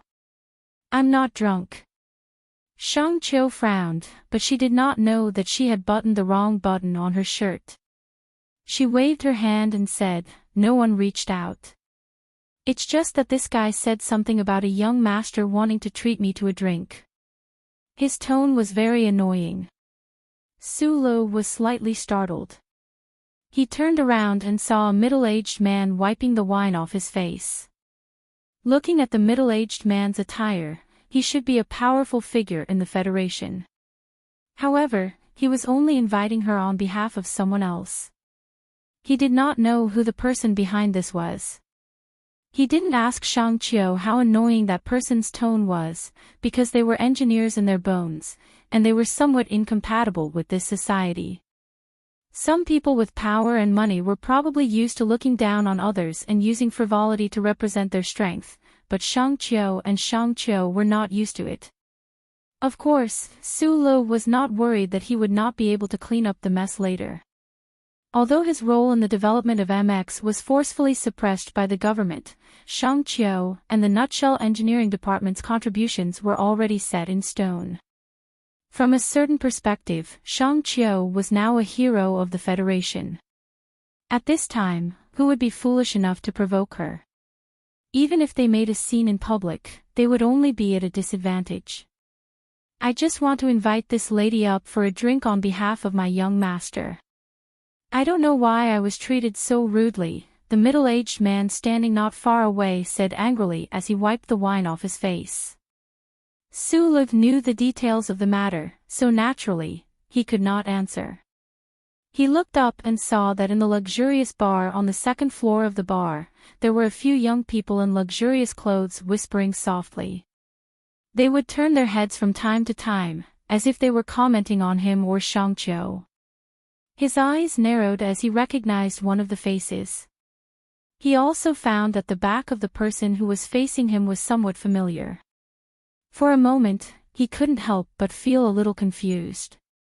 Although this bar was the most famous high-end nightclub next to Capital University, with the identity of the young man's family, he shouldn't have come to such a place. He didn't want to cause trouble, but he wouldn't torture himself to apologize to the middle-aged man in front of him. He was about to leave with Shangqiu when Shangqiu said with a slightly red face, "I'm in a hurry." Su Lu immediately remembered this matter and walked forward with her. He was used to seeing Shangqiu's strange appearance mixed with the spirit of an engineer. It was rare to see her blushing, so it was quite enjoyable. The middle-aged man clearly did not expect that this pair would walk away like he was nothing. Not only did they not apologize, they did not even say a word of apology. When Su Lu and Shangqiu returned, there were a few more people blocking their way. "It's really cliché," Shangqiu said with a wink. Su Lu had joked about this kind of cliché on the way here. The bar was very large, so not many people would notice the commotion here. Even if they did, they would be blocked out of the area by people who came from who knew where. Su Lu narrowed his eyes and looked at the people in front of him. He was not surprised that they would bring so many people to drink. After all, they were the children of aristocratic families. It was rare for them to experience the hardships of the common people, so they had to be extra careful about their safety. At this time, a very calm voice came from above the isolated quiet area. "It's fine if you don't drink, but it's not good for you to be like a shrew when you're so pretty. You should at least apologize to my people." Some people thought that they were elegant and calm, so they could act like they were hiding a needle in a velvet glove, but they did not know that these words were really asking for a beating. Su Lu looked at the magnolia flower who was quietly approaching. He heard Shangqiu yell, "I want to apologize to your mother." Shangqiu was 24 years old this year. She worked in the underground of the Nutshell Engineering Department for many years. She rarely saw the sun, so her skin was as white as snow. Her beautiful face and exaggerated figure were indeed very eye-catching. However, when she said the word mother, it really revealed her character. As the technical director of the Nutshell Engineering Department, she was not just a beauty. The young man upstairs could not sit still. His face darkened, and he walked down the stairs. A quiet girl in the luxurious compartment looked at him with a trace of helplessness in her eyes. Sulu looked at the young man walking down the stairs. His expression did not change, but when he saw Li Xiaotong who followed him downstairs, he could not help but feel that it was a small world. It turned out that the familiar figure upstairs was actually the seventh young master of the Li family. When Li Xiaotong saw Sulu, he could not help but be slightly startled. He immediately showed a bitter smile and said, "Dohai, don't mess around. This is my friend." It was a rare scene for two of the second generation of the seven great families to appear in this bar. The one who had asked his subordinates to invite Shang Qiu upstairs to drink was Lin Dohai. Lin Dohai's trip was originally to visit Lady Tai in the back mountain of Macho according to his family's intention. However, he was coldly refused. He had to stay in the capital for a few days to see what happened. The Li and Lin families had been close in recent years. Li Qishao, who was in the capital, naturally had to do the reception work. However, Lin Dohai did not want to go to those quiet clubs. He asked to come to the bar near the capital university. Lin Daohai made this choice because the quiet girl was studying at the capital university. He had invited Shang Qiu upstairs because he liked Shang Qiu's hot body. He wanted to vent his anger on the quiet girl. However, he did not expect that the girl with the impressive figure seemed to have a strong background. Not only did she splash wine on his subordinates, but she was also called a friend by Li Qishao. After a moment of silence, Lin Dohai narrowed his eyes and looked at Su Li's face, feeling that it was somewhat familiar. He suddenly opened his mouth and said coldly, "Seventh young master Li, I'll give you face and let them apologize." Li Xiaotong did not answer and just stood quietly on the side. After waiting for a while, he found that there was only silence around him. Lin Dohai looked back in surprise. "You're not the legitimate successor of the Li family, and you were quite close to me before. I've already given you enough face. What else do you want?" "Li Qishao, I will give you face and let them get out of the way. This matter will be over." In the silence, Sulu suddenly opened his mouth. However, even he felt that these words were somewhat awkward. Li Xiaodong's words were very pleasing to his ears. His usually gloomy face suddenly looked like a flower in the snow that had been washed by water. He smiled very gently and replied, "That's great. This bar belongs to one of my men. I'll ask him to send you 2 bottles of good wine later." When the people came down the stairs, Shang Qiu knew that today's situation was somewhat different. She had seen some children of rich families in the Federation.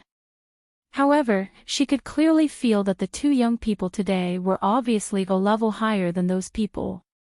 Whether it was their words or the information revealed in their actions, they all proved this. Thus, she fell silent, wanting to see how Su Lu planned to handle this matter. But after these 2 or 3 simple words, not only was Shang Qiu stunned, but Lin Dohai and his subordinates were also astonished. Lin Dohai said that he was giving face to Li Xiaotong and Su Lu also said that he was giving face to Li Xiaotong. In truth, Li Xiaotong's last words were giving face to Su Lu. When had the children of the 7 great families ever been so disrespected? Lin Dohai's face was so gloomy that it seemed like it would condense into ice. He coldly said, "Since that's the case, Li Xiaotong, don't blame me for not giving you face. That's too awkward. Face is earned by oneself, not given by others." Su Lu narrowed his eyes and expressed his opinion. He didn't pay attention to Lin Dohai and only looked at Uncle Kong behind him, who seemed to be facing a great enemy. He asked, "How have you been recently?" Kong Wu naturally wouldn't answer. His eyes had long been fixed on the delicate man behind Su Lu. He didn't know when this man had snuck over, but he also knew how terrifying the strength of these two young people was. If a conflict were to break out at this time, he simply couldn't guarantee the safety of his young master. Thus, he walked over to Lin Dohai and softly said a few words. Lin Dohai's expression slightly changed.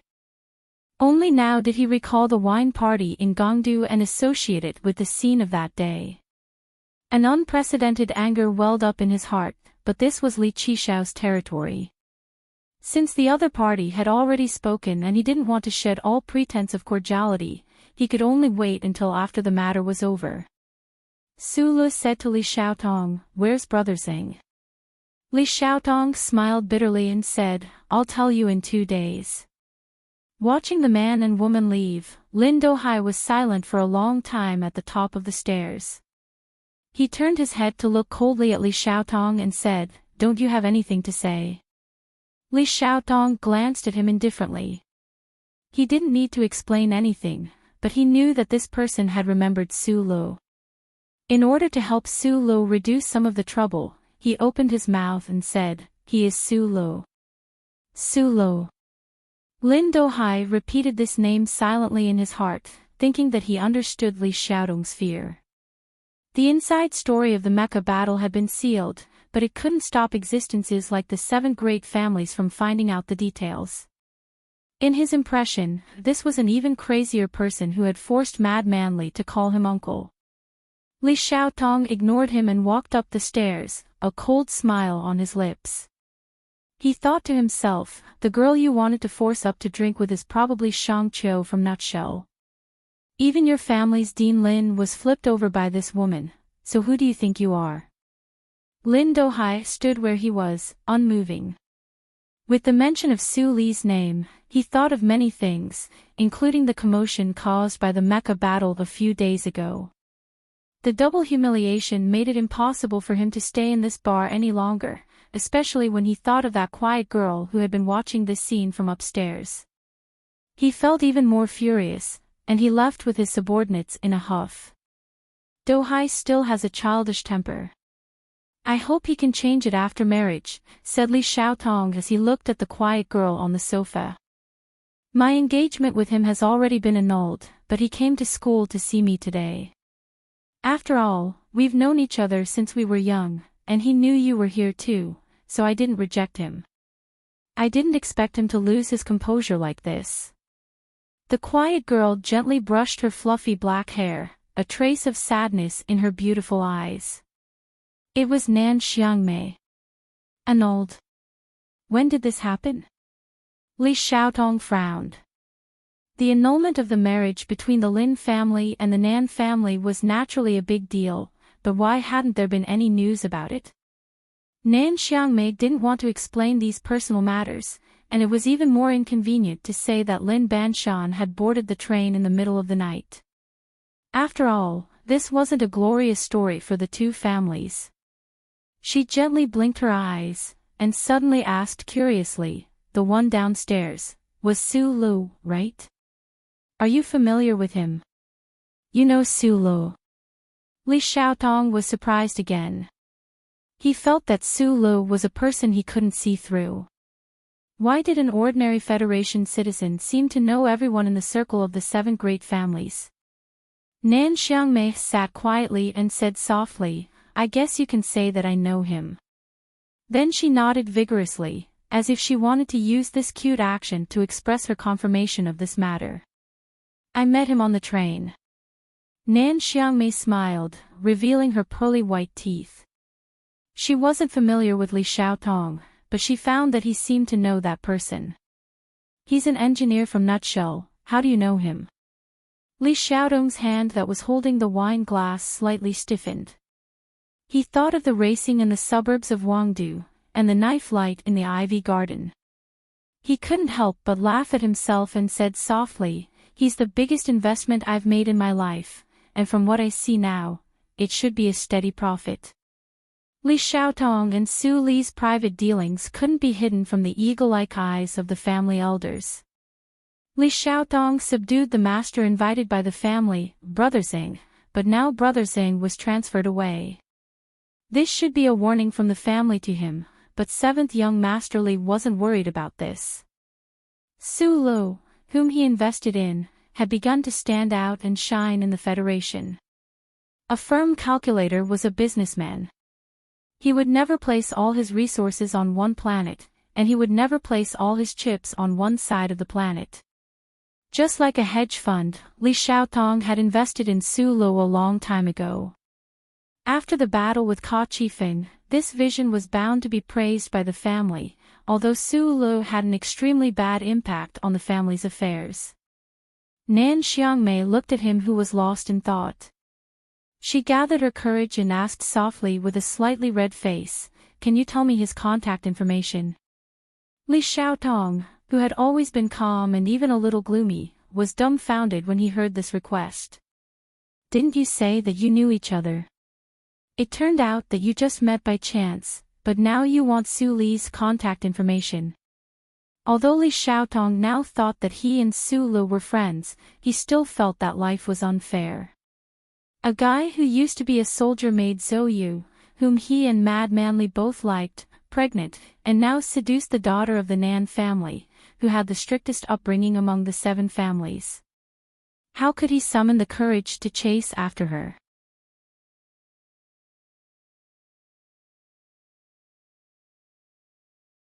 Chapter 266.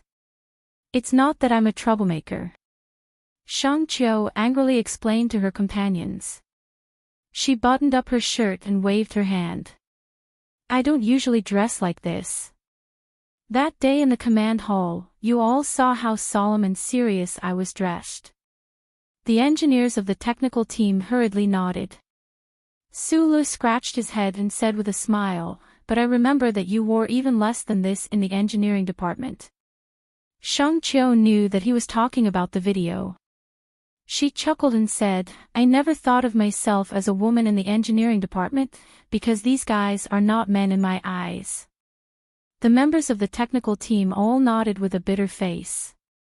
They thought that only after working together for a long time could they know how perverted and strict this woman's requirements were. After the party was over, Su Lu drove Shang Qiu back to the hotel. Looking at the road ahead, he explained, "The person who invited you to drink today is the young master of the Lin family, one of the 7 major families." Shang Qiu was slightly stunned. Her eyes moved as if they could speak. Looking at his profile, she shook her head and sighed. "I know that you have connections with the Ministry of National Defense. Otherwise, that perverted major of the 83-84 unit would not be responsible for protecting you in Harbor City. But I didn't expect that you have connections with all the major families in the Federation." Su Lu shrugged and said, "It's just something that happened in the past 2 years. I feel a bit confused." "Hee, are you jealous of me? Do you want me to introduce you to some of the young masters of the major families? Speaking of which, the young masters of the major families are usually well educated. People like Lin Daohai are rare." "Forget it. 7 major families." Shang Qiu burped, unable to hide the feeling of drunkenness in her head, and closed her eyes. In the autumn of the capital, the streets and alleys in the middle of the night had not snowed yet. The automatic heating and snow removal system under the ground was naturally not activated. Therefore, the surroundings were quiet. The wind blew the yellow leaves on the quiet sidewalk. Su Lu subconsciously rolled down the window. He didn't want the thick bulletproof and soundproof glass to block out the rustling sound of the withered leaves on the ground. Rustle, rustle. This was the sound of autumn. Su Lu listened to it happily, his hands firmly gripping the steering wheel. In Donglin, where there was no distinction between the 4 seasons, the smell of autumn could only be felt in prose anthologies. The cold air blew in through the window. His face was slightly cold, and he shivered. However, he felt refreshed. Immediately, he remembered that there was someone beside him. He immediately closed the window and looked out of the corner of his eye. Shang Qiu quietly leaned on the chair with a trace of exhaustion and relaxation on her face. Her sparse eyelashes, the tip of her nose, slightly pouted lips, and smooth chin formed an exquisite line. The seatbelt was tightly fastened on the girl's body, causing her bulging breasts to sink in. Su Le didn't have any thoughts of lust. He just looked at her quietly. He knew how tired she had been over the past few years because of MX. It was probably only on nights like this that she could truly relax. Since he was young, his goal had been to become a top mechanic in the Federation. Now, he was walking on this path. Beside him, Shang Qiu was undoubtedly someone worthy of his respect. At such a young age, she had already achieved something that many engineers could never achieve in their lifetime. He turned back to drive. Shang Qiu slowly woke up. She looked at Su Li's side profile with blurry eyes, thinking about where this guy came from. In her heart, something similar to Su Li's previous thoughts surged out. She was also a fanatic worshipper of technology. In the past few days of working together, she had been shocked by Su Li's overflowing design concepts. She was even more shocked by his genius idea to solve the Z4. She didn't know the secrets in Su Li's mind, so this young man seemed even more mysterious and powerful in her heart. "You're awake," Su Li said. The black car drove on the quiet night streets of the capital. After a moment of silence, Shang Qiu suddenly asked, "Do you have a girlfriend?"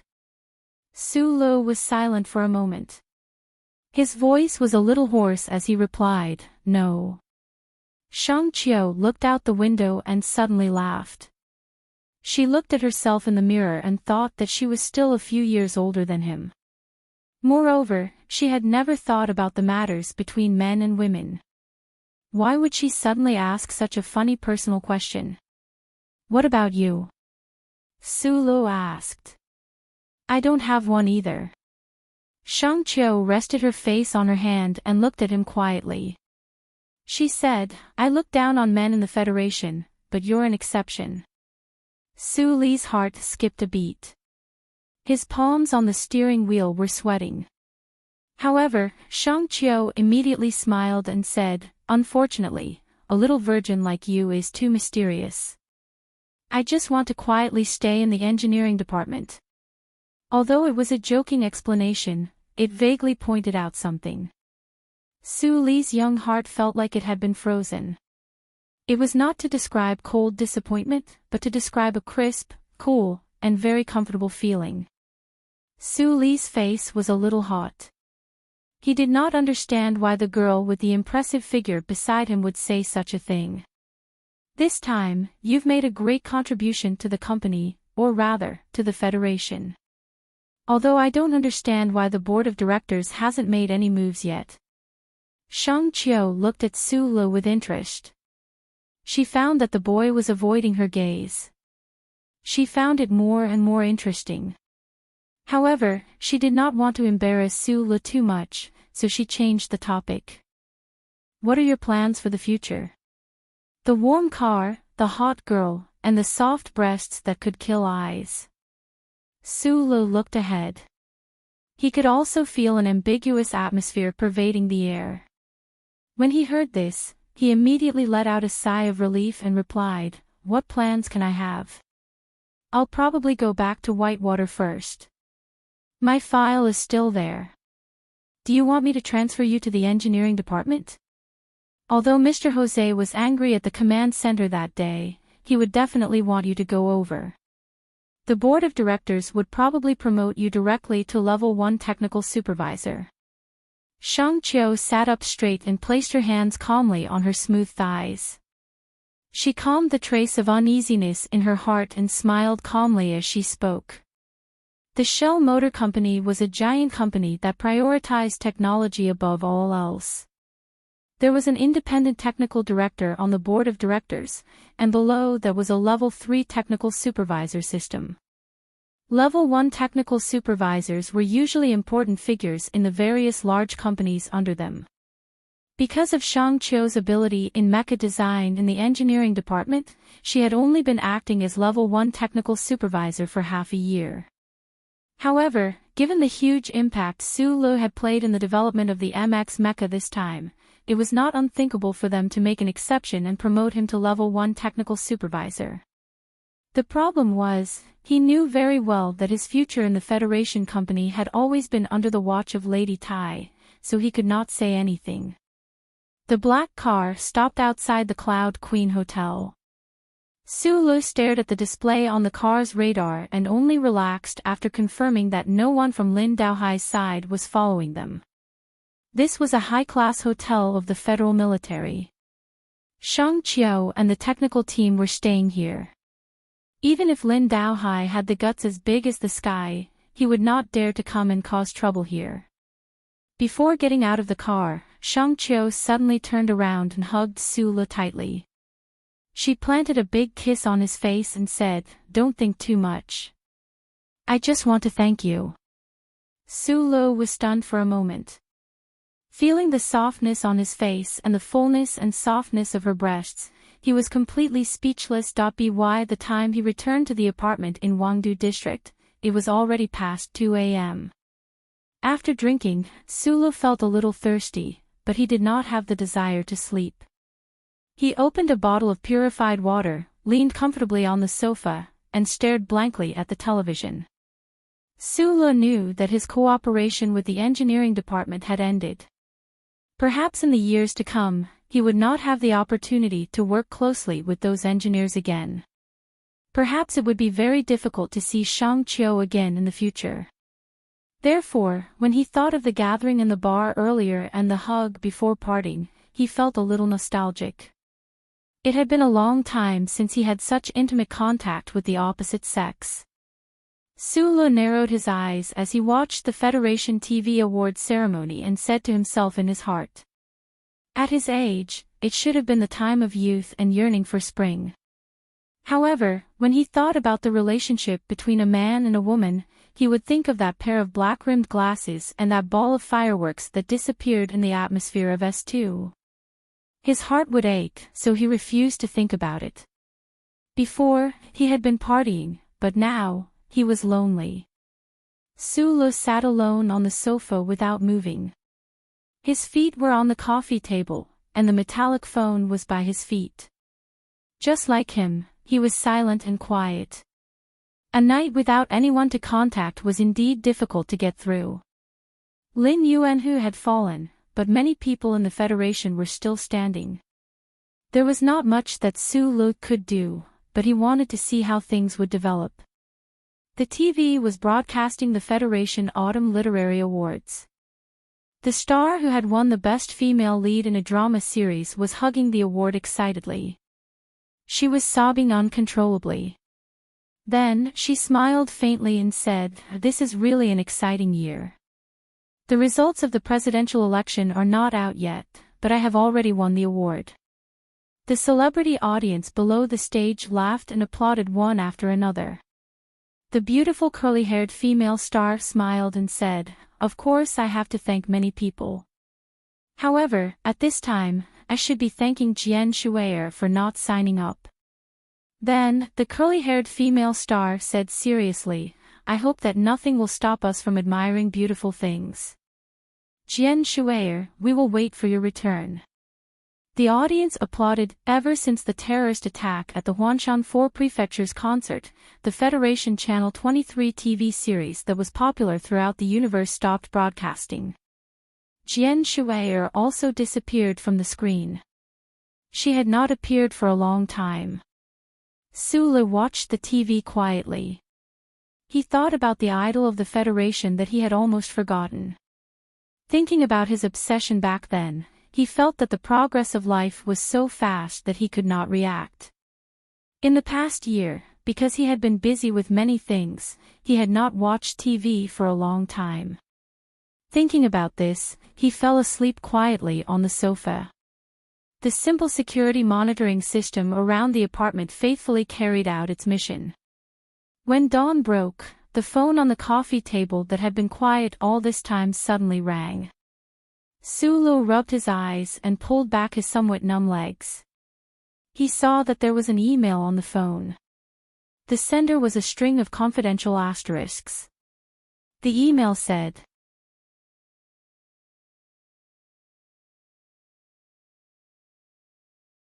Chapter 267. In a remote industrial town surrounded by 4 mountain estates in the S2 sector, it was currently dusk. The warm twilight sun shone on the simple and crude buildings. The S2 planetary system had several of the Federation's most important resource planets, as well as the Federation's most developed heavy industrial base. Most of the Shell Motor Company's production lines were set up on this planet. The Federation's great industry flourished, and the disparity between the rich and the poor was especially evident on this planet. That was why Green Dragon Mountain, surrounded by 4 heavy industry provinces, produced a group of armed forces that dared to oppose the federal government. In the eyes of historians, this was an extremely natural matter. Although the Federation had been constantly passing legislation over the years to seek a balance between the interests of capitalists and workers, and had achieved a lot of results, the rise of George Carlinism in the Federation society brought a fatal blow to this attempt. The anti-government forces were besieged and suppressed for decades, but instead became stronger and stronger. Fortunately, in the past decade or so, the federal government had pursued a policy of combining military force with economic blockade, which had successfully curbed the development of the anti-government forces. It was only in recent years that the armed forces had been driven deep into the mountains and forests. Green Dragon Mountain was a large mountain range that spanned 2,000 kilometers. There were 4 large states surrounding this mountain range, and it was the base of the heavy industry of the Federation back then. The people who lived here were staunch supporters of Senator Macklin's nonviolent resistance even if they did not support the anti-government army's idea of using force. Because of years of fighting and the Federation's strict blockade policy, the industrial areas near the Green Dragon Mountains had gradually become desolate, especially this industrial town, which showed signs of decay everywhere. Zhang Xiaomeng, wearing a work outfit, walked out of the relay station's workshop. She smiled and greeted her colleagues who passed by her before walking back to her room. She had been in S2 for more than half a year. Under the arrangement of her leader, she entered the industrial town incognito. Nominally, the relay station was actually a hidden information node of the anti-government forces intelligence organization in the mountains, and she was the person in charge here. In the past half a year, Zhang Xiaomeng experienced the terrorist attack at the concert, and also personally experienced several secret military encirclements by the government forces. Although the government did not admit to those small-scale encirclements, and the real executors were the 3 large security companies in the Federation, those battles of blood and fire, the deaths of her companions, and the torn flesh of her companions made her mature quickly. She was no longer the young girl who only knew her ideals. The treachery and cruelty of the Federation government taught her a lesson. It made her give up any illusions. Deep down, she began to doubt Senator Medellin's idea of nonviolence, as well as his idea of joining the Federation government. Was it a legitimate seizure of power, or was it a form of capitulation? This industrial town was the 4th location of the relay station that Zhang Xiaomeng was in. The previous 3 had been mercilessly destroyed by the government's mercenaries. Many of her companions had died, but Zhang Xiaomeng did not become numb to death. Instead, she became more serious in her work. She carefully and quickly combed through the information sent back from the capital, and then sent it to the mountains through a secret channel. In the canteen, Zhang Xiaomeng bought a box of potatoes and beans. Along with white rice and accompanied by the sunset, she squatted by the forest and began to eat her dinner. From time to time, she would push her hair to the side. The black-rimmed glasses were no longer there.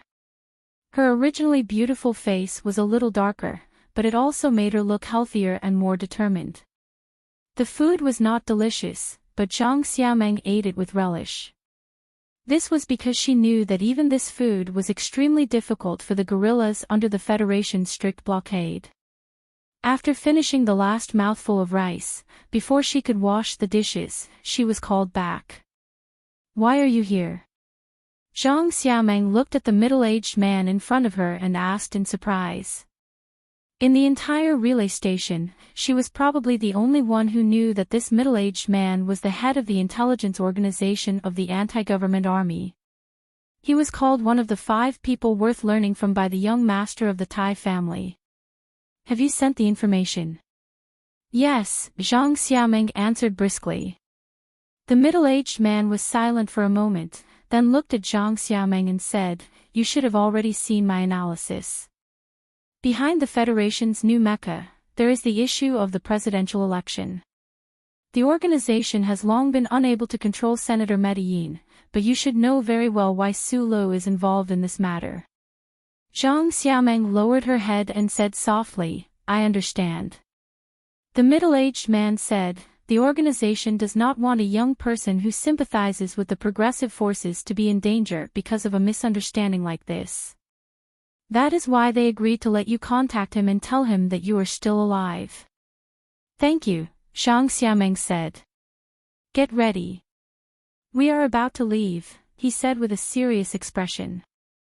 With a serious expression, he said, "The Federation's presidential election has reached a critical juncture. According to my understanding, some people in the Federation are about to launch an attack on Medellin. I think it's time for us to do something." "What can we do?" Zhang Xiaomeng asked seriously.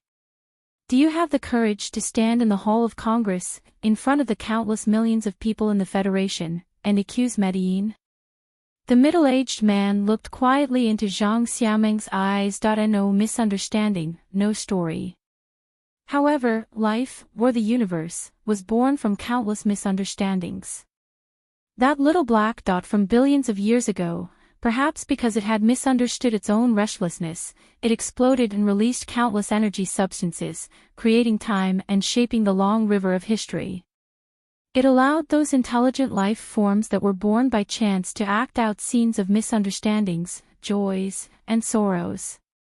Perhaps it was not a misunderstanding in the first place, but a lie. When Su Lu drove the black car to the Milky Way cemetery, he thought of the email he saw in the morning and thought about it.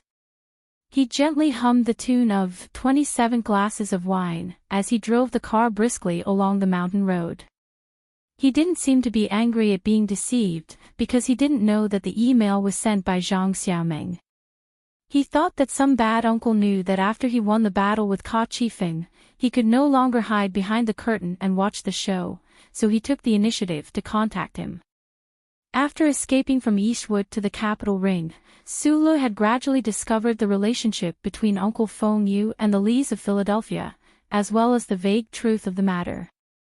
He had already confirmed that Uncle Feng Yu was a very amazing person. Even the big explosion back then did not kill him, so how did he die 2 years ago? When they parted on the outskirts of Hishi State, Uncle Feng Yu gave him the metal bracelet and told him not to think about avenging himself. In addition, Su Lu had recently been convinced that the fierce Uncle Feng Yu must still be alive in some corner of the universe, so he naturally thought that the email was sent by Uncle Feng Yu.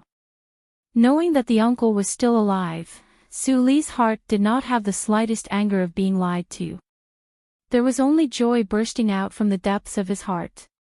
With this rich joy, or even ecstasy, he drove the black car into the Milky Way cemetery. Holding a bouquet of flowers, he walked to a quiet corner in the depths of the cemetery. Looking at the 3 words Shen Yulin carved on the black stone, Su Li's face did not show any sadness. He just quietly crouched down, plucked the fallen leaves on the black stone, and placed the flowers on it. Uncle Feng Yu and Professor Shen were the 2 most important teachers in his career as a mechanic. Although he had not spent much time with Professor Shen, in terms of feelings, Su Lu was definitely much closer to Feng Yu. However, the trust Professor Shen had placed in him before he passed away made him feel incomparably warm. The uncle was still alive, and the core data left behind by Professor Shin had helped the Federation successfully develop the MX Mecha. All these happy things gathered together. In this past year, Su Li's mood had rarely been so relaxed and happy. He lit 2 cigarettes. One was placed on the edge of Professor Shin's tombstone, while the other was held between his fingers. He slowly inhaled. Light blue smoke rose up in the late autumn cemetery, just like the fog in the mountains. Perhaps it was because of the smoke, but Su Li's eyes were somewhat sore. Very naturally, he thought back to the scene of the professor sitting on the ladder in the laboratory and smoking with him before his death.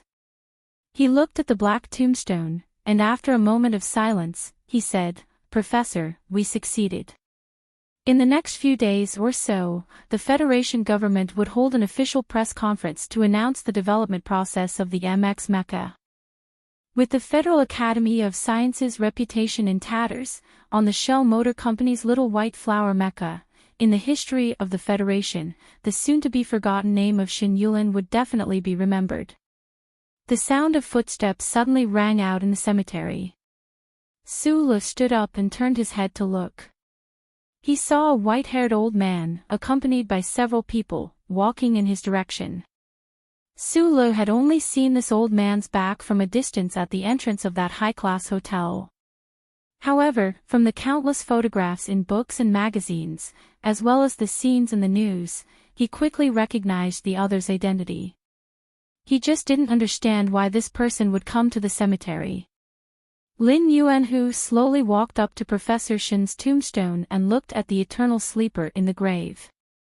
In just a few days' time, this leader of the Federation's academic community looked many years older.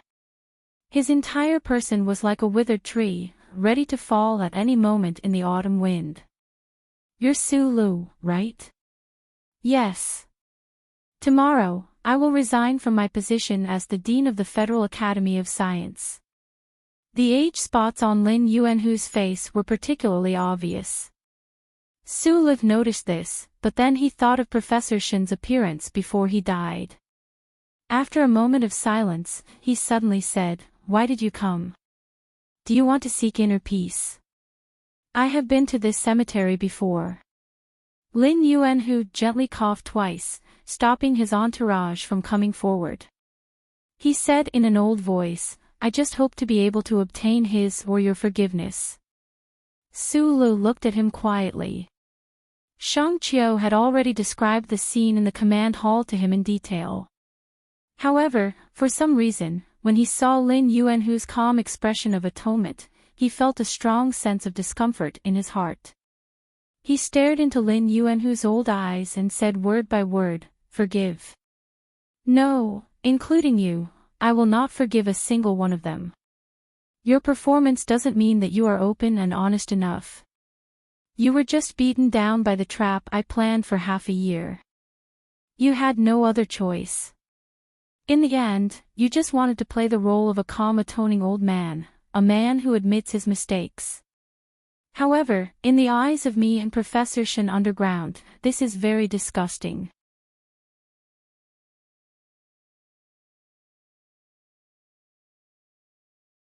Chapter 268. The leader of the academic community in the Federation collapsed just like that. With ironclad evidence and the deliberate instigation of certain parties in the Federation, Lin Yuanhu was forced to step down. The academic community that he had single-handedly controlled for several decades was also temporarily plunged into chaos and silence. Sometimes, Su Li would think of Lin Yuanhu's desolate figure in the cemetery.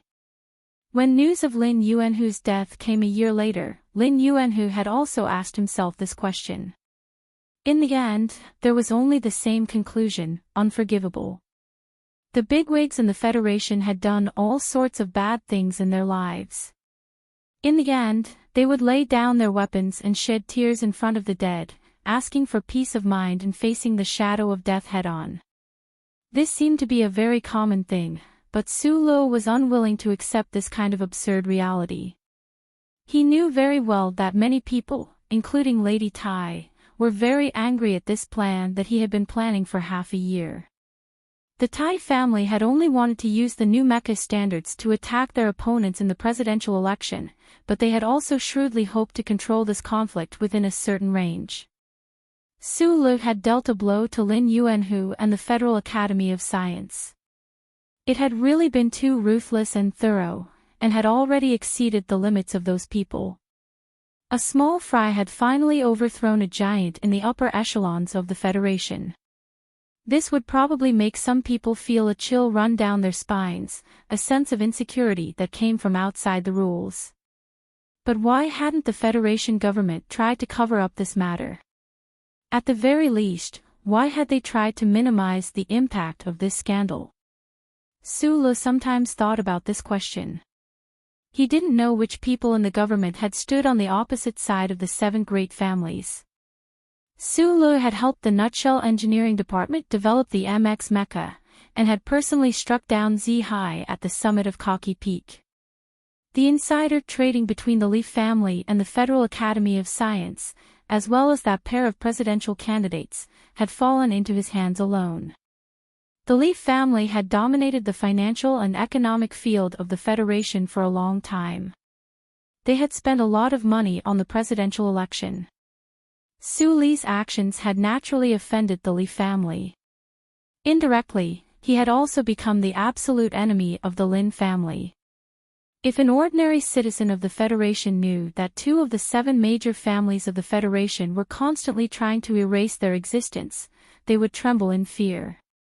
They would either flee to Bermuda and fight for their lives, or simply commit suicide. However, Su Lu wasn't worried about this. At least for now, he still had Lady Tai's shadow behind him. As long as the cooperation continued, those people wouldn't be able to do anything to him directly. But what about the future? Su Lu thought about the future.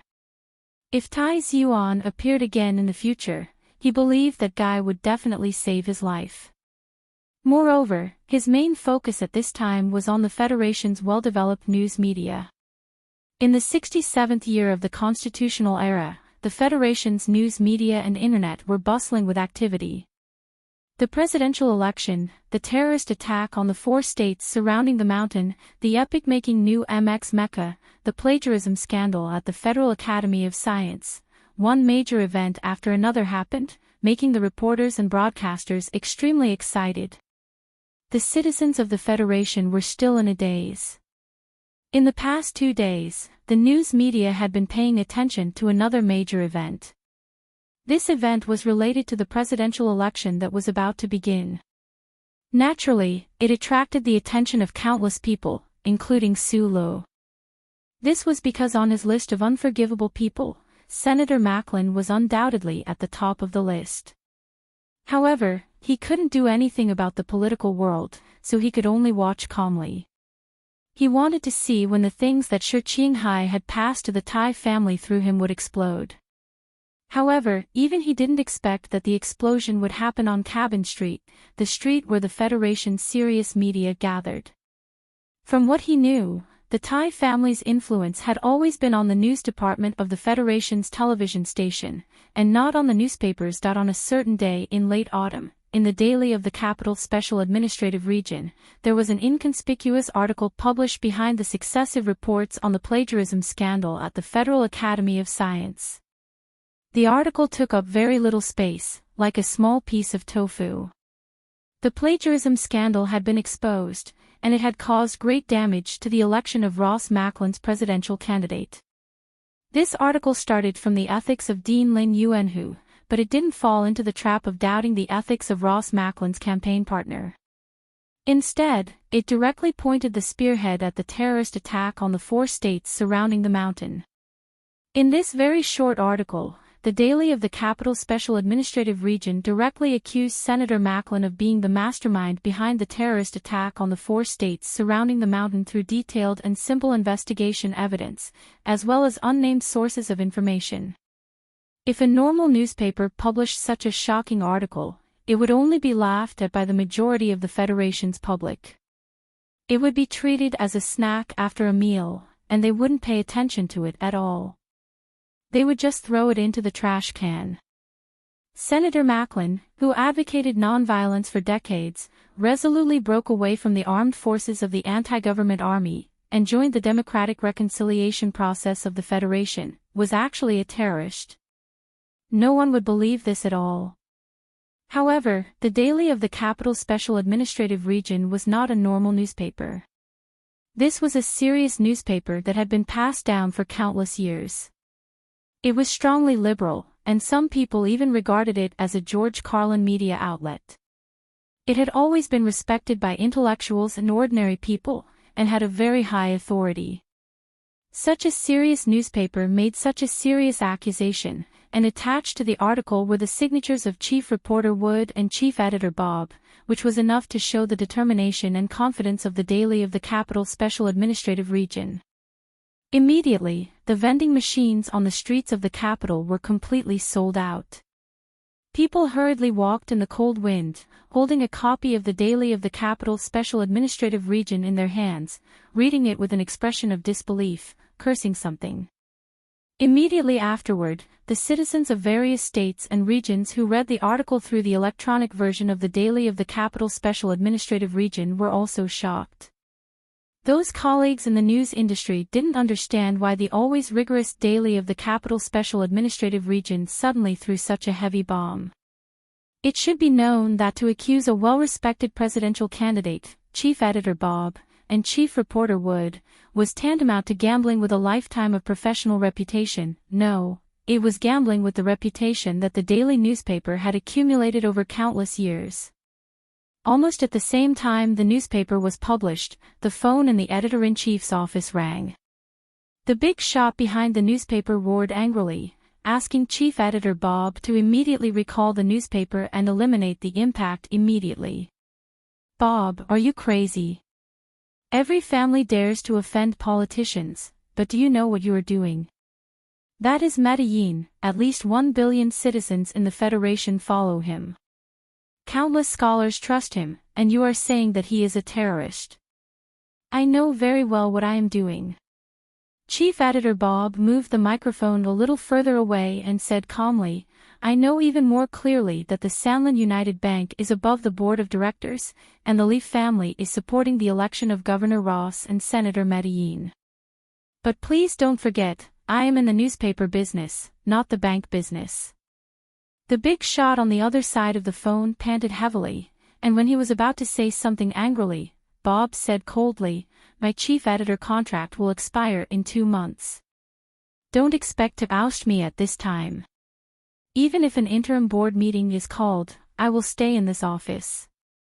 If you don't want this matter to be known by the Federation, it's best not to have this idea. You should know that there are many media outlets in the Federation that are interested in this matter. Perhaps they are more interested in why I was fired by the board of directors of the bank controlled by the Leaf family the day after I published this article." After saying such a long string of awkward words in one breath, Mr. Bob's face didn't turn red, nor did he pant. Instead, he felt very happy. He held the microphone with 2 fingers and gently put it down. The click was like an old-fashioned printer in a museum. It was very crisp and moving. Many years ago, the news workers in the Federation used those printers to produce many reports that seemed crazy at the time, but were later found to be very beneficial to the future of the Federation. The President's office called and asked what we want to do. The door of the chief editor's office was pushed open, and Chief Reporter Wood, who had been secretly investigating in Area S2 for several days, walked in. The reporter shrugged and said, "There were many calls from Parliament Hill to express their concern. Tell me the truth, can you handle it?" "The Federation today can't do assassinations," Chief Editor Bob said with a smile. Only the 2 of them knew that the report accusing the Macklin papers had been written many days ago, but Chief Editor Bob had been holding it back and not publishing it. Until the recent plagiarism scandal at the Academy of Sciences was exposed, Mr. Bob smelled the wind in the Federation's political circle, and made the decision to publish it. Thinking back to the argument in the chief editor's office, Wood silently looked at the white-haired chief editor and said, "I have to admit, you picked the right time." At that time, I almost thought that you would throw my article in the trash can. It's not that I didn't report it, it's just that the time wasn't right. Chief Editor Bob sighed and said, the Federation is full of scandals. If we publish it now, whether it's the government, the industry, or the public, the shock will be reduced to a minimum. After all, I don't want this article to cause unrest in the Federation. You can't smell the stench if you stay on the stinky boat all year round. Wood shrugged to show that he understood what he meant. But if we throw it out now, won't people accuse us of flattering the weak? I'm ready to resign, and you should be ready too. Chief Editor Bob lit a thick cigarette, took 2 puffs, and said, then what are you afraid of?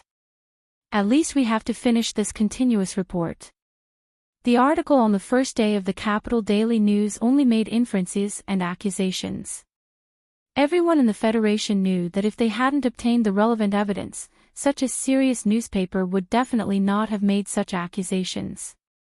There should be more detailed reports on the relevant aspects in the following days. As expected, the Capital Daily News published a follow-up report on the next day. On this day, the vending machine in the capital was robbed again. The upper class of the Federation, the ordinary citizens, and the silent readers all looked at the photos, relationship charts, and written information in the newspaper and fell into absolute shock.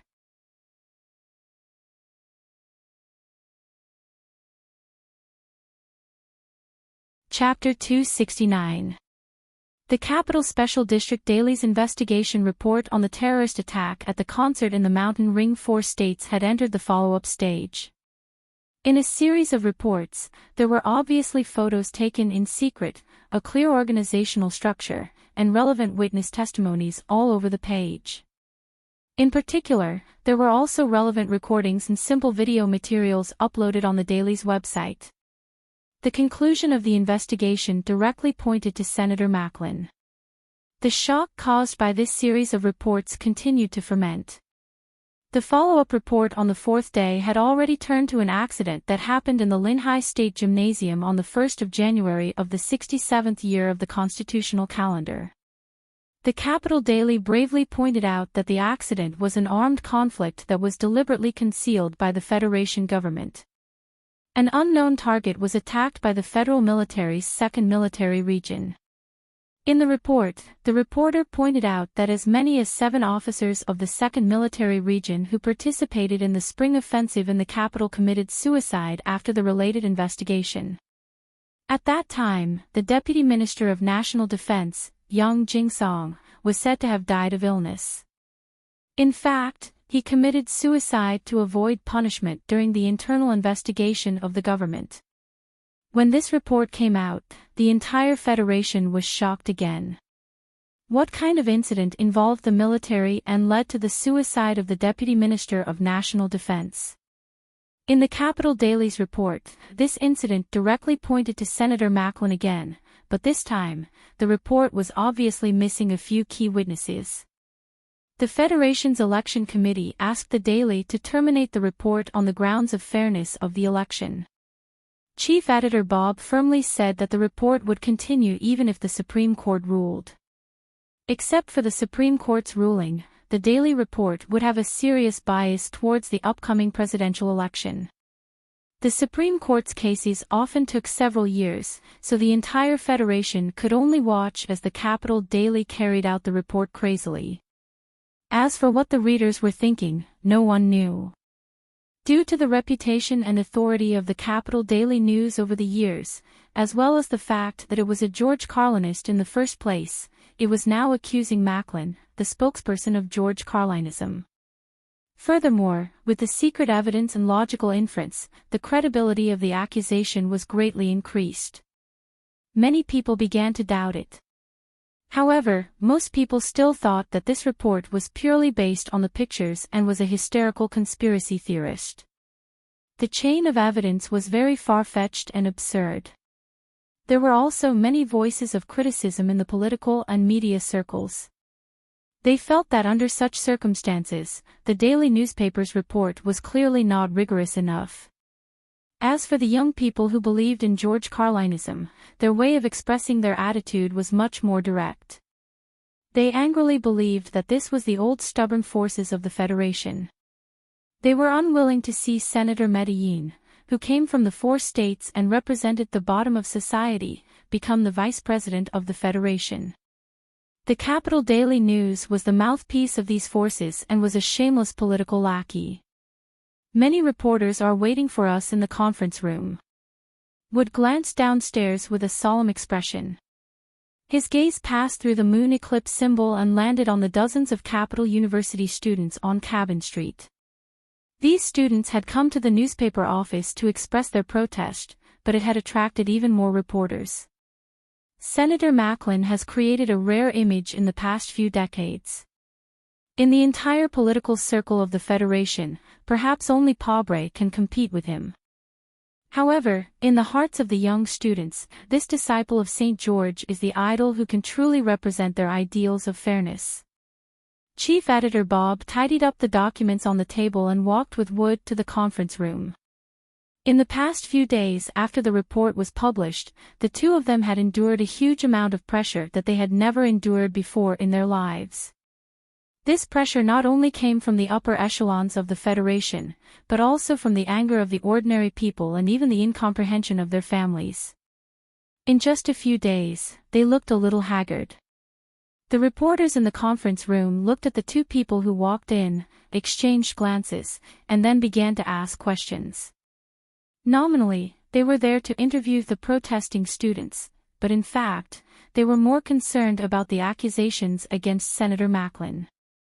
Chief Editor Bob sat in a chair and looked around at his colleagues with a smile. He said, "If there's anything you want to ask, please ask. I used to be a reporter, so I know the torment of looking for answers." The reporters laughed, and then someone asked directly, "The pictures and recordings in the continuous report, are the sources legitimate? Where did they come from?" If this question isn't answered, I believe that the credibility of the report will be reduced a lot. The reporters wouldn't try to find the information, and the newspaper definitely wouldn't leak it. Even if they got the information, the newspaper might not dare to publish it. The young students who were protesting downstairs proved the risk of doing so. We have to protect the source of the information, but in fact, it was sent. Wood answered first, "Everyone is familiar with the law of the press.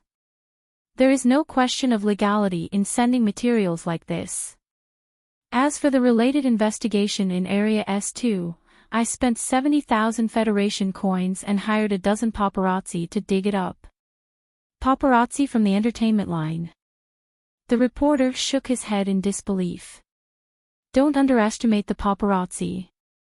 As long as they are willing to pay, they are more efficient than the Ministry of Justice and the Federation Bureau of Investigation combined. Wood shrugged. After a few more questions, a middle-aged man who had been silent suddenly said, "Bob, I'm not interviewing you. I just have some questions about this report, and I want to ask you." Chief Editor Bob and the reporters in the conference room all knew the middle-aged man named Wuchima. They were very familiar with him because he was a famous hard-working reporter in the Federation. Until now, he had written countless articles that disgraced the Federation government. Since it wasn't an interview, the reporters in the conference room tacitly turned off the recording equipment in their hands and listened quietly. Wuchima deliberated for a long time before saying, "You know what kind of person I am, but I still think that it's not appropriate for you to throw out this report before the election. In the end, I still believe in Senator Macklin. Let's not talk about the credibility of your chain of evidence based on inferences, but..." "What do you mean by inferences? Could it be that the blonde girl in the pictures isn't Macklin's secretary? Could it be that the guy in the foundation didn't explain what he did?" Wood angrily waved the newspaper in his hand. "But these people are all dead." Wuchima frowned and said, "And I don't want to argue about this. I'm just thinking, if Senator Macklin is the mastermind behind this, why would he do this? Whether it's the reported assassination in Linhai or the terrorist attack in the 4 mountainous states, what good would it do for him, who still has a strong anti-government attitude. Destroying the reconciliation agreement and atmosphere of the Federation, using those deaths to divide the people of the Federation into two political groups. Senator Macklin is definitely a mature politician. He wouldn't be unaware that this is not good for his path to the election. Moreover, during the terrorist attack, he was at the scene and almost died. The more opposite the Federation's political groups are, the more his anti-government attitude is a burden, not a layer of glory. Chief Editor Bob listened quietly, and the reporters in the entire conference room were also very quiet. Everyone was a reporter who ran the political line, so they were naturally sensitive in this regard. Naturally, they were very clear that Wuchima's analysis was very reasonable. After all, Senator Macklin couldn't find the motive for doing these things. In fact, Sulu had thought about the question of motive a long time ago. Lady Tai had also thought about it. Even Lin Banshan had also thought about it in the grass beside the high-speed railway. However, these people, or people with great wisdom, couldn't guess what Macklin was thinking and couldn't find the reason for him to do this. After Wuchima finished speaking, Bob was silent for a moment and said, "I also want to find the motive for him to do this, but I can't find it. However, I know one thing better. As a journalist, we only need to find the facts and tell the facts. The motive behind the facts is a problem that needs to be considered by the prosecutor." He raised his head, looked directly at the reporters in the conference room, and said calmly, "The newspaper won't convict a person. It will only tell the citizens of the Federation what the people around that person have done. As for whether they are guilty or not, the readers will have their own judgment in their hearts." Wuchima didn't give up. He shook his head and said, "But your inference, the style of your writing when you are narrating the so-called facts, has already shown your inclination. You have already made a moral judgment, and this is not right. The news is actually the opinion of the person who writes the news. I admit that Wood and I have our own judgment. We have been using it cautiously, including in this report," Bob said. After the reporters dispersed, Wuchima stayed and drank a cup of coffee in the chief editor's office. He looked at Bob and said seriously, "We have known each other for decades. What you said before could convince those young people, but it couldn't convince me. The newspaper's inclination is too serious. You convicted Senator Macklin in advance, and then you came to find evidence. Cautious. I think what you said about being cautious is a joke. It is indeed not cautious enough, but you have to be clear about the current time period." Bob stared into his eyes and said, "Such a person is about to be elected as the Federation's vice president. If he is really the person behind the scenes, the entire Federation will pay a heavy price for my caution. At that time, it will be a real joke. So you have the power to use the public opinion in your hands to pull him down." Wuchima put down the coffee cup and asked angrily, "You have seen a report, so you should have your own judgment. Do you think Macklin is guilty or not?" Bob looked at him coldly. Wuchima was silent for a long time before he shook his head and said, "I don't know. Maybe I just don't want to see two positive figures in the political world, but they have deceived most people, including me. Whether he is guilty or not, it is a matter for the Ministry of Justice to investigate." Bob frowned and said, "And I don't think that these few reports can make Macklin lose this election. When Governor Ross was in charge of Jingzhou, the economy of Harbor City dazzled the entire Federation. Coupled with Macklin in the background of the Great Reconciliation, their chances of winning are really high." "You support Pobre?" "I didn't plan to vote this year," Wuchima asked. "I support this." Bob patted his left chest.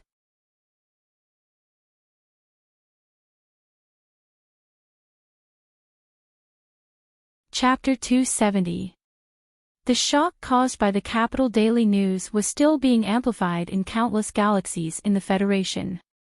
That night, the last TV debate before the presidential election was broadcasted on the Federation's TV channel as scheduled. As early as 2 months ago, in the middle of the election process, several candidates who were far behind in public opinion had already announced their withdrawal and called on their few supporters to vote for the other two candidates. At 8:00 in the evening, Su Lu, who had not been assigned any work or received any transfer orders, sat quietly on the sofa alone and watched the TV screen intently. The news that Uncle Feng Yu was still alive made him happy for a long time, but when he thought about which corner of the universe that guy was wandering, he had no choice but to give up the strong urge to find him.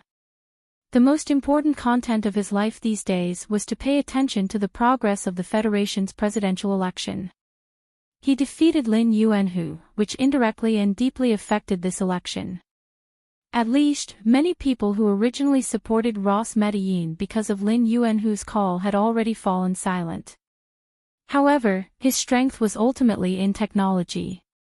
He had done what he needed to do, and the information that Mr. Sher obtained after narrowly escaping death had also begun to come into play. All he could do now was wait for the results of the election and wait for the Federation's judicial system to intervene. On the TV debate, the dark-skinned Senator Pobre did not mention the recent plagiarism controversy at all, nor did he use the continuous reports in the Capital Daily News to make an issue of it. He chose a senior member of the Federation Management Committee as his partner. The two of them sat in the specially arranged venue of the Federation's TV station and described their governing program and reform plans for the Federation in a deep voice. The expected fierce debate did not happen, but the four candidates still performed extremely well with their eloquence and calm demeanor. Pobre, who was a lawyer, was originally a famous orator in the Federation. Since he stepped into politics, every speech he made was considered a model by campaign experts. Senator Medellin was an even more outstanding politician. Whether it was a long time ago or in the recent 2 years, his articles published in the Capital Daily News were read by countless people. Su Lu watched the TV debate end and felt a little bored. Just as he was preparing to practice diligently like he had done countless nights in the past, the remote control subconsciously changed to another channel. This channel was playing a campaign advertisement for Ross Medellin. At this time, it had just used detailed data to describe Governor Ross's absolute economic control and was talking about Senator Medellin's life. Looking at the old photo on the TV screen, the innocent child, Su Li's eyes narrowed. The first work of the masters of art and literature was their diapers, and a peerless villain like Medellin also had an innocent past. In the 16th year of the 37th constitutional era, the first imperial invasion ended and the Federation won. The S2 heavy industry fell from its wartime status and countless workers lost their jobs. His parents were kicked out of the factory apartment and he had to work to support them. In the 23rd year of the constitutional era, his mother passed away. He joined the Federation Expeditionary Force and received a Purple Star Medal. But he was expelled from the army because he did not carry out the withdrawal order of the army commander. In the 27th year of the constitutional era, his business failed and his father passed away. With an unexpected financial aid, he entered the School of History and Economics of the Capital University.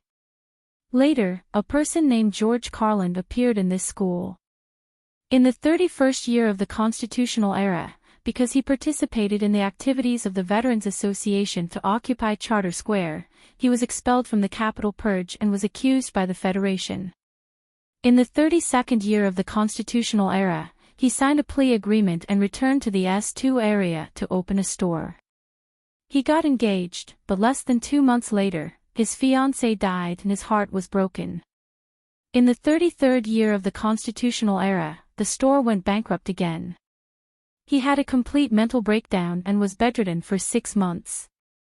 In the 34th year of the constitutional era, he participated in the election of the third-class city councillor, but did not obtain enough signatures, so he was not included in the nomination list. In the 35th year of the constitutional era, he entered the Green Dragon Mountain alone and joined a guerrilla group. But he was suspected of being a spy of the Federation Investigation Bureau and was imprisoned in a single cell for 10 months. In the 36th year of the constitutional era, he tried to become the spokesperson of the anti-government army, but failed. In the 37th year of the constitutional era, because of the internal strife of the anti-government army, he was only 3 minutes away from death. In the 41st year of the constitutional era, he was successfully elected as an alternate member of the anti-government army committee. In the 43rd year of the constitutional era, he fought for a by-election in the first half of the year, but failed. In the 47th year of the constitutional era, he was re-elected as a member of the anti-government army committee and has been re-elected ever since. In the 51st year of the constitutional era, he proposed non-violence, but was attacked by an assassination at the Green Dragon Mountain Airport. The investigation has not yet concluded. He was seriously injured and recuperated for 2 years. In the 54th year of the constitutional era, he represented the anti-government army and participated in the election of the 4 states surrounding the mountain for the first time, but failed. In the 58th year of the constitutional era, he succeeded in the election of the 4 states surrounding the mountain, but was disqualified by the Federation Election Committee because he violated the plea agreement signed with the Federation that year. In the 59th year of the constitutional era, he came to S1 to report to the Federation High Court and asked for the right to be elected fairly.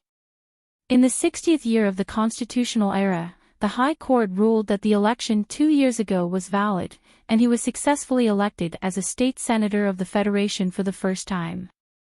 He was born with nothing and faced setbacks throughout his life. He could have become a hero respected by the federal military, but because of his hatred of the invaders, he lost this honor. He could have become a scholar in a university, but because of his thinking about the unfairness of the Federation society, he was exiled to the edge of society. Countless elections, countless failures, 2 business failures, the tragic death of his fiancée, countless times on the verge of despair, but he did not give up, because he knew what he wanted to do for the Federation. That was why he was finally elected as a member of the Federation Management Committee and became a candidate for the vice presidency of the Federation. He is Senator Medellin, and whether he succeeds or fails this time is in your hands. This was a very exciting campaign advertisement. Sulu was a little entranced by it. These legendary life experiences, as well as the compassion hidden in the words, perfectly displayed Senator Medellin's life. In comparison, the campaign advertisement for Senator Pobre's campaign office was much more dull. Looking at the face of the innocent baby turned into a calm and gentle old man on the TV, Sulu licked his dry lips. He had done a lot of homework on this high and mighty politician, so he easily guessed that this campaign announcement must have been written by Medellin himself. At the moment when George Carlinism was prevalent, in an environment of great reconciliation in the Federation, Medellin's life was indeed a perfect role model in the hearts of voters. Sulu even believed that if it was not for the old political system of the Federation that needed to be appeased, the positions of Medellin and Ross would have been reversed. After the campaign advertisement ended, there was no new advertisement. This TV station actually began to broadcast an investigation report that accused Medellin of being involved in a terrorist attack. Sulu looked at the unfamiliar anchor with a serious expression, and then at the bloody and terrifying images of the concert on the TV. He was so shocked that he could not speak. Then, he clenched his fist tightly and waved it vigorously. The Federation TV station absolutely could not broadcast such things, because the election committee would definitely not agree. However, such a private TV station could not be controlled by anyone. The accusation against Medellin developed from the newspaper to the TV station. The vivid images, together with the recorded evidence and vague video evidence, suddenly became very lethal. For Sulu, the addition of more news media was like a spring breeze blowing overnight. All the flowers in the pear garden bloomed, comforting and looking forward to it. However, for most of the citizens and politicians in the Federation, these reports were like a bone-piercing cold wind. The thunder in South Dakota in summer made them feel somewhat frightened and uneasy. Regardless of whether it was the Capital Daily News or the TV station that was not very famous, they made serious accusations through their own channels. Although the evidence available was not enough, it was already somewhat shocking. Under the pressure of the media and the influence of the Thai family in every corner of the Federation, in the last days of autumn in the 67th year of the constitutional calendar, the Federation Management Committee finally approved the Ministry of Justice's application to establish an independent prosecutor for the Medellin case. In fact, the Ministry of Justice had already received the same report as the Capital Daily News 2 months ago. The secret investigation of Senator Medellin had also been carried out to a certain extent. However, without the authorization of the Parliament Hill, it was extremely difficult to carry out the investigation. Since then, the candidate for the independent prosecutor appointed by the Ministry of Justice had also been revealed. For the past 2 months, the secret investigation team of the Ministry of Justice had felt like they were unable to act freely. Now that they finally stood in front of the stage, they immediately began to work. In a very short period of time, they controlled the target they needed and began to retrieve the call records and internal documents of Senator Medellin's office. Inspector Xiao Wenjing had a serious expression as he led a few colleagues into the Parliament Hill. Under the gaze of the crowd, while waiting for the elevator, he said softly to Su Songzi behind him, "Teacher is under a lot of pressure as an independent prosecutor. We have to be careful when handling cases." Su Songzi nodded.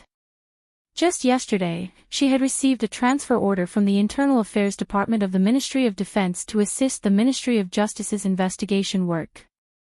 Being able to participate in such a big case, this outstanding judicial talent also felt unprecedented pressure. However, they were professionals who defended the justice of the Federation. Although they knew that Senator Medellin had the support of countless powerful political figures and surging public opinion behind him, they still stepped into the Parliament Hill. Countless reporters swarmed up and waited at the bottom of the long stone steps of the Parliament Hill. Perhaps it would take many days, but they would not miss a single second of the shocking investigation process of the entire Federation. At this time, no one noticed that a black car without a logo slowly drove over and quietly parked by the lawn. It was like a spectator sitting in his seat. You're tuning into the LoveLore Library YouTube channel. We're so grateful for your support, and don't forget to subscribe to join us on this incredible journey through captivating stories. Your generosity through donations truly makes a world of difference, as it's the primary source of revenue that allows me to expand and enhance this channel for you. Thank you from the bottom of my heart for being a part of this adventure.